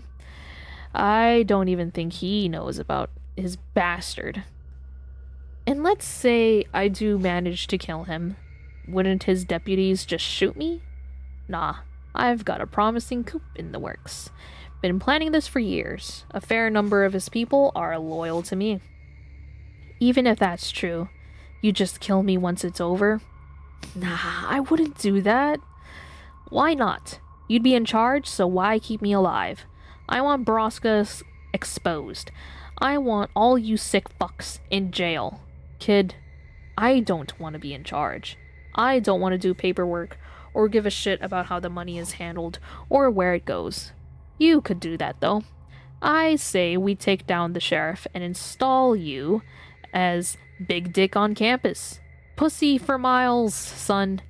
And you can't be getting a lot these days walking around looking like you do. Fuck you. I would never be interested in this deal, and I wouldn't understand why Kimber thought I would be. Well, I never actually told her that part about putting you in charge. Well, then what part did you tell her? I promised her I'd tell her where her boyfriend was, and I told her she'd have a shot at killing her rapist.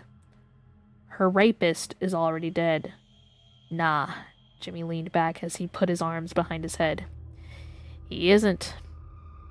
My brain ran into a brick wall. I couldn't understand what the fuck he was trying to tell me. Don't look at me, kid. She wasn't assigned to me. And then it clicked. I threw up before I could stop myself, and the vomit ran down my pants to the floor. Sick, kid! I croaked. You tell the sheriff I'm fucking coming for him. I like your fury, son. Harness that shit. But you're gonna need a lot more than blinding rage. Here. Jimmy dropped a folded piece of white paper onto the coffee table next to his pile of cigarette ash. These are the coordinates of the new operation. Use your phone or something. Jimmy stood up and moved Kimber's leg out of his way with the toe of his boot. I can't wait to see what you cook up. Just remember, I need him dead, not incapacitated. He opened the door and walked out, then stopped abruptly on the other side of the threshold. Oh, and the sheriff always wears a bulletproof vest. Always. Probably even when he's fucking his wife. He laughed at his own joke and then shut the door behind him. I need some time to absorb what just happened. Oh my god. The person who sexually assaulted her is his dad. Oh no. Oh, that's disgusting. That's disgusting.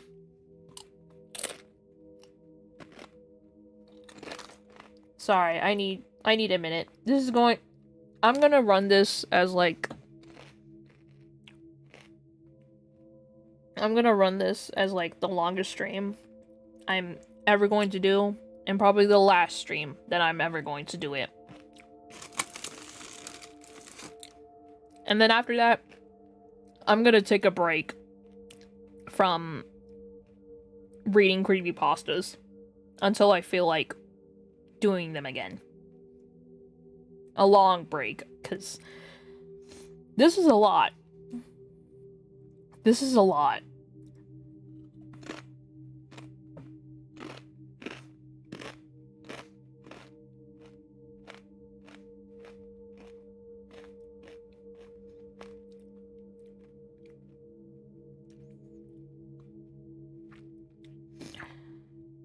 As soon as it clicked, I stumbled over to the door and locked it with 2 deadbolts.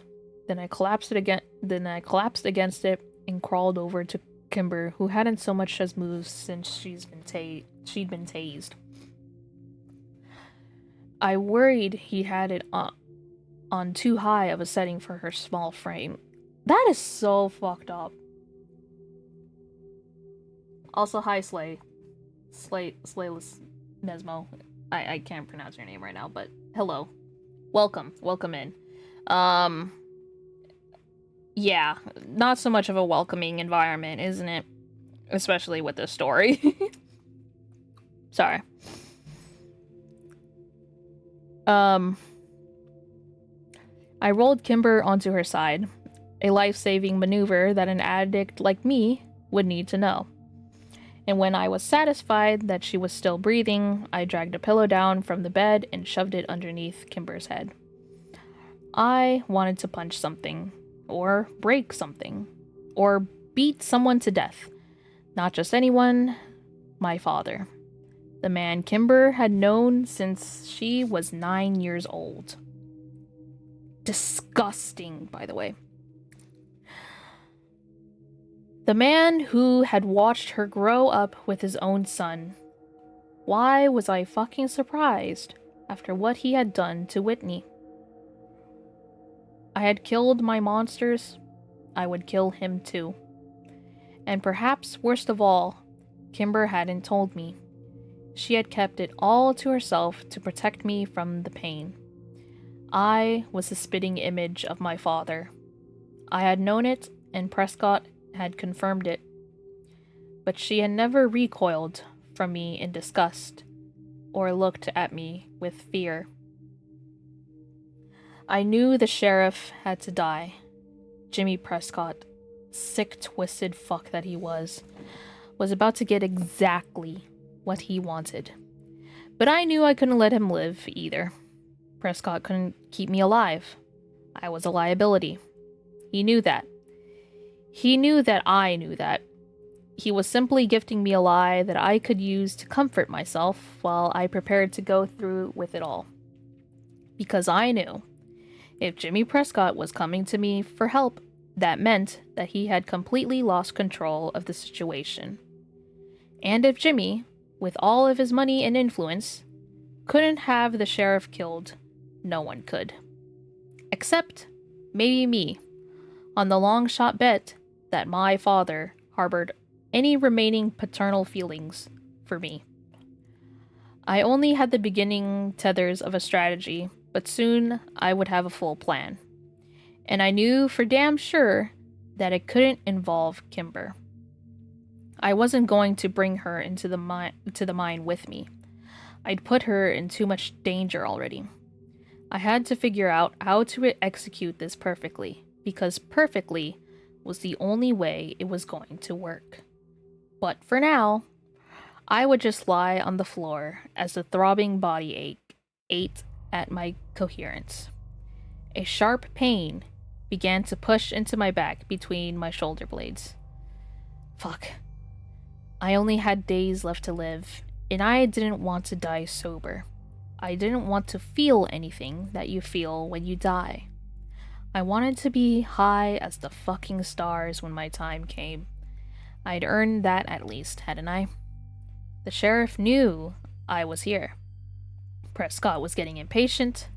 Time was running out. I pulled my phone out of my vomit-soaked jeans and dialed a familiar number. Yo, man. I need a favor. Oh my... Okay. Who could it be? I want to say... Fuck, what's his name?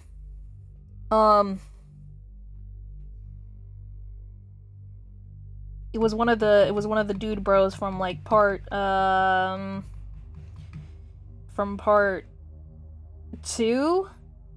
Part 2.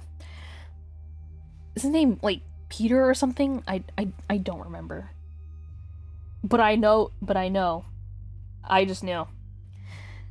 Okay. We're halfway through. We're 5 hours through the stream and we're halfway through. I'm gonna lock in for the rest of this story. And then after that, I'm gonna go lie down and think about my life. Actually, I did say I was going to, like, say this and try to edit as the best I can. But, after this, I doubt it.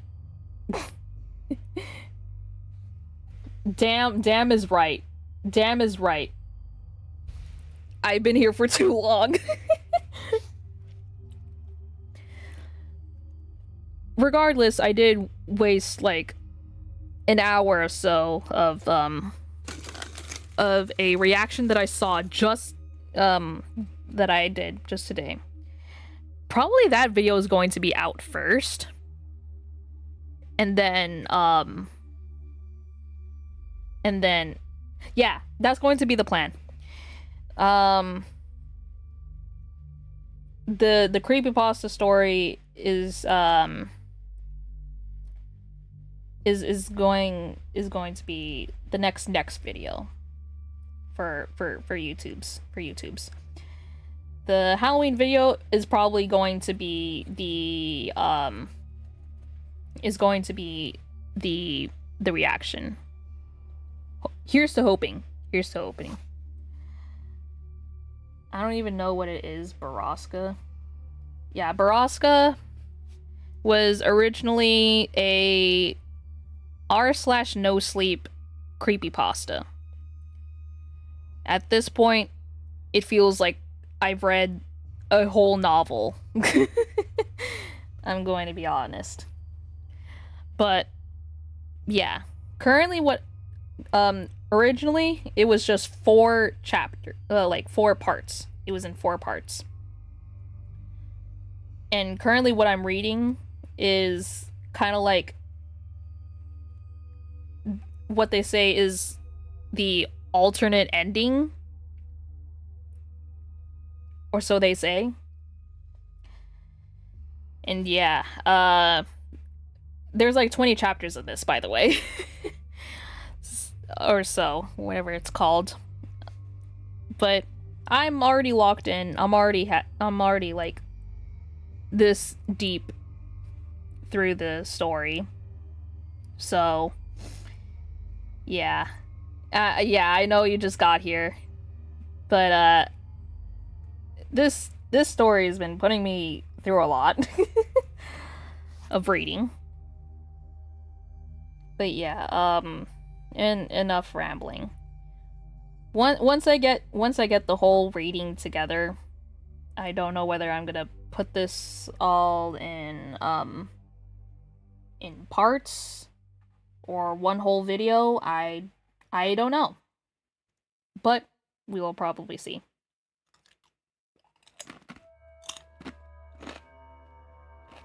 But alas, I am delighted that you're here for the ride. I don't know whether you should regret it or not. Entirely up to you. Just know what you're signed up here for. I'm just saying. Sorry for the yapping. We're at... Sorry, I was eating a Dorito chip. We're at chapter 10 now. Chapter 10. And oh, also trust me, since it's October, this is not normally the stuff that I would do on my YouTube channel. I do pretty much slightly more lighthearted things. Slightly, take that with a grain of salt. But yeah, anyways, you'll actually find it in, I want to say, in exclamation point socials. Oh, whoops.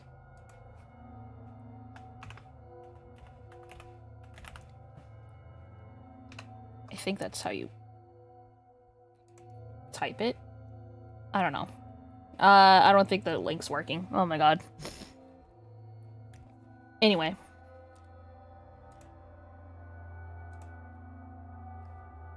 Where... Oh my god. I alt-tabbed. I'm so sorry. Chapter 10. Kimber stirred next to me. Before I could stop her, she rolled into her back and started to sit up. Whoa, slow down. Easy, easy. What happened? She looked down at her sweater in a panic. Did I get shot? Yes, with a taser. You can thank Jimmy Prescott for that one. Oh my god. Oh my god, Sam, are you okay? Did he... What happened? I'm fine. Kimber stood up and looked around the room. He's gone? Yes. Okay, listen, Sam, I waved my hand dismissively. I know why you did what you did, Kimber. Prescott is a key player, and I'm smart to listen to someone that high who wants to flip Informer. Yeah, but was it worth it? Did he give you any good information? He gave us the location of the new camp they're using. So it's true, Kimber said excitedly. Do you trust him? No, but I trust these coordinates are correct, and I trust that he really does want the sheriff out. Did he tell you anything else? She asked. I couldn't admit to her that everything she had done to protect me from it, I'd found out the truth anyway. No, just a lot of bullshit and random tangents. You know Jimmy. So, what's the plan? We go in there, guns blazing? Yes, liar. She wouldn't be coming on this particular suicide mission. When? Wait, hold on. It's in italics. As soon as I get my package from Chicago. As soon as I get you somewhere safe. I said that in a most sarcastic tone. I'm so sorry. As soon as we have a plan. Okay, and... Did he say anything about Kyle? I didn't have the heart to say it out loud. I simply shook my head. Kimber nodded and was quiet for a few minutes. I watched her inner struggle.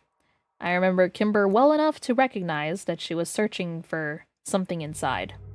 Something to fight for. It was such a Kimber thing to do. Okay, she finally nodded. Okay, what do we do now? We need to inventory what's in the trunk so I know what I'm working with. We, Kimber corrected. Yeah, we. Okay, what else? She asked. Well, I don't think Prescott is the only person who knows what room we're in at this motel. Let's go down to the front desk and see if they'll swap us to a room at the back of the building.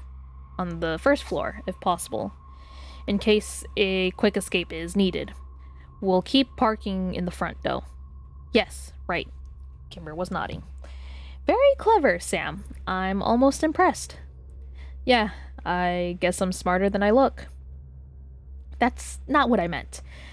You're different when you're you know? Without the drugs, you're cunning, strategic. It's going to make all the difference in the end. I shrugged. I really didn't know who I was yet. I was cold a lot and very stiff. My movements felt unnatural. The sunlight that covered the walls of the room from dawn until dusk every day was garish and off-putting to me.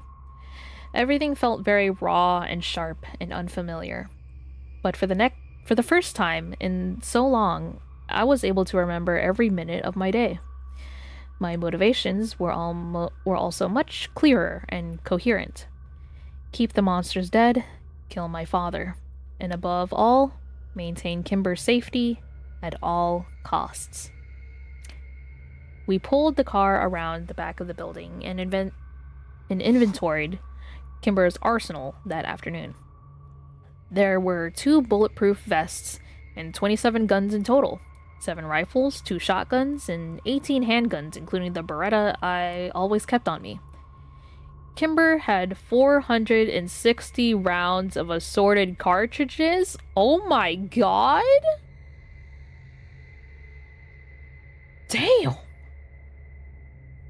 Like, actually, damn! I spent most of the following 2 days pretending to plan with her and waiting for my package to arrive from Chicago. I was beginning to feel so guilty for planning to leave her behind that I wondered if maybe it was even cruel.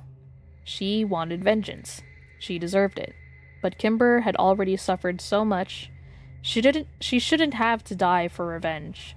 Not when I could do it for her. The death I would receive at Borrasca was a death I didn't deserve. An honorable one. I could live with that. And then one day, Kimber got a call from the front desk while I was in the shower. The package had arrived, and I wasn't there to intercept from the front desk from letting her know. I hated hiding anything from Kimber, especially now, but I knew that if she found out about the mysterious package, she may realize that I was planning something without her. When I came out of the bathroom, the package was sitting on my bed, unopened. Kimber was draped casually over the armchair, watching something on TV as if nothing were wrong. Oh, whoops. I could only be so lucky. I didn't comment and gently moved the box to the area between the bed and the wall where I kept my duffel bag. I took a deep breath. I'd almost been dreading this day because now that the package was here, things were going to start moving very quickly. 2 days, I said out loud. 2 days?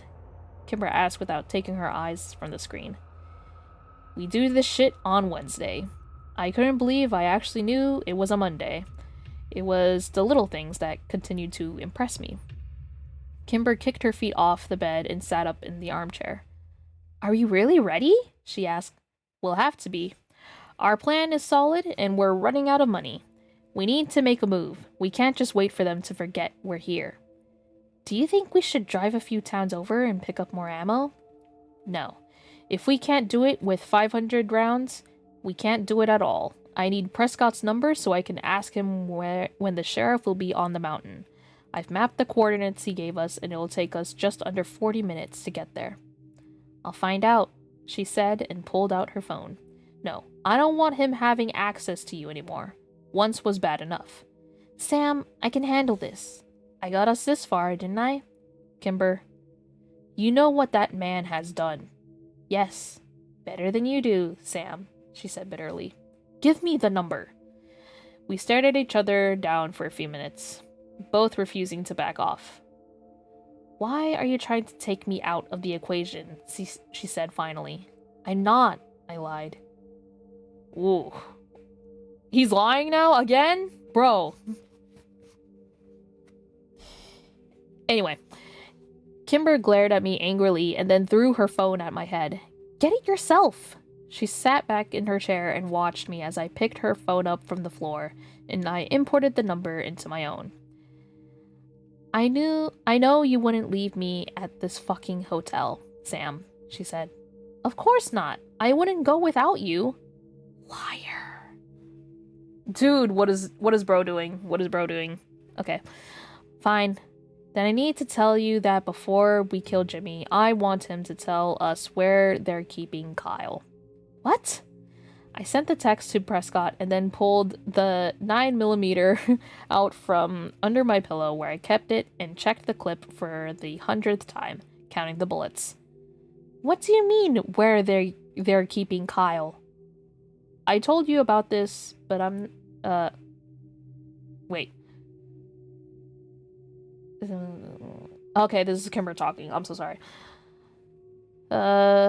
Where they're keeping Kyle. I told you about this, but I'm not surprised you don't remember. Kyle isn't at the Landies.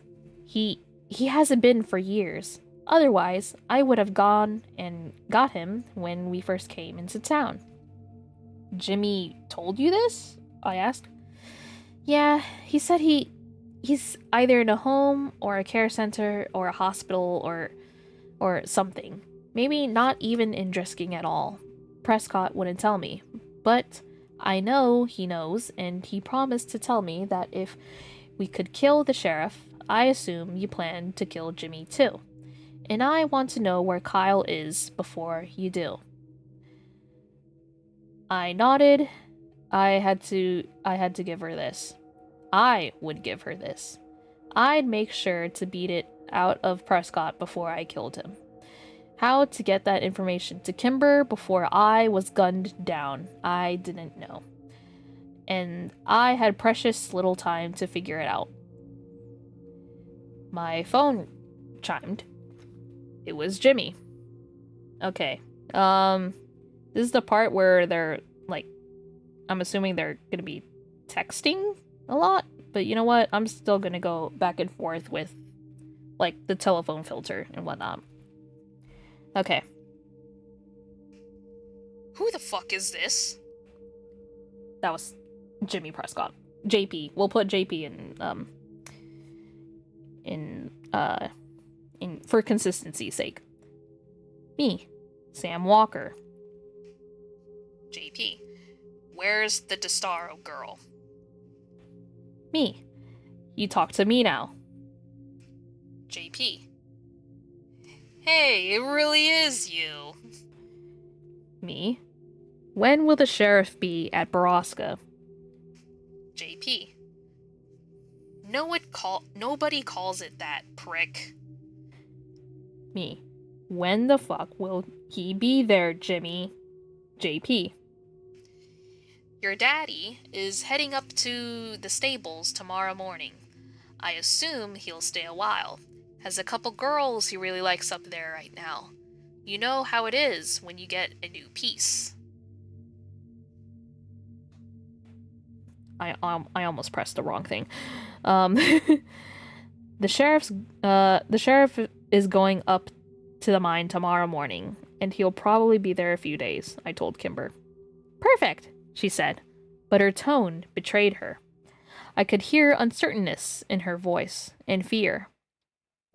I wish I could tell her that she was safe, and that nothing was going to happen to her. But she couldn't know that yet. We'll make our move Wednesday morning, just before dawn, I said. It should be dark enough to see yet still maintain decent cover. Kimber nodded and then stood up and began to pace around. We need to do a lot of prep tomorrow. Figure out how many guns we can carry and how much ammunition we can fit in our pockets. Reloading takes time when you aren't trained. Maybe tomorrow we can go over the firearms you'll be carrying, and I can familiarize you with how to quickly reload clips. We'll want to prep those early, maybe tomorrow night. Good idea, I said as impassively as I could. I knew that by tomorrow night I would be gone. But I needed to do something first. Something I had been thinking about ever since the dreams I had in the throes of withdrawal. I needed to see my mom. I wanted to let her know that I was still alive, and I needed to know if she knew what her husband is doing to people. I just couldn't accept that she did, and even if that were true, I believed that my mom would never hand me over to the sheriff if she thought he could hurt me. She loved her kids too much. I looked over at Kimber and realized that today was the last day I was ever going to have with her. I needed to get her out of town, but not now, not yet. It was our last day together, and I didn't want to spend it arguing. There would be enough of that tomorrow. My phone chimed again, and I looked down to see another text from Jimmy. JP. You finally making a move, kid? Ooh. Everything is brewing, but a lot is very foggy. I'm going to say that now. And I'm gonna take a drink because my throat feels kind of dry right now.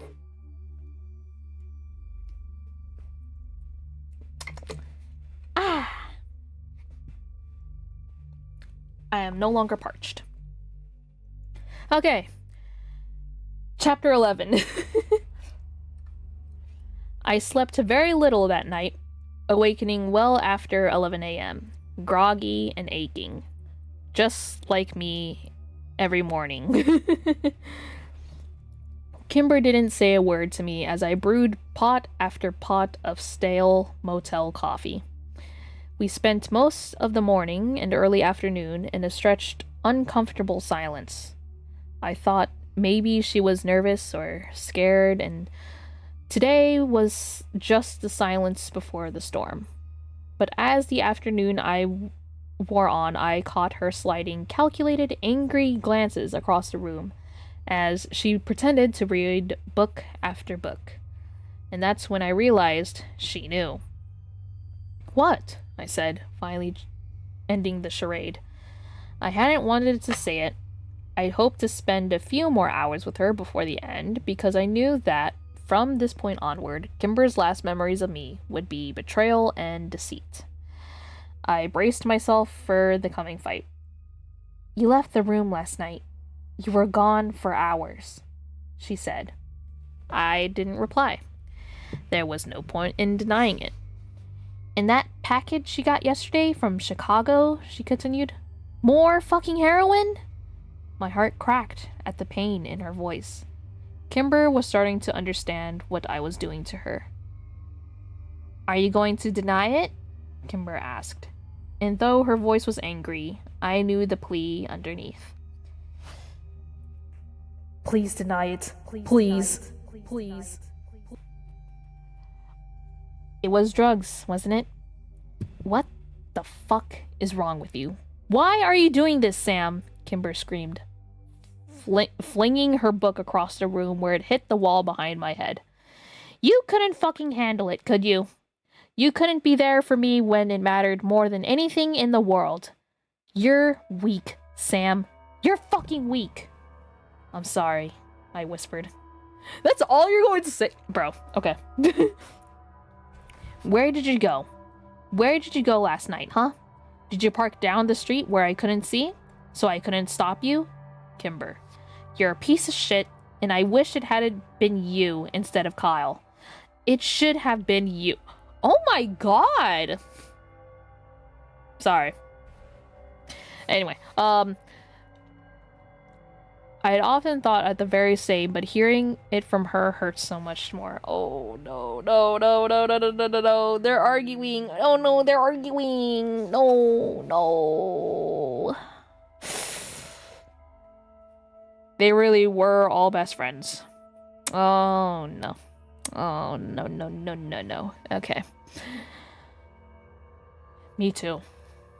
My quiet admission seemed to sober her. Kimber squeezed her hands together to still the anger and fear that were spawning wild electrical currents throughout her body that manifested as violent shudders. She knew this was the end, and for the first time since we crossed into Missouri, both Kimber and I were well and truly alone. We didn't even have each other anymore. We didn't have anything. Prescott won't talk to me anymore, she said, more calmly this time as she tried to compose herself. Does that mean what I think it does? Yes, I answered. So you're planning to leave me behind, Sam? Question mark, sorry. So you're planning to leave me behind, Sam? I took a deep breath and then answered her honestly. Yes. Well, that is not going to happen. I need to be there when he dies. I deserve to be there. Her voice was still dripping in acid, but she seems to be steady. I knew Kimber was right. She did deserve to be there. In a better world where she would see him slain and watch the light leave his eyes. But I refused to risk her safety. I couldn't watch Kimber die. She had suffered so much already. I need to be there to choke the truth about Kyle out of Jimmy Prescott. And I fucking will be. She stood up and whipped her long hair out of her face. When are we leaving for the mine? You will die if you go, I said quietly. I don't give a fuck, Sam. We stared at each other. There was no point in challenging Kimber. She never backed down. Never. 3 a.m., I said finally. The witching hour? Okay. Fine. Perfect. I'm going to shower, and you are going to sleep, since you were gone all fucking night. Later, you can shoot up the rest of your heroin so that you're useless up there. But hey, at least you'll die high. Kimber gathered her clothes and threw a contemptuous look back at me as she stomped down the little hallway to the bathroom. I studied her, hoping to remember all the details. This was the last time I would ever see my best friend, because even if I somehow lived, Kimber would never forgive me for this. But I would slay her demons for her just as I had slain mine, until in this very room days before. I prayed she would turn around just once before shutting the door. I just wanted to see her face one last time. But she did. I had hurt her again. You had one job, Sam. Sorry. This time, mercilessly. Everything that was left of what could have been called my soul was scorched to cinders. Thank God I didn't have much longer to live, because I'd be limping across the finishing line as it was. My heart and soul burned out. I stood up and placed the Beretta onto the bedside table. Using the cheap motel stationery, I wrote Kimber a last letter, just like her mother had 10 years before. Oh god. Pretend there's like writing sounds. I don't know if I could emanate that, but I will try my best. Just for immersion's sake. Oh, what the heck? The pen's working again? Kind of weird. Yeah. I took the car. There is a red pickup that's been parked next to us for a week. I swiped the keys. They're in the drawer. I programmed Seth's number into your phone. Call him when you hit the border, and he'll tell you where to go. He knows the plan, and he'll take care of you. Oh my god, I scribbled all over the paper. I should have done the other side. Oh well. I placed the note under the gun and prayed for Kimber would heed it. I could taste salt, and as I let the motel door click shut behind me, and I realized that I knew the feeling well. Regret. I walked around the building and climbed into Kimber's old Mazda. I had wanted to leave her own car, but it wouldn't have been too risky to transfer the guns from the Mazda to the red pickup, especially when the Dodge's methed out owner could sober up at any time. I pulled out of the parking lot and merged onto the highway and going west. There was just one more errand to run before I made my final trip up the mountain. Good sounds. Thank you. My heart sunk lower with every passing mile, and there were precious few between the Prince Ridge and my old house. And before I even decided if going home was a good idea after all, I was pulling up into the driveway of my old home. The house was very different than I remembered. My parents had built an addition onto the dining room and had widened the windows into bays on the bottom floor. Why they felt they needed extra room when their children were dead, or as good, was way beyond me. That's kind of fucked up, I'm not gonna lie. That's kind of messed up.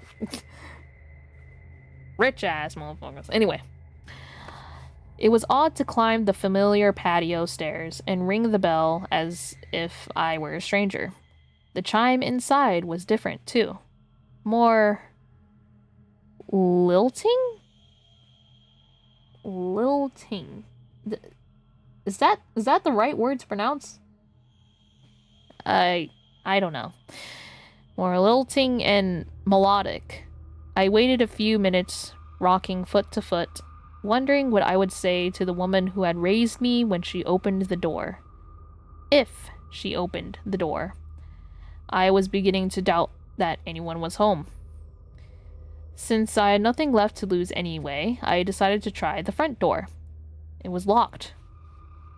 I knocked hard on the window next to it. "Mom?" I said through the door. "It's Sam." Nothing. Was she home? Asleep?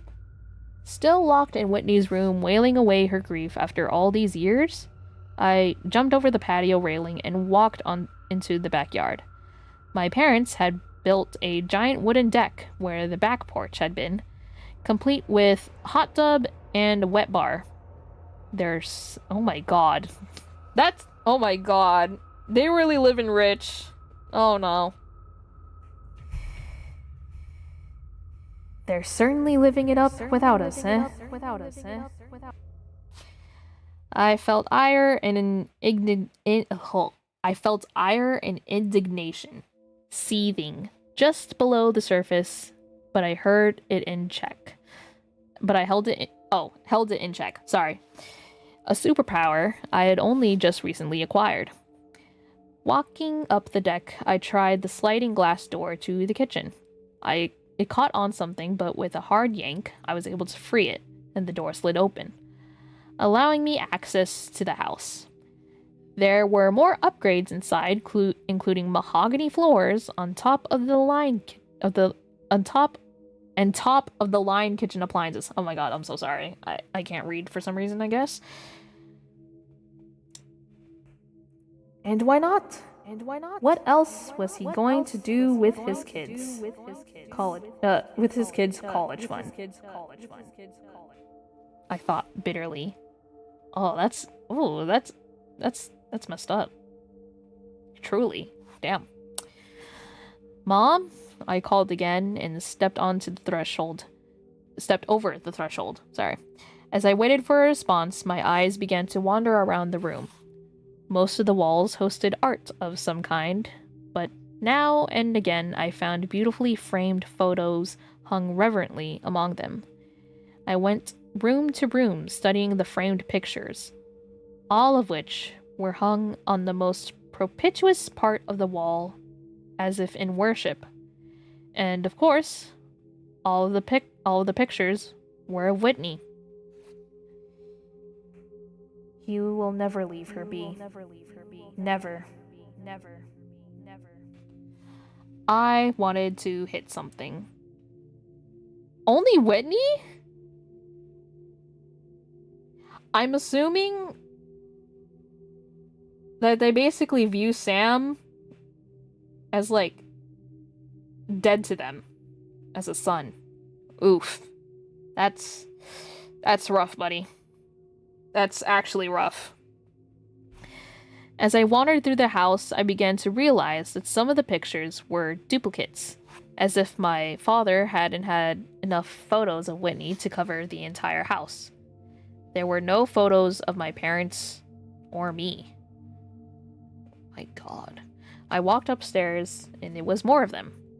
My old room housed only a flat-screen TV and a tanning bed, while Whitney's was exactly the way she left it.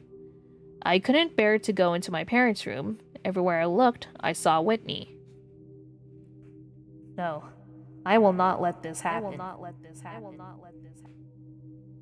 I collected the photos from every room, foyer, and hallway, and then dumped the pictures, including the glass and frame, into the deep marble sink in the kitchen. I then pulled a bottle of whiskey from the outside bar and poured it liberally over the sheriff's shrine. I took out a cigarette, lit it, and brought the lighter down to the alcohol-soaked pyre, where it erupted into a pyramid of hungry flame. I would burn it all. I would burn him, too. While I smoked the Marlboro and waited for the smoke alarm to trigger, I heard a familiar sound from down the hallway across the room. Someone was opening the garage. Oh my God. I didn't know what I would say to her, but she needed to answer for all of this. I had to know what she knew about her daughter's death and her husband's crimes. I heard the door open, and then she was walking down the hallway toward the kitchen. I flicked my cigarette into the dying blaze and started toward her. But it wasn't my mother, who emerged from the darkness. Oh my God. We're halfway through. This is physically hurting me. Alright. Oh my God, we're gonna hit 6 hours with this. Chapter 12. Emmeline? It had taken only seconds to recognize her. Emma hadn't aged very much since we were teenagers, and she looked absolutely gorgeous. But I couldn't figure out what the fuck she was doing in my house.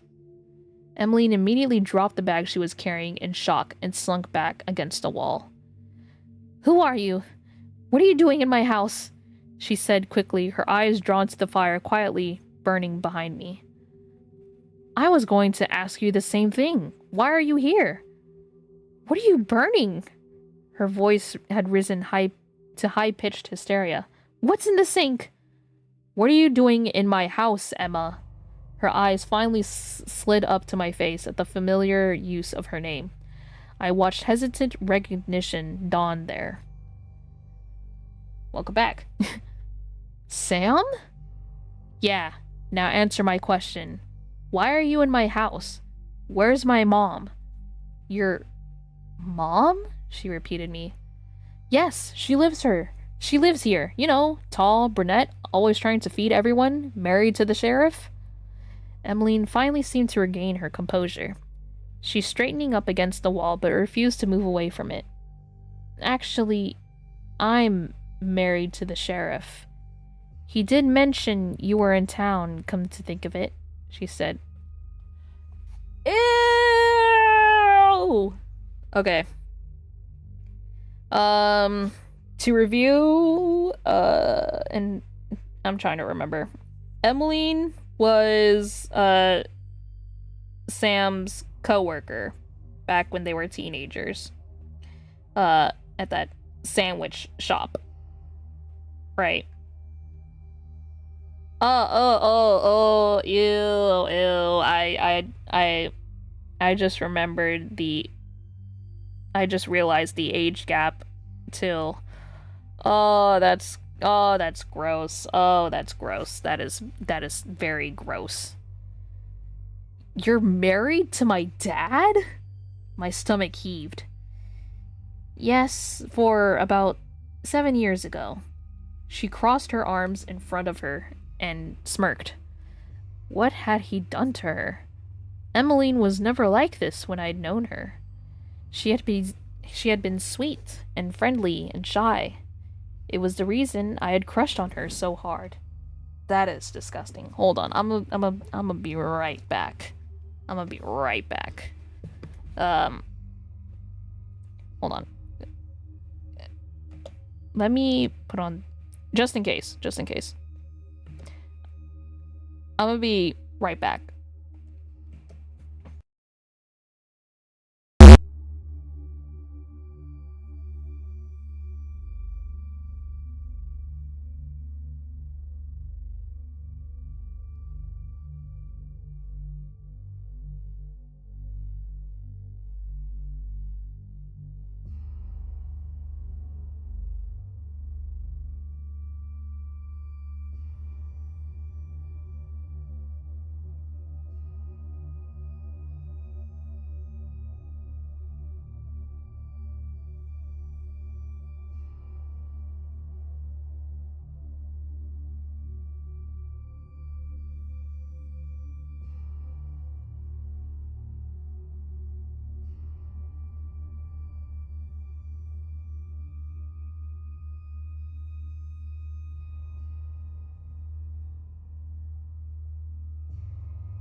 Okay. I'm back.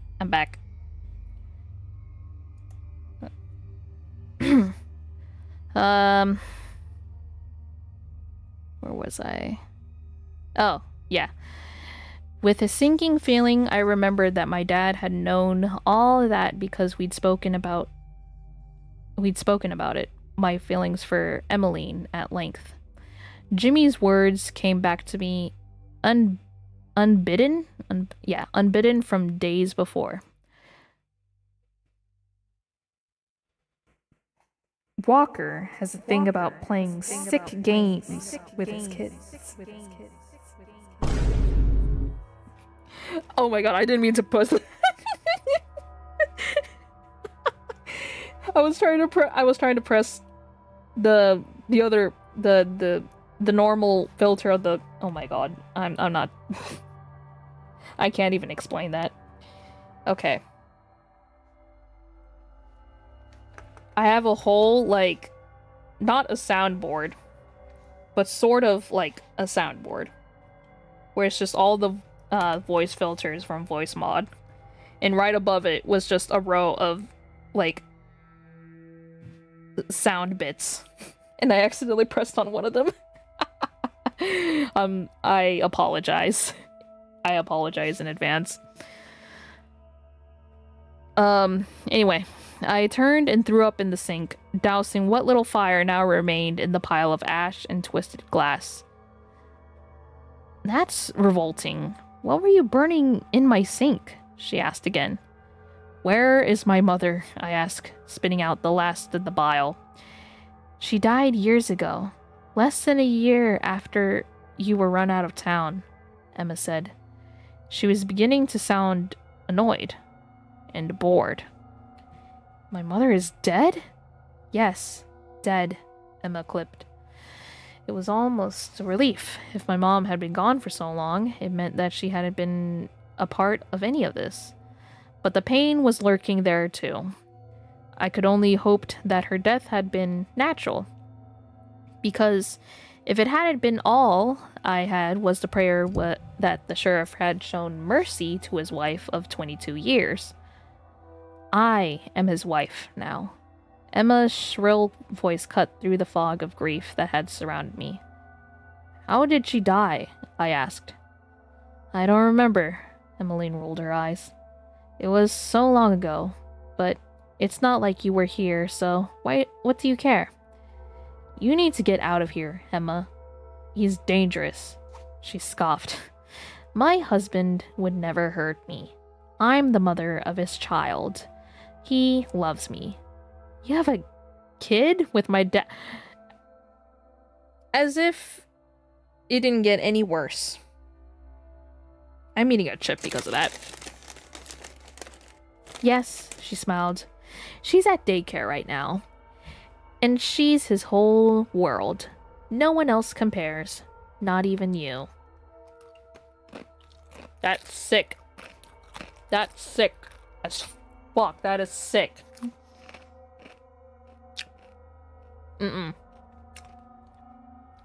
That's disgusting.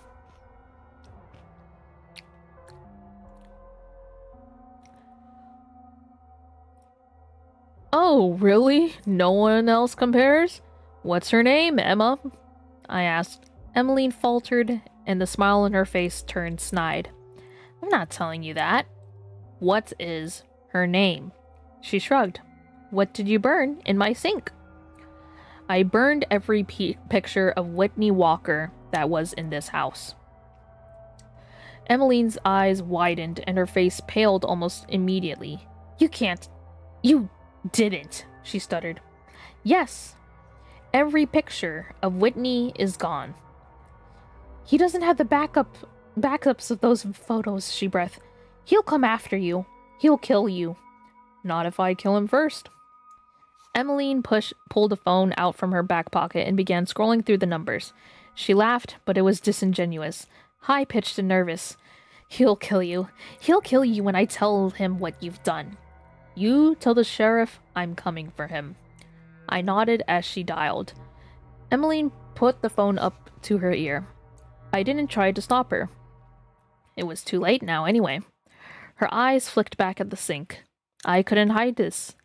The sheriff knew I was in town. He probably even knew what I was here for. But if Jimmy Prescott could be believed, he didn't know that I knew where to find him. And that was the only thing I had going for me. That and the prayer that the sheriff wouldn't come tearing down out of the mountains when he found out what I did. I needed him there, where it had all begun. Emma was moving slowly toward the back door, no doubt ready to bolt as soon as she reached it. The line suddenly connected, and Emmeline began speaking very quickly. Send everyone to the house. Before she could get another word out of Emma, was suddenly on her back on the ground, her phone spinning across the floor toward my foot. Kimber had come through the sliding door so fast that I didn't even realize what had happened until I saw the mess of red hair on top of a screaming Emma. Oh my god, Kimber, you girl boss, you go girl. The line was still connected, so I smashed the phone under the heel of my boot. By the time I looked back towards Emmeline, Kimber already had the Beretta jammed under Emma's jaw. Say another word, Adler, and I'll put a bullet through your skull. Emmeline whimpered. Let's go, Kimber! Oh my god. Where is Sam's mom? My throat tightened. I wasn't talking to you, Kimber yelled at me. Adler? She's dead, Kimber whispered. How? Kimber asked. I don't know. It was a car accident, I think? Or something with the car. I'm sorry. I don't remember. I'm I'm a victim, like you. Oh, don't you dare pull that. Don't you dare pull that, bitch. Don't you dare pull that. Oh my god. Girl, sit down. Kimber let go of Emma and she scrambled back against the wall.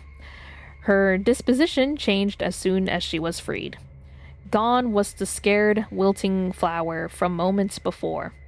Emma was once again the mistress of the house. She smiled coolly.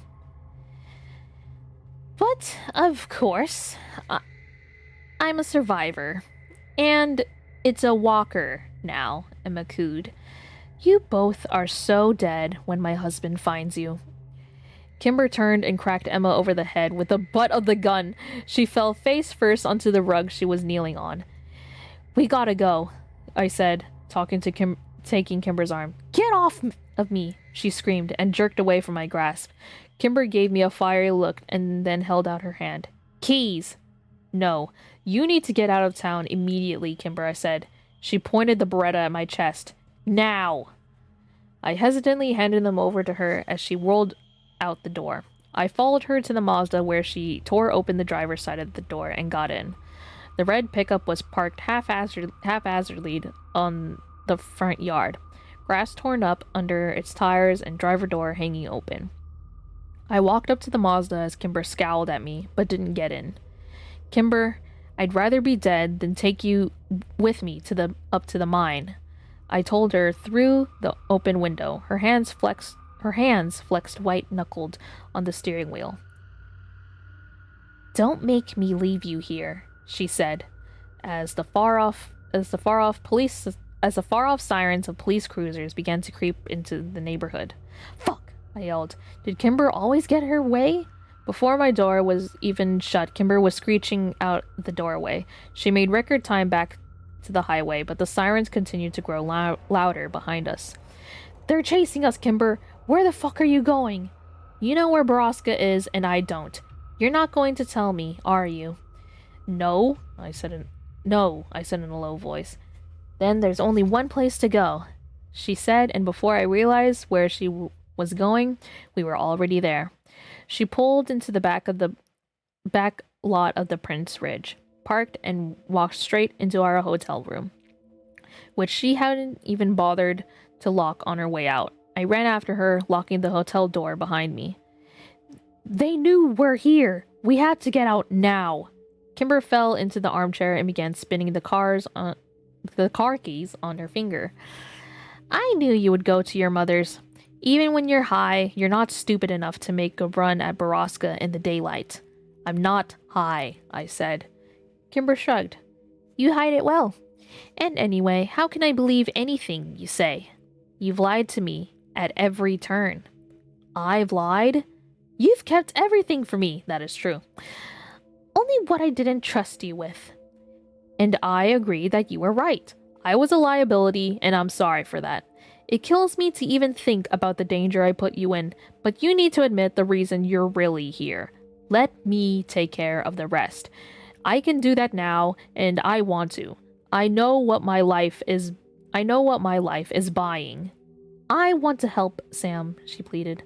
I wanted Borrasca gone, and those men dead.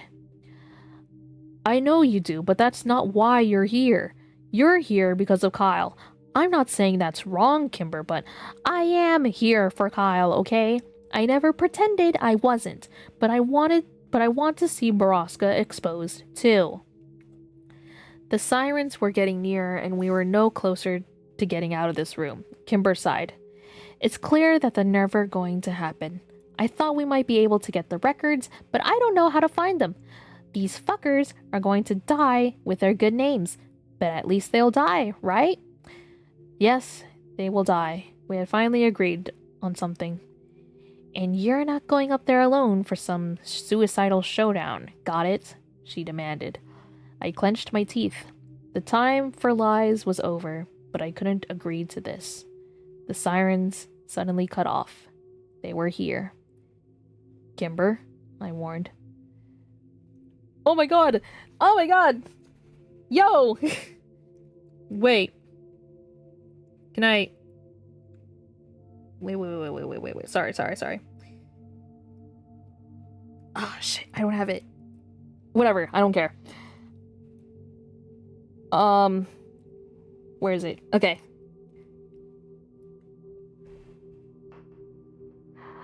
Come on out, son. We know you and your girlfriend are holed up in that room. The megaphone was coming from the other side of the building. They think we're still in 209, Kimber whispered as if they could hear her. It was the break we needed. Get your shit and get in the car, I said. Kimber gave me a wary look. We can argue later. Let's just get the fuck out of here. We can argue later. Let's just get the fuck out of here. Kimber, if they catch us, no one makes a run at Borrasca. She nodded, still looking distrustful, but slung her bag over her shoulder and quietly opened the door. I prayed they had yet to surround the whole building. I grabbed my duffel bag and followed Kimber out, quietly closing the door behind me. Oh shit. It's happening. Come on now, Samuel. Don't make us come into this crack den after you. Come out real nice and obedient so we can bring you to your daddy. He's really looking forward to seeing you. Wants to spend some quality father and son time. We threw our bags into the back seat and climbed into the car. I waited to hear the megaphone again before I risked turning the engine over. This time, a different voice was spoken. Samuel Walker, you are a wanted suspect in the felony assault of Kyle Landy. If you resist arrest, we may have to hurt you. The sheriff wouldn't like that, so don't make our jobs more difficult. Where are we going? Kimber asked. Just away from here. We have to lose them. Knowing that they would spot the Mazda immediately, if I decided our only way hope was to gun it and light up the highway. The tires screeched as we shot out of the parking lot, headed straight for the freeway on-ramp. There were a few places to hide, and I realized our best shot was one of the forest roads we knew so well. I risked a glance in the rearview mirror as we hit on the on-ramp. The deputies had been caught off guard by our sudden appearance from the back of the building and were only just taking their cruisers out of park as we merged onto the highway. The pedal was on the floor, and it was taking all of my concentration to keep the car stable in the gently falling snow.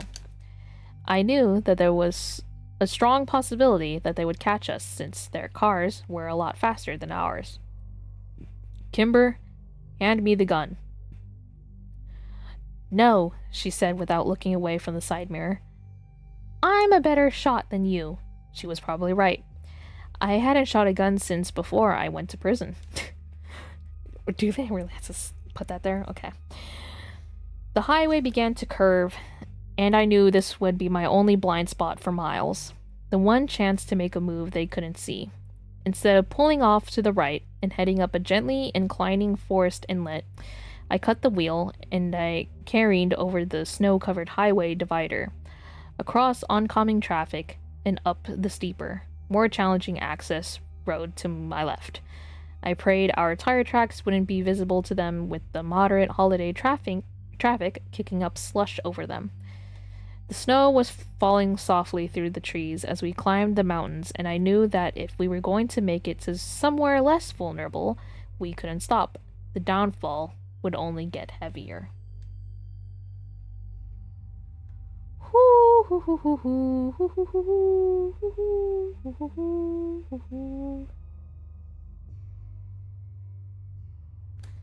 Man. Okay. 6 more chapters to go. You got this. You got this. Chapter 14. Wait, hold on. Chip.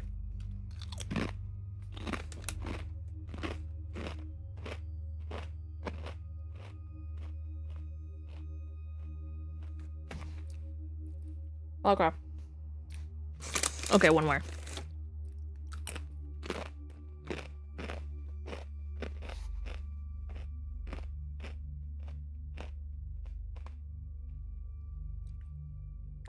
Okay. Chapter 14. Kimber remained focused on the road behind us throughout our ascent. It was slow going at times, and we got stuck every mile or two.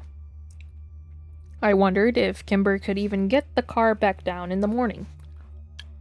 There seemed to be no fear in her, no anxiety in her voice, no agitation in her movements. Kimber knew as well as I did that this was the end. And she didn't hesitate to meet it. Finally, I saw what I was looking for, a turnoff to a more level road that would move us laterally around the mountain. I took the corner and drove a mile and a half down the road before finally putting the car in park. Kimber turned around in her car seat and stared out the back window. "They're not following us," I said. "How do you know?" "Because I've been followed before." Kimber turned back around in her seat and chewed on her thumbnail. "But just because we're not being followed doesn't mean we can go back," I said. "They're not going to let us off this mountain." I choked on a deep breath of thin mountain air, hoping to calm my racing heart. Kimber patted my back. "Breathe, Sam." She leaned forward and popped her glove compartment open, then took out a large folded paper target. "Why do you keep that in your car?" I asked. Kimber shrugged. "Practice." She opened the door and stepped out into the snow. I followed her. You think they're following us and you want to shoot a gun out here?" I said. "You said we weren't being followed. I trust you." She gave me a small smile, as if she hadn't said anything significant. Kimber trusted me. I'm kidding. Kimber trusted me. It was a bittersweet victory that wouldn't last long. "Come on," she said. "You need to learn how to shoot. Use the Beretta since you favor it so much." "Honestly, I just thought it looked cool," I admitted. "It does. And it sounds cool, too. Have you ever shot a firearm before?" "Once, but I didn't hit anything." "Well, that's not going to be acceptable up here. We have a lot of ammunition, but it's not going to help us if you can't hit anything." I couldn't argue with that. "Now, the sheriff is probably going to be wearing a vest, so you can't aim for body mass. You'll need to hit him in the head. Same with Jimmy and anyone else that shoots at you." "Okay," I said, as if we weren't discussing murdering cops. Kimber walked 20 yards away and pinned the target to a tree branch. "Now, the Beretta is a semi-automatic gun, so you won't need to chamber every cartridge. Just point and shoot in succession." "Right," I said. "You don't need to rack the slide because there's already a bullet in the firing chamber. Your left foot should be in front of your right. You're about shoulder length apart. Hold the gun with both hands. Good. Now align the sights and fix on the target. Squeeze the trigger when you're ready." The shot was louder than I expected and echoed through the mountain for almost 3 seconds. "Well, if they didn't know we were here already, they do now." Yeah. Well, if they didn't know we were here already, they do now. Okay. "Not bad," Kimber said as she walked up to the target. "You hit the very outside circle. Let me correct your stance a little." We worked through the afternoon in similar form, taking a lot of time between each shot. I would fire the gun, Kimber would adjust me or give me advice, and then I would try again. With each progressive squeeze of the trigger, I got a little closer to the center of the target. She worked with me until the sun had sunk far into the horizon, and the shadows were too long to decipher from each other. I was beginning to shiver in the sunless cold. "I know you're freezing, but this is the perfect amount of light to practice in. You're still leaving at 3 a.m., right?" "Yes, but Kimber, I can't have you out here. You know that, right?" "Why do you think I'm teaching you to shoot? You're going to let me go alone? Do I have a choice?" "No." Kimber shrugged. "Then I guess I have to." It was too easy. Deceptively easy. We both knew she didn't mean it, but I didn't want to argue. "Okay, get low like I taught you, and try to hit the birch tree again. I'm going to go get the SIG so I can show you how to use a rifle. I eyed the white bark on the far-off birch through the sights. I was determined to hit the trunk this time. Even though I knew I wouldn't have the luxury of taking the time to line up my shots at the mine, I needed to learn how to use them properly if I was going to have any kind of chance at success. I exhaled slowly and brought my finger down to wrap around the trigger. Sam, stop! I turned around to see Kimber standing at the trunk of the car. Her face, which had been flushed from the cold for the last hour, had gone white as snow as she was standing in. What's wrong? It's gone. What's gone? I asked in confusion. All of it. What? I walked over next to Kimber and stared into the trunk. All that remained was one bulletproof vest and a scribbled piece of yellow legal paper. Oh shit. No! That's messed up. That's messed up. Hold on, I'm bringing out the paper again. Cause it's written in a paper. We know all you have on you is one semi-automatic handgun. We're leaving you with this ballistic vest to show you that we play fair. Your daddy wants to see you. Come to us before we come to you. Coordinates below. The good guys. God damn. P.S. Your vehicle has been low-jacked courtesy of the Butler County Sheriff's Department. They just won, Kimber said in a defeated sort of bewilderment. And she was right. We were absolutely fucked. No, I said, maybe we can still... Kimber slapped my face. She seemed to immediately regret it as she had surprised herself. But she carried on anyway. Don't be an idiot, Sam. Kimber jerked the 9mm out of my hand and ejected the clip. It was empty. You don't have anything on you? Nothing? I asked in cold fear. I could work with very little, but I couldn't work with nothing at all. Nothing, said Kimber as she racked the slide. Except this. A bullet sprung out of the chamber and fell into the thin layer of snow below where it sunk. I fell to my knees to retrieve it.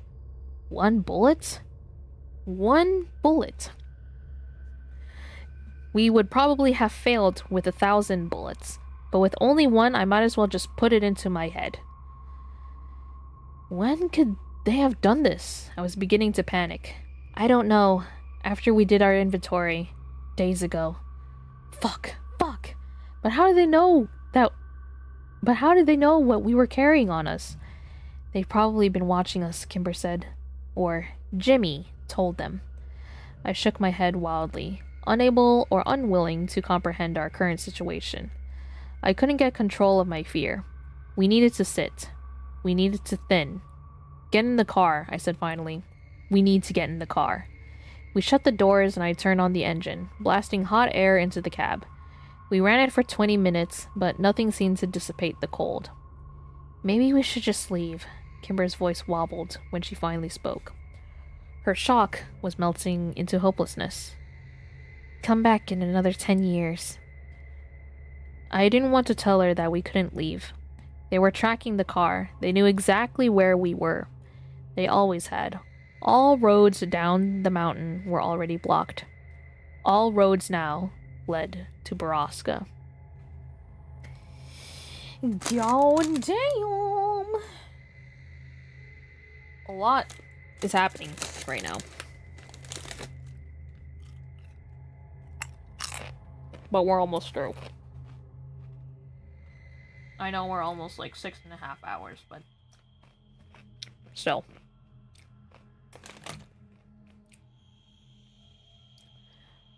Chapter 15. We're almost through. I pulled off my jacket and shoved it behind my lower back, which is beginning to throb in pain. Kimber was in and out of sleep, and I occasionally turned off the car to conserve gas, making sure to cover her with all the clothes I could find in our duffel bags. It was midnight. The woods were quiet, and there was no moonlight to reveal what surrounded the car. We were enveloped by empty, black, ice-cold air. I was cold and tired and in pain. I needed to wait until a few hours before dawn to start my trek to the mine, and the walk to Borrasca would be around 2.5 hours from where we were. I had to make a... Oh my god. I had to make it. I had to make a... I don't know. This sentence. I had to make it. I think that's what they meant. I left Kimber enough gas to get down the mountain and out of town. But as soon as the sheriff was dead, or I was, they would be looking for her. I watched her sleep and wondered at the madness of the world. We should have all lived normal lives, graduated together, went to college, been roommates, backpacked Europe, but none of that could ever happen now. And what cruel irony it was that Kimber was more of a sister to me than she had ever been to Kyle. The universe was just a big fucking asshole. I rubbed my eyes and debated braving cold outside for a cigarette. I had 14. Oh my god. Sorry. I had 14 left, and I planned to smoke them all before I reached the mine. I didn't mean what I said. I jumped a little, and Kimber laughed softly. I didn't know you were awake. Who can sleep? She groaned. Who can sleep? She groaned. Good fucking point. Kimber sat up and pushed 20 pounds of clothes off of her. I noted the time and started the car. I didn't mean what I said about wishing it had been you instead of Kyle. Don't worry about it, I said, shifting uncomfortably in my seat. I wish the same thing. No, Sam. Kimber grabbed me by the sides of my head and pulled me into where she rested her forehead against mine. There is no one I would rather have by my side tomorrow, and I know you don't want me there, but I will be to the very end. With Kimber holding me the way she was, there was no way for me to hide my wet eyes. I pulled my head back and wiped my face with a ratty flannel sleeve. Emotions were so much more overwhelming when you felt all of them. Without responding to her, I opened the door and stepped out into the piercing mountain air. I closed the door, leaned against it, and dug into my pocket with a shaking hand. I'd left my parka in the car in my haste to get out of it, but I wasn't going back now. My new mantra echoed through my mind again. One bullet. I heard the passenger door opened and turned in time to catch the parka Kimber had thrown at me. You idiot, she said. Get back in the car, it's freezing. You think? She said sarcastically. I took a long drag off my cigarette and felt the nicotine began to work its magic. I needed to stay calm. One bullet, Kimber. I pulled my parka around my shoulders. And a bulletproof vest, she added. Yeah. Well, actually, it's more bullet resistant depending on what you get shot with. Nothing is really bulletproof, am I right? I gave her an icy glare. Well, I didn't know that, but thanks. Sorry, she said with chattering teeth. It's fine, it doesn't matter. They'll probably just shoot me in the head anyway. Are you almost done? Because it's fucking freezing out here. Don't you want to get some sleep? I'll sleep plenty soon enough. I thought morbidly. Not really. I flicked the cigarette away and continued its amber glow to where it settled in the fresh, still falling snow. We climbed back into the car and I checked the time. 4 more minutes and I would have to shut the engine off again.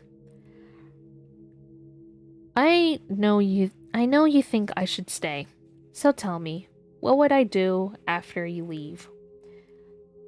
Kimber asked as she laid both of her hands over the air vents. Wait until you hear gunfire. As soon as you do, get the hell off this mountain. If you haven't heard anything by 6 a.m., leave anyway. Ditch the car about 3 miles down and walk out. Do not follow the road, just keep going downhill. Call Seth as soon as you get signal. Kimber nodded. Interesting. And how will I know what happened to you? I'll contact you. Or I won't. We both knew it would likely be the latter. The chances that I could get a shot off, especially one that my father was expecting, were less than 1%. But I knew they wouldn't let us off the mountain until one of us was dead. I just hoped it wouldn't be the sheriff. It would be the sheriff.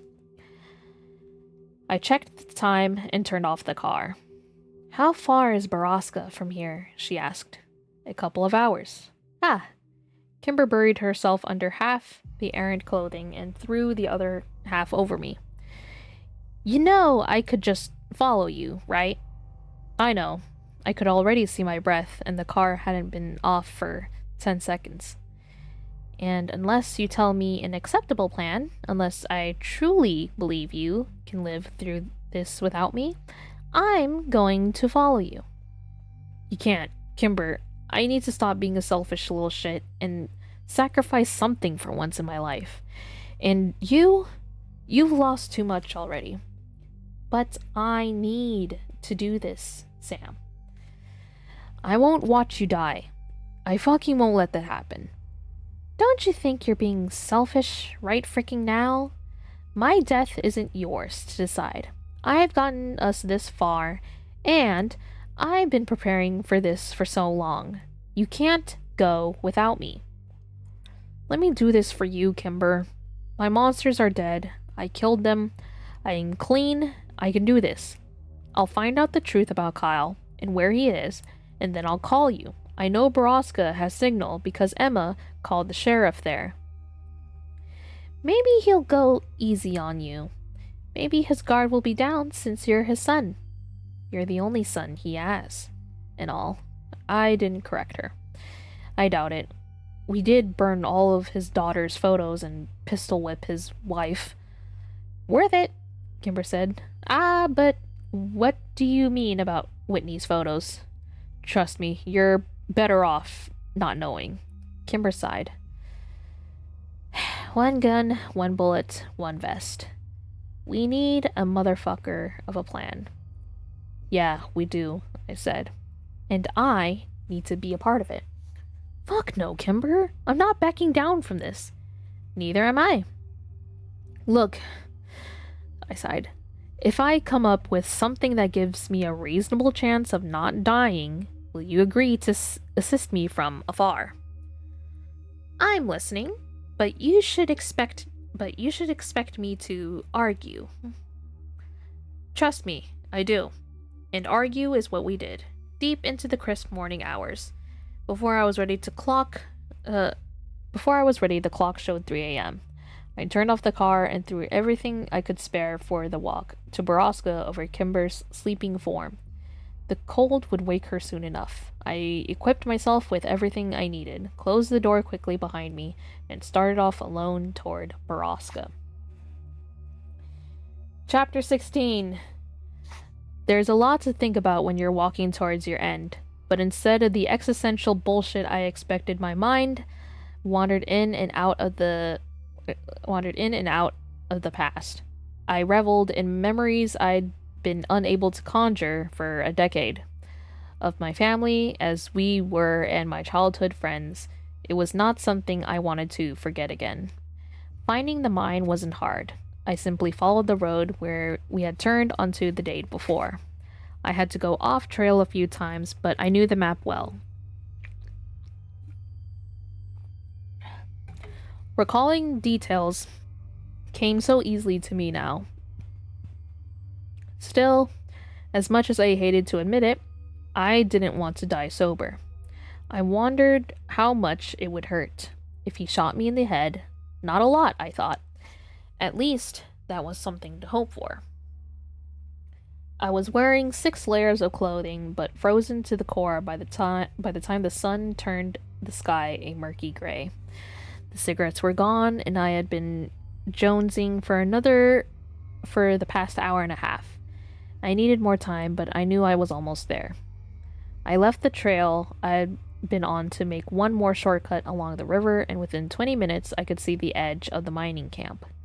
The sheriff must have been tracking me because he was already standing in the large clearing facing my direction, surrounded by 9 of his men, and a smirking Jimmy Prescott. Jimmy was standing a few feet behind my father, smoking a cigarette and watching me as I approached. He winked. Before I knew they were behind me, 2 deputies, still in uniform, grabbed my arms, pinned them to my sides, and dragged me to the last few yards into camp. They dumped me at the sheriff's feet, and he looked down at me in disgust. 13. 13 men and 1 bullet.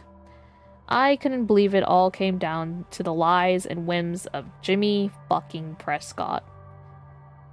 They're such... Oh my god, they're such fucking idiots, man! What the fuck? Sorry. I stood up, noting all of the guns suddenly drawn on me in response, and I looked at the sheriff eye to eye. I was sickened to realize that we were almost identical in every way. His hair was the same dark brown color as mine, untouched by age. The skin on his face boasted only a few light creases, and my terrible lifestyle and weathered features somehow matched his older age. I wondered how had Kimber stomached my face every day without turning away in disgust. "Hello, Graham," I said and spat into the snow between us. "You're a goddamn disgrace." "Shut the fuck up," the sheriff said. "Grig, teach my son some respect." I didn't bother to defend myself, and I would have had the time anyway. Grig knocked me back into the snow before I could even blink. His fist split my cheek open under my left eye, and I didn't rush to get up from the cold, numbing snow that was now pressed against my face.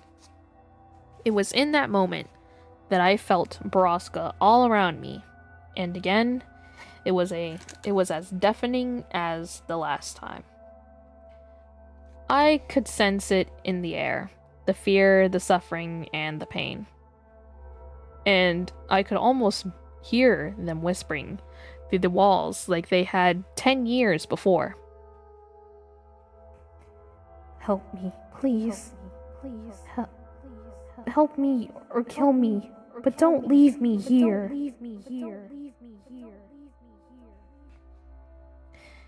The building to the sheriff's back was most surely the dorm.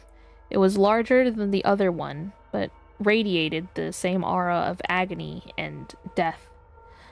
Now, listen the fuck up, Samuel. This little charade of yours ends today. It appears you actually believe a woman and a drug addict could single-handedly dismantle a business this size, so you must be fucking stupid. And that makes me feel sorry for you. So why don't you just hand over the gun and go back to the ghetto you crawled out of? Okay, damn, bro. I pushed myself to my knees. No. No? Are you dogshit insane, son? You broke into my house, destroyed pictures of my daughter, and beat my wife. You're lucky you're still alive. I've killed children for less. And looking at him now, I didn't doubt it. You need to die. Well, then by all means, take your shot. The sheriff swept out his arms mockingly.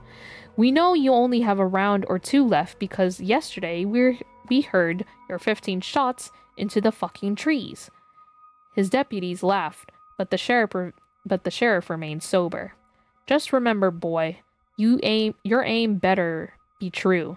because when you come at the king, you better not miss. I fell into my arms as my lungs erupted into a sudden coughing fit. Even if I could escape after the sheriff was dead and my lungs wouldn't hold up, I was fucked. I knew it. The sheriff knew it, and his men knew it. And while the sheriff's gun hadn't left his holster, all but Jimmy Prescott had weapons trained on my chest and head. If I even reached into my jacket, I'd be shot.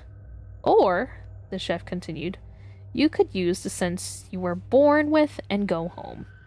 Hell, I'll even have Dreddy drop off more heroin before you get there.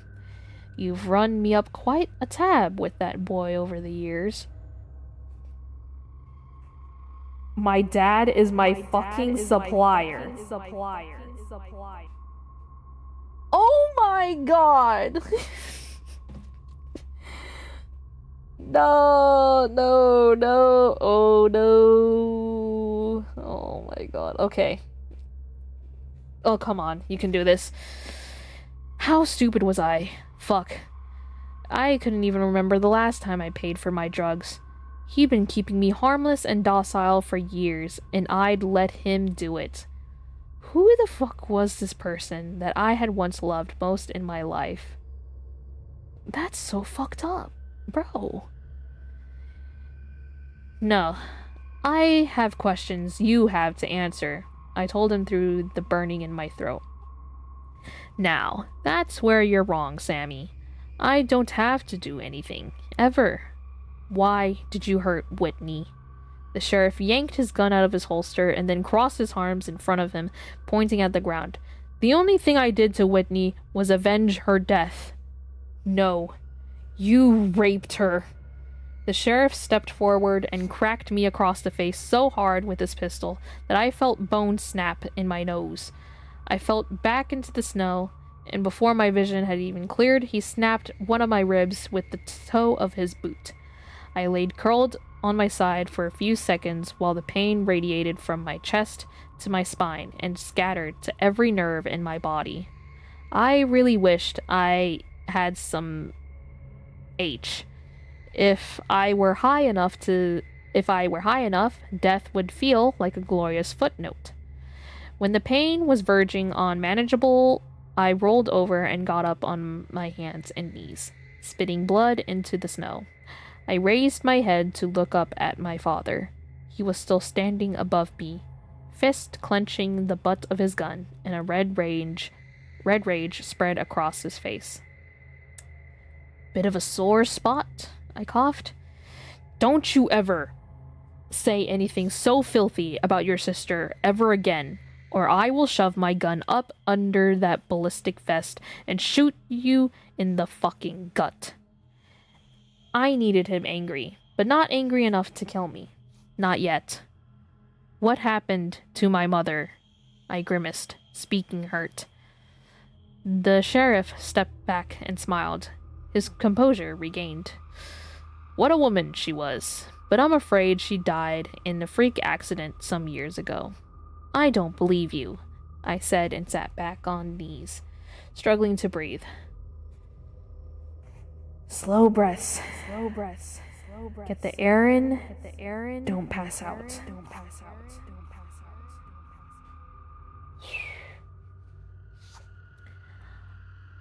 I don't give a shit if you believe me. This conversation is getting boring. This isn't a fucking Q&A.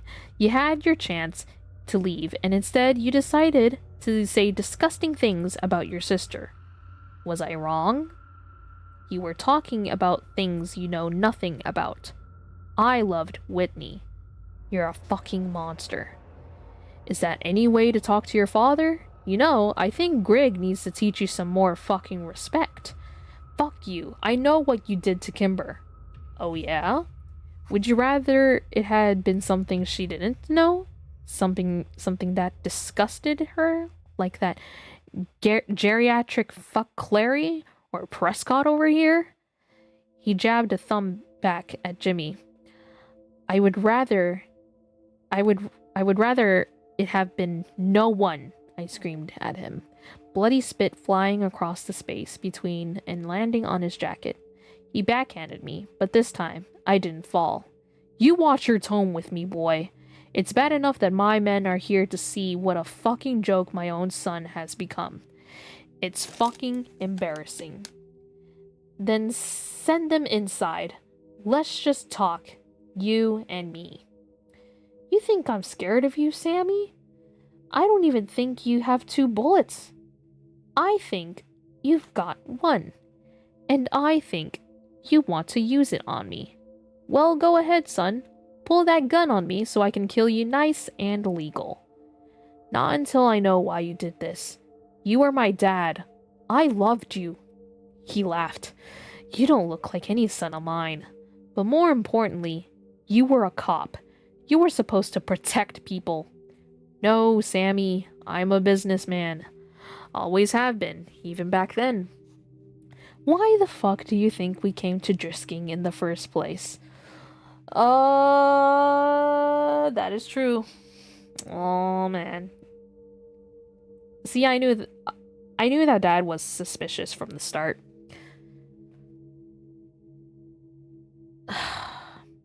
I remembered. I hadn't understood it at that young age, but I knew now what the whispers had meant. Because of those girls, and the things they said you did. Exactly. I was making money. They were getting laid. They were 14, I growled. 14 is older than you think, Sam. And it's not like I touched them. What the hell is going on here? Seriously, what the fuck? So, this is what you wanted all along? A great, big rape empire? The sheriff shrugged. If that's what it takes, I'm only here for the power and the women. I'm an alpha, Sam. Oh, God. That's why I can't figure out what the fuck happened to you. You've got the blood of kings running through your veins, and you fill them with tar. That shit is for the fucking women, but I had to send it out to your handler every month. My only son is a white trash drug addict. How do you think that makes me feel? This should be your birthright, and you're too weak to take it. Give me more credit. I'm stronger than you think. Strong enough to take a bullet to the head and live through it? He laughed. Are you? The sheriff's expression darkened. Sam, you. Oi, boss, look what I caught lurking around. 15 men. 2 men I hadn't seen previously came around the side of the door, pushing a woman in front of them. Kimber, I breathed, but the sheriff knew who she was. I'm sorry, Sam. They, she stammered. Well, the sheriff drew out the word. I heard you turned into a looker, but I'd yet to confirm it for myself. Hello again, sweetheart. The sheriff walked over to Kimber and ran his fingers along the side of her face. She recoiled at his touch. Don't you fucking touch her! I screamed and scrambled to my feet. Griggs shoved the barrel of his gun to the back of my head. Sit the fuck down, he warned. Watch your temper, Sammy, the sheriff chided. You fucking this wild filly. That's my boy. At least I know you didn't turn homo in prison. Stay away from her, you fucking pervert. Blood was rushing in my ears and the rage in me was deafening. Sam, stop! Kimber screamed. Just stop or he'll kill you. The sheriff looked back to nod at Grigg, who cracked the stars into the back of my head with his fist. Manners, Sam. That's not how you talk in front of a lady. I've had enough goddamn respect from you. This is your last fucking warning. The sheriff turned to Kimber and yanked her hair towards him so that her face were almost touching. She writhed against the men behind her, holding her arms. Soon, princess. We'll catch up soon. The princess that's disgusting. The sheriff let go of Kimber's hair and walked back to stand in front of me. Where were we? Let Kimber go. Let her go and I'll do anything you want. Oh, really? Anything? Yes, just let her go. Would you leave here and never come back? Yes. Would you stay and help me run my business? I wheezed through a deep breath. Yes. Would you go inside right now and fuck one of our girls? Yes. Please don't call that fucking bluff. No, Sam! Kimber yelled. Richards, would you shut her the fuck up? The sheriff asked. I heard a sickening thud, but couldn't see through the blood running through my eyes from the split on my forehead. Kimber gasped. Now then, the sheriff continued, how about Phoebe Granger? If I recall, she was a raging cunt to you in high school. Why don't you go in there and take some vengeance for yourself? I'm sure she'd love it. I don't. She's not really my type. Oh, I guess Kimber DeStaro is more of your type, isn't she? No, I said quickly. No, somebody else. Anybody else. What a fucking pussy, Jimmy Prescott laughed. Look, this family reunion has been real sweet and all, but we've got investors coming into town today, and a lot of fucking shit to do before they get here. Plus, it's early as balls, and I need some more fucking coffee. Can't we just kill this little prick and get on with our day? The sheriff shot Jimmy an annoyed look. Do I look like I need to be fucking entertained right now? Did I tell my monkey to dance?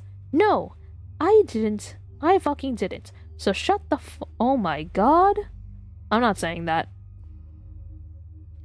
Out of all the curse words and inappropriate words that I've said over this whole 4 hours at this point, I'm not saying that. I'm not saying that. That feels very charged.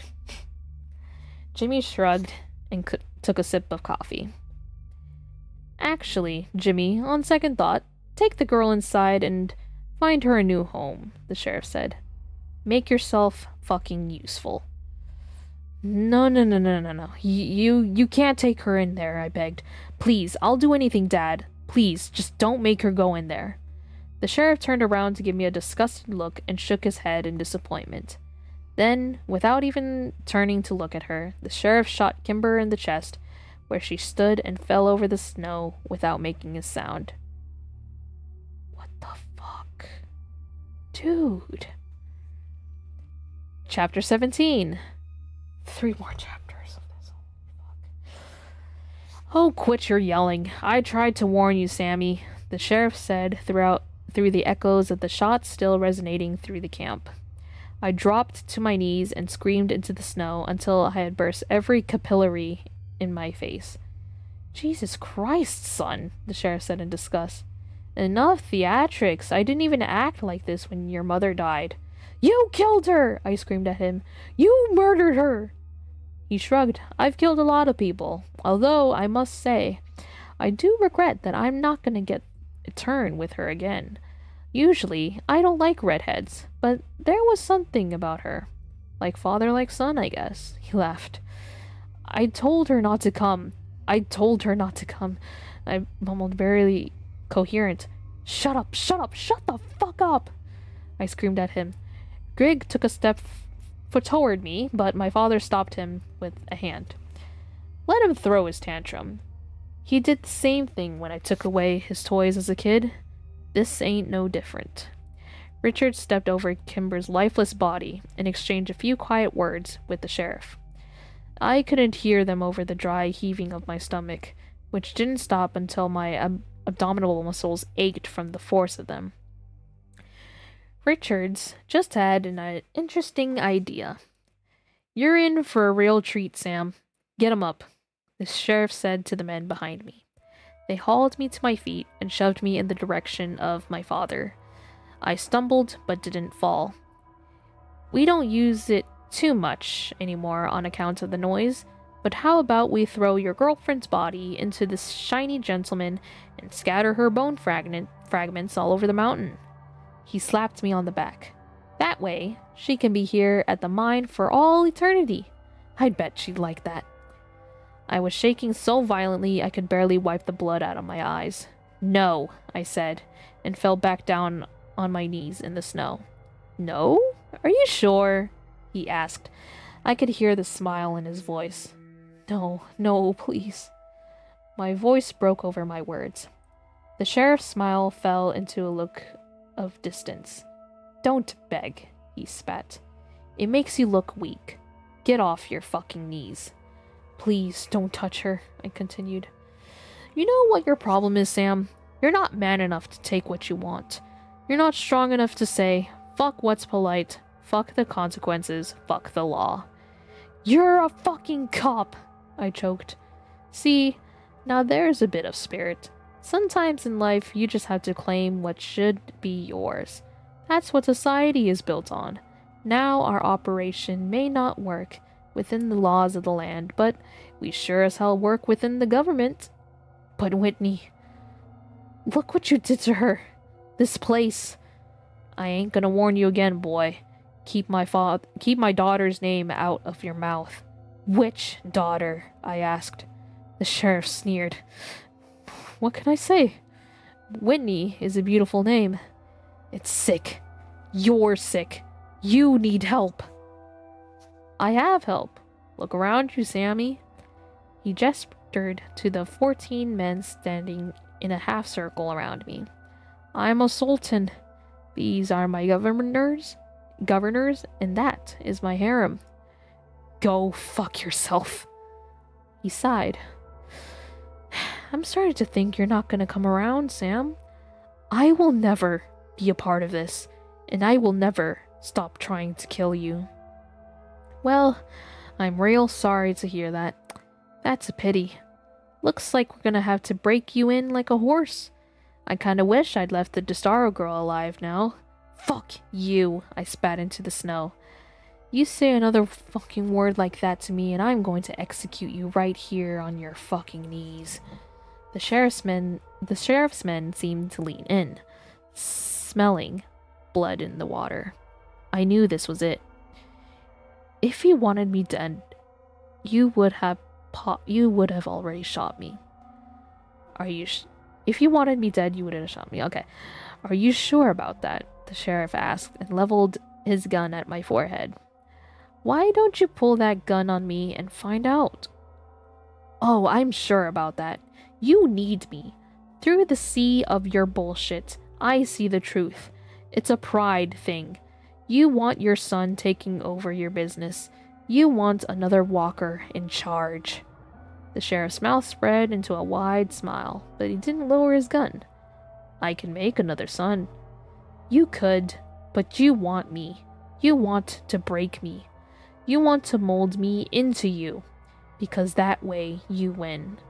Oh, I've already won, Sam.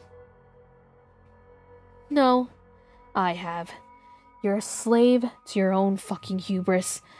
I can say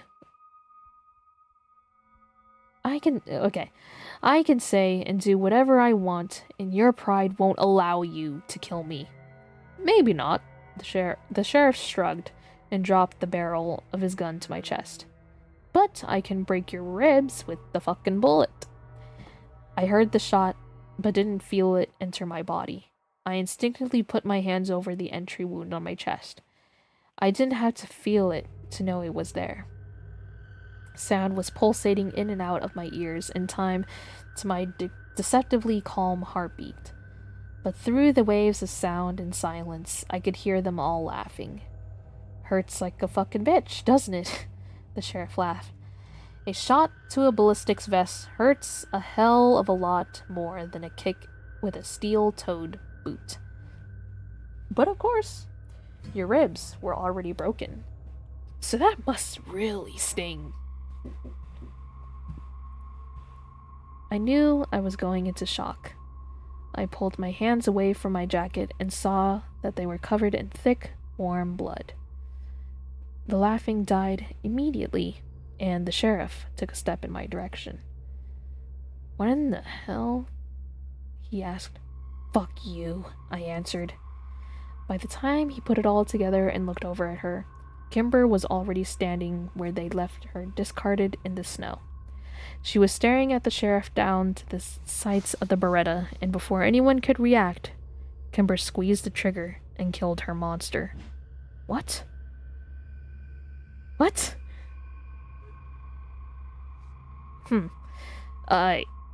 Wait, what? The bullet went through the sheriff's eye and out the back of his head, where it had buried itself in the wood of the building behind him, before his body even hit the ground. Guns were pulled from every side, and the men loyal to money had taken control of the men loyal to fear. Jimmy Prescott had somewhat come through. Holy fucking shit, kid. You did it, Prescott said, taking a sip of coffee and stepping over my father's body. This fucking savage. I mean, I think that wound is probably fatal, but, don't let that take away from your accomplishment. Hell, I'll even name a wing after you. He gestured to have the dorm behind. I can't take Jimmy serious anymore. He gestured to the dorm behind him. Take the gun off of Kimber, I demanded. I knew I didn't have much time to play my trump card. Ortiz, what? Ortiz, what the fuck, Jimmy said. Quit pointing that shit at the hero of the day. The man closest to Kimber lowered his gun. She doubled over then, clearly in enough pain of her own. Broken bones, Jimmy nodded, reading the thoughts on my face. Your daddy shot her with a .357, which, well, he shot you too. It's a pretty big bullet. She might actually be bleeding, but she'll be fine. You, on the other hand. I strained against the darkness. I needed to tell Jimmy something. What was it? Oh yes, my insurance policy to make sure Kimber left his place alive. So, you talked all that shit, and you weren't even armed? You had nothing on you? You sure you don't want to come work for me? I did. I coughed. I did have something on me. Oh yeah? What's that? This. I pulled out the small remote control and dropped it in the snow in front of me. Jimmy laughed. What the fuck is that? He said. It's a remote. For the video cameras. What the fuck are you talking about, kid? What video cameras? For the first time since I met him, Jimmy looked rattled. Those video cameras. I pointed up into the trees, and a dozen small cameras blended into the dark branches, their blinking red lights all but invisible. Oh, hello? What is happening? I need to stop the bleeding, I wheezed. Are you fucking kidding me, you shit-eating donkey cunt? Are you fucking joking? You better be joking, because I will put the bullet in your head that your daddy couldn't. He raised the gun to my face, but seemed conflicted. If he believed me about the cameras, he knew he couldn't shoot me. It all came down to my ability to bullshit. I'll just take those cameras and break them like they were never there, he said and cocked the gun he was holding in my face. They're on a live feed, asshole, I said. Jimmy's face twitched a few times before he lost it and hurled his coffee cup at the building behind him. Fuck, Jimmy shouted. Fuck you! The video is streaming back to a laptop in Chicago. It's over. Jimmy's men looked uneasily at one another. Fuck this, Grigg said finally, and dropped the gun he was using to hold one of Dad's men hostage. They scattered like roaches to all sides of the camp, starting their trucks and speeding down off the mountain. Jimmy was already on the phone with someone as he dug into his pocket for his keys. Delete it. All of it. Get it off the DHS intranet and make sure it's gone for fucking ever, he paused. I don't give a shit where you are. We need the database gone now. Like it never fucking existed. No. Fuck the fucking backups. Delete it all. Jimmy threw his phone on the ground and shot it 4 times with his gun. He ran to a nearby trunk and ripped the door open. Prescott, I shouted hoarsely. Jimmy paused before he slammed the door and glared at me. Kyle, Kyle Landy. Was all of that bullshit? Jimmy's glare contorted into a bitter smile. Where is he? Where's Kyle? I asked again. You fuckers will believe anything, he sneered before he slammed his car door and sped off down the mountain. The last of my energy expended, I fell forward in the snow with my back to the sheriff's body. I could see a mess of Kimber's red curls over the top of my arm, but she was so far away. Kimber, I gasped through the blood in my mouth, but she didn't stir. Didn't stir, sorry. With my strength running out like sand in an hourglass, I pulled my phone from my jacket and dialed Seth's number. This is fucking crazy. And sorry for, if I'm, not slurring my words, but, mumbling my words into something. Accent, I guess. You can blame it that. You can blame it on that. He answered on the first ring. Tell me. It worked. She's alive. I'm alive. The high school, those sick fuckers, host all the records on the school's server. Drisking High.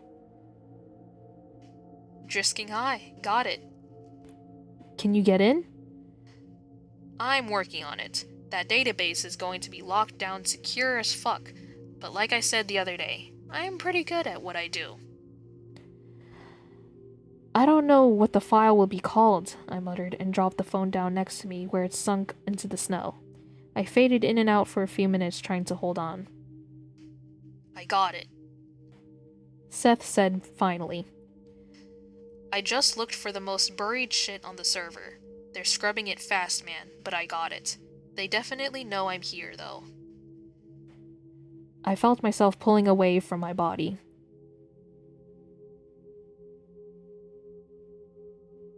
Fuck me.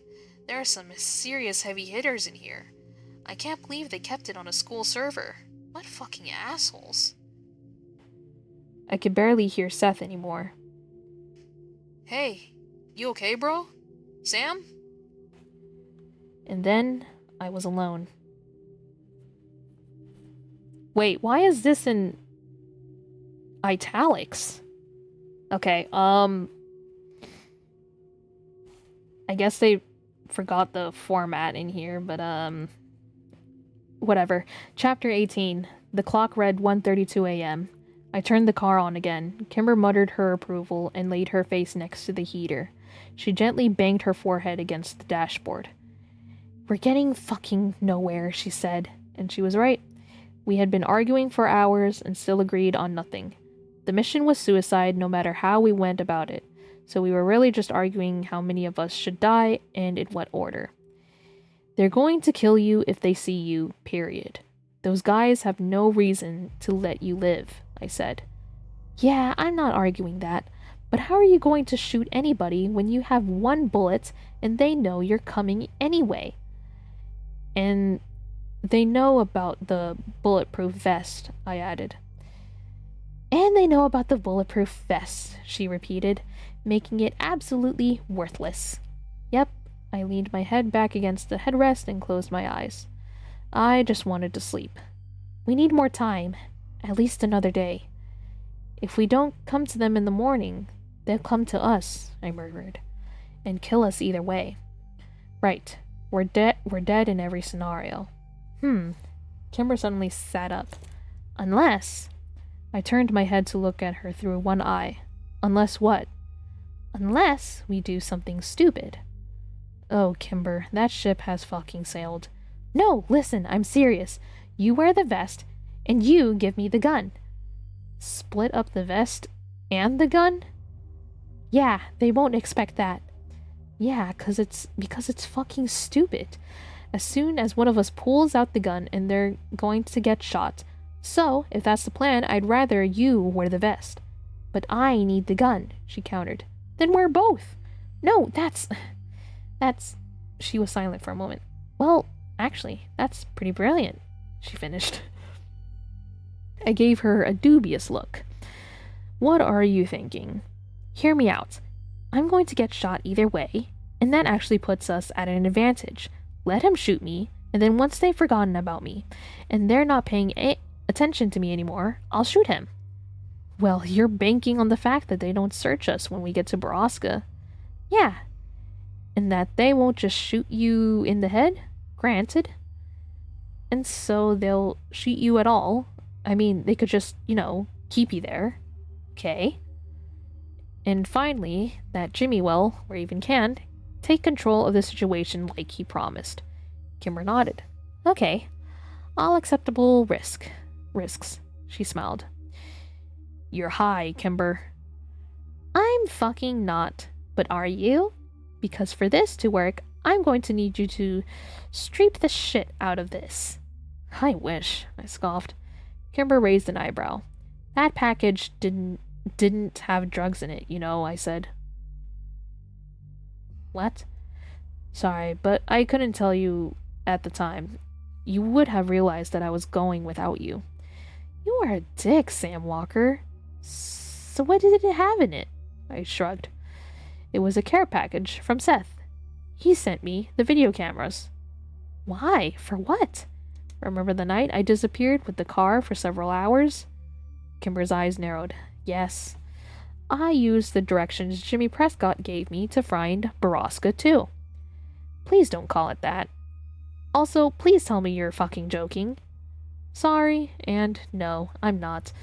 I couldn't see much or hear anything, but I was there. I know the way. It's the reason we're parked on this road right now. I can't believe you went to Borrasca. I can't believe you, Sam. That's madness. Yeah, I realized that too late. And the whole thing took me longer than it should have because I had to be fucking stealthy, which I don't know if you noticed, but I'm not a graceful person. And I had to climb fucking trees to Velcro that shit down. Oh, and I had to fucking find the police. And I had to fucking find the place. Sorry. Oh my god. It was 7 hours in. So, holy shit. We're going to have actual footage from the mine. It's brilliant. Not exactly. They're dummy cameras. What does that mean? They're not real? Yeah, they're sold as, deterrents. But then, why would you risk that? Why even bother putting up deterrents? To, deter anyone from murdering me. Oh, god damn it. I really wish they were real. Yeah, me too. But there's no way I could have installed something like that. Fuck, if we had film, we wouldn't even need the Borrasca records. Seth thinks that if we figure out where the files are, he might be able to get in and download them. Kimber sighed. So many ifs. So you really want to get shot, huh? I think it's the best plan we got. Maybe I'll just stumble into camp later than you, get caught. That way, they'll assume you have the gun and I was just being careless. Sam. She was shaking me. I had drifted off. Sam, wake up. Wake up. Oh my god, it was all a dream. It was all a dream. Chapter 19. I need a chip. I'm into this at the deep end. I dropped one too.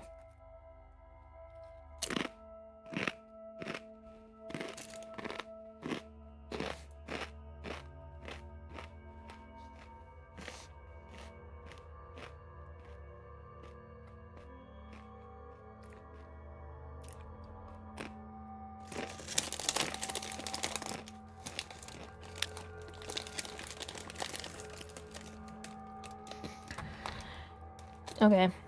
Chapter 19. Good afternoon, Mr. Walker. I'm sorry to wake you, but the detectives have been asking to interview you since yesterday. I'm afraid they're very insistent. I tried to focus on the woman standing next to me. Everything was very white. Where am I? Drisking Regional. I'm Dr. Clava, and since you're going to be speaking to two of the rudest men I have ever met, I'm going to up your morphine a smidge. I blinked a few times against the bright lights that stung my eyes. No, no, no. No, no, no morphine, please. Take me off it. Are you sure? You'll be in a bit of pain if I do that, she said as she walked over to the IV drip. Yeah, turn it off. Where's Kimber? How is she doing? Also, how am I not dead?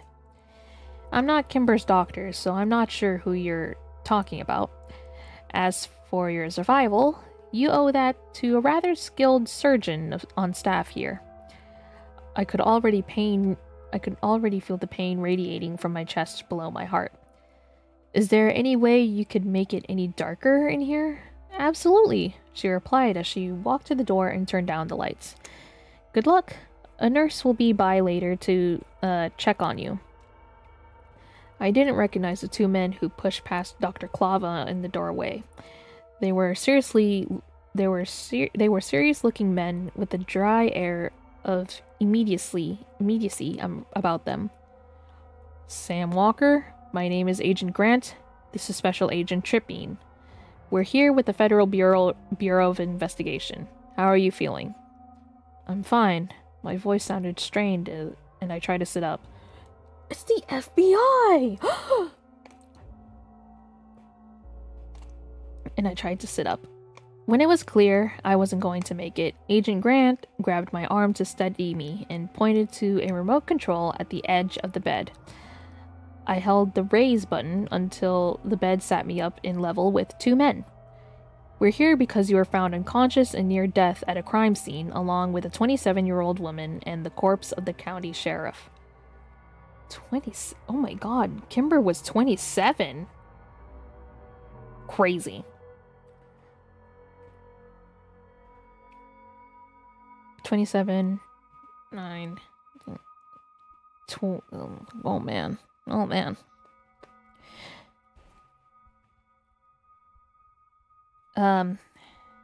Yeah, I'll do the math later. Sounds about right, I said and rubbed my face. I winced as I brushed my nose. They had set the bones, but it was still very tender. I didn't even want to see my chest. Can you comment on the events that led you to that location? Agent Grant asked. Tripping remained silent. Sure, I'd fucking love to, but first I really need to know where Kimber is. She is in federal custody giving her own statement. And what happened to all the women at the mine? The people who were imprisoned there? The victims have all been removed from the scene. And why are you only talking to me now?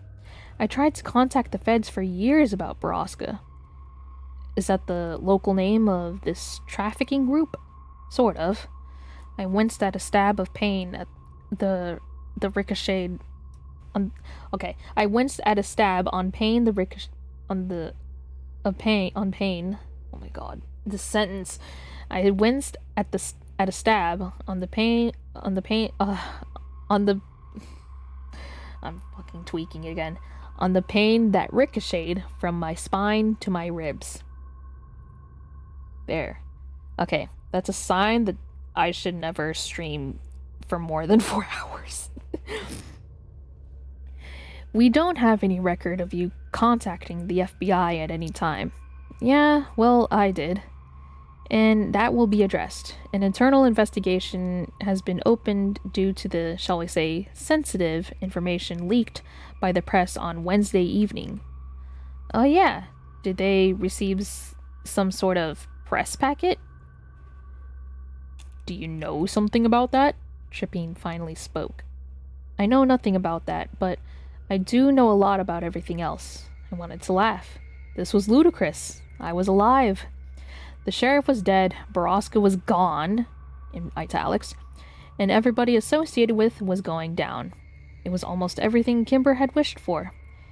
It couldn't be really happening. The detectives pulled 2 chairs that were set back along the wall up to the bed. Do you mind if we record you? Fuck no, I want all of this on record.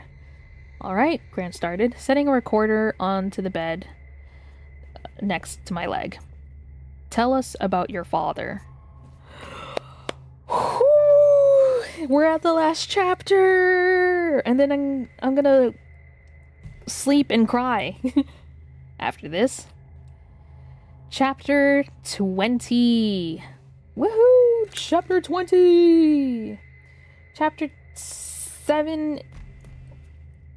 More than 7 hours later. Chapter 20.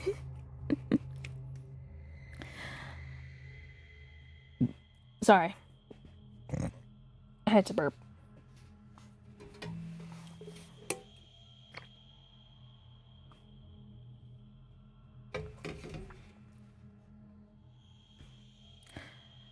Okay, chapter 20.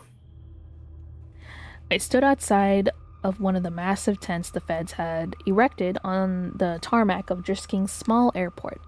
It was old, crumbling, and abandoned, but they were sure as hell landing shit here now. Grant had promised Kimber to me within the hour, and I nervously smoked a cigarette in the cold while waiting outside the giant tent. They told me they needed to hold her longer than me because Kimber had admitted to killing a law enforcement officer. Grant said the prosecutor would almost certainly decline to press charges due to the circumstances rapidly coming to light. But still, it was the early days, and the waters were murky. We'd no longer be in custody, but we weren't allowed to leave town either. I pulled my jacket tighter as the wind cut down to the thoroughfares and alleyways of the sprawling tent city, or, as Grant referred to it, Central Ops. Special Agent Tripping had given me the thick, brown duster I was currently wearing since my own jacket had been taken in as evidence, which didn't bother me because this coat was warmer anyway. Sam! I turned around, and just as Kimber jumped on me, wrapping her arms around my back and squeezing tightly, I buckled, grunting in pain and trying not to drop her. Kimber released me immediately. I'm sorry, I forgot you got shot. Well, you sure fucking remind me, I winced. Tripping walked up from behind Kimber and nodded at me. You can go. There's a Ford Explorer you can use parked off of Draper across from the mobile command unit. Here are the keys. Don't leave town, and don't talk to the media or the locals. In fact, don't talk to anybody. We found the car right where he'd said and climbed in, slamming the doors on the biting wind. You're going to have to drive, I said. I don't think I can manage it. Don't they have you on any painkillers? I asked. Prescription Tylenol. Oh my god, I want to cry for you, but still, good for you, Sam. She smiled at me and pulled out onto the road. Honestly, I can't believe they discharged you from the hospital after only a few days. You got shot in the chest. I am well aware. I laughed, but they had to. The hospitals are full, every hospital within 50 miles and a mobile one for the least severe cases is what I was told. Holy shit, Kimber breathed. How many women were there at Borrasca? You don't know? I asked. No. They wouldn't tell me anything. They even took the TV out of the hotel room they held me in. 132. Holy fucking shit. Pardon my French, but damn. Kimber gasped. That had been my reaction too. But there were never that many when I was there. Maybe 60 at most. I guess he wasn't lying. The sheriff really was a businessman, I said sarcastically. Turn here. Emphasis on the was, Kimber smiled. I couldn't fault her for being happy he was dead, and even though he was my father, I was too. So, they didn't tell you anything, huh? The only thing they would tell me is that you were alive, and that's only because I started throwing cutlery at them. I laughed. Well, I guess I'll give you the news then. Every major news outlet got a copy of the Borrasca records on Friday, and the files were apparently very detailed. Open investigations were triggered across the map. Fucking A, Kimber said. And they caught everybody that was on payroll, including James Prescott. What? They caught him already? She asked excitedly. Grant said he didn't even last a day. What an asshole, she laughed. And I've been really wanting to tell you that was a beautiful shot you made. Oh, I've made that shot 1,000 times. This was the first time my target was actually in the flesh, though. And hey, congrats on taking a bullet and living through it like a fucking champ. Turn right. Yeah, who knew I would excel at getting shots? I wonder what sort of career I would make out of that. Kimber shrugged. Bullet tester? She was different now. Gone was the anxious, despondent version of her that I had come to know in the past weeks. This was Kimber as I remembered her before her mother died. Happy, unburdened, hopeful. I couldn't believe that I was about to strip it all away from her. But she deserved to know. Take another ride up here. Where are we going? She asked finally. You'll see. Kimber's smile wavered. I'm not sure if I like that at all. At the end of this street, we're looking at house number 445. There, she said, and pulled into a spot at the front of a large, Gothic-styled house. This place is off-putting. What is it? It's a group home. A group home? She laughed. What for? I didn't say anything, but watched her carefully. Kimber sobered. You mean... Her hands, which were tucked back into her sleeves, suddenly covered her mouth as she realized why we were here. Kimber began to shake her head. But Jimmy said... I heard him say... Well, contrary to Jimmy Prescott's last words to me, I don't believe everything he says. I took a deep breath. The Landys left town with just about everybody else 2 days ago. According to Grant, they didn't take their oldest son with them, just Parker. Kimber continued to stare at the house with her hands over her mouth. She looked like she was about to cry. And, I continued, Grant ordered Kyle's caretaker to stop giving him his daily meds until they could get a hold of his doctor, who skipped town with the rest of Drisking. So, Kyle is inside. Kimber breathed. Kimber breathed, yeah. And he's been off his medication for days. Which means, if he has been sedated for all this time, like Jimmy said, he might not be anymore. Kimber coughed into her hands, but it sounded more like a suppressed sob. I put my arm around her. Are you okay? She pulled her hands away from her mouth and shook them loose of her sleeves, then reached for the key and turned the car off. I'm fine. I'm ready. Good. Let's go get our fucking boy, I said. Let's go! Let's go! We rang the bell on the palatial, I don't know, home, and a young woman answered, looking frazzled and annoyed. Hi, we're here to see Kyle Landy, I told her. Landy? Are you family? She asked, brushing unkempt brown hair back from her face. Yes, we're family. The woman crossed her arms and leaned against the door jamb. Kyle's family hasn't visited once in all the years he's been here.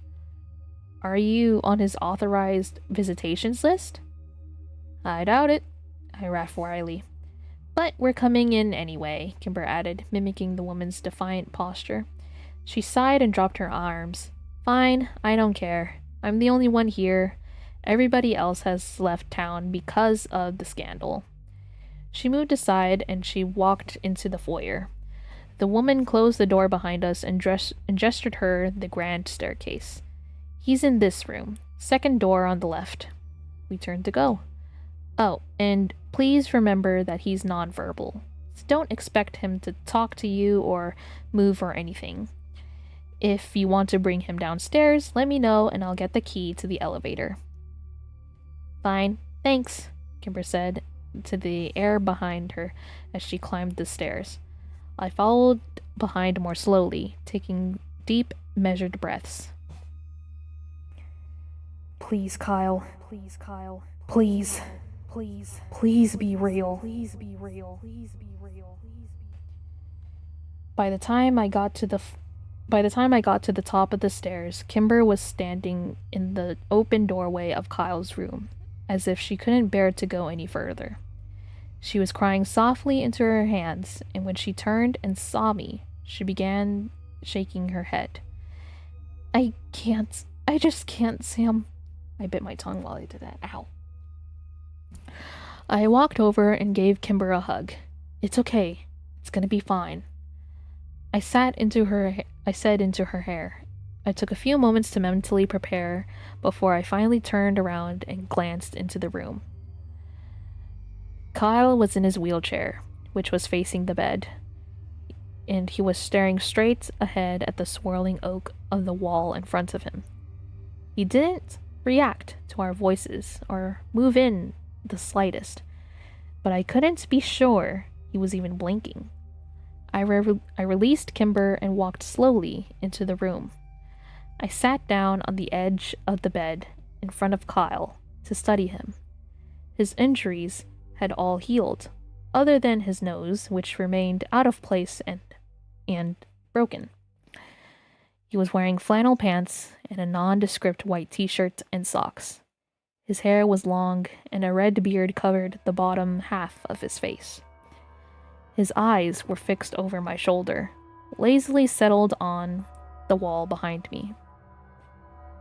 Kyle, I said as I moved into his line of vision.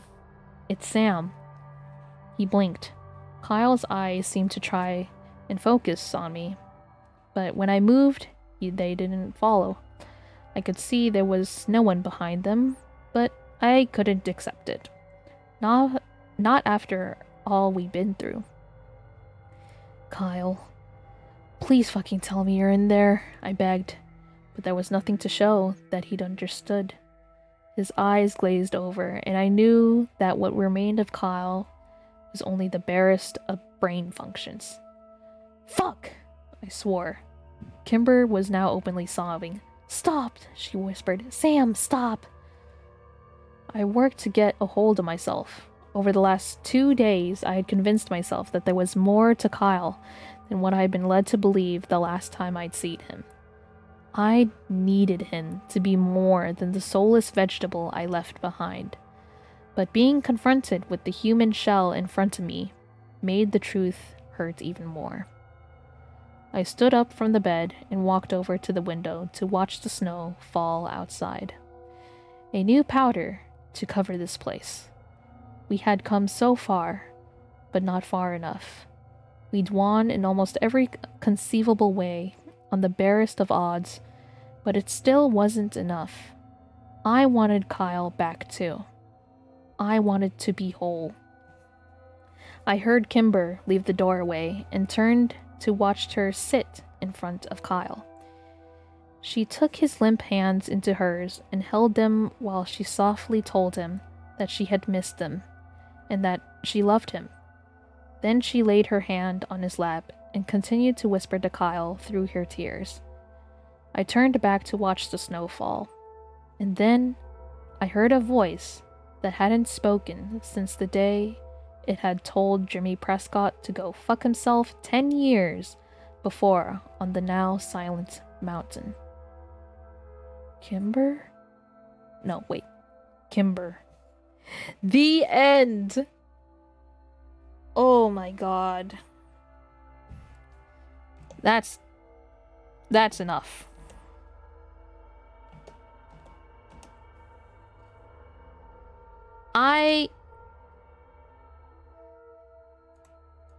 No, shut up. I am pretty satisfied. I am pretty satisfied of what I had heard.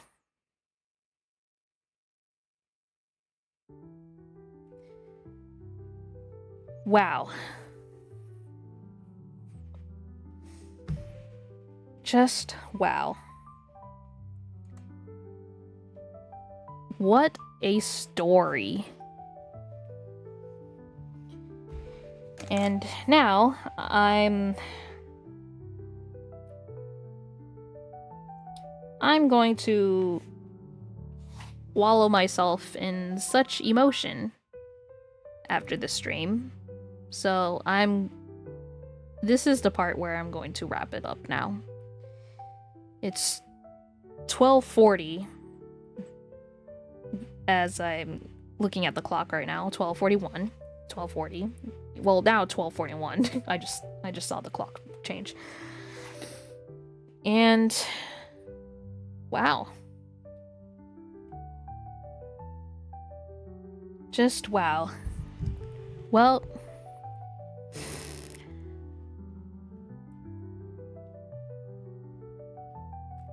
I think this is enough for me. I'm going to be in editing hell once I get through this whole VOD, but I'm not going to linger for much longer. That was a great story. And now I'm going to celebrate it by archiving this whole VOD. And yeah. I can't wait. I can't wait. And so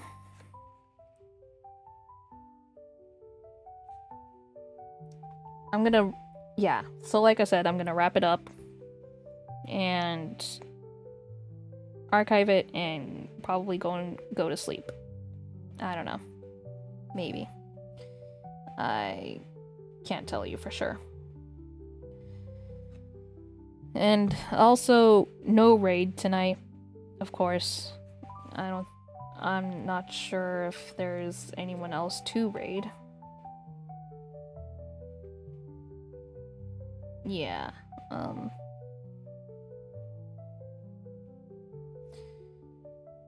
yeah, there's nobody online. So, I'm gonna leave this music on. Because I actually like this. This is very cozy.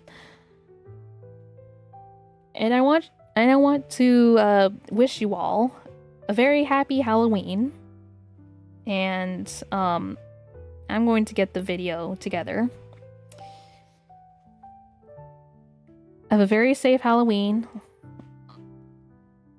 Always look over your shoulder. Stay safe. Always check your candy for the little kids. And party responsibly for all your partying needs. And yeah, that is it for me. All right. Have a great rest of your night. And well, the great rest of your day, since it's a new day now. So, yeah. All right. Take care, guys. Goodbye.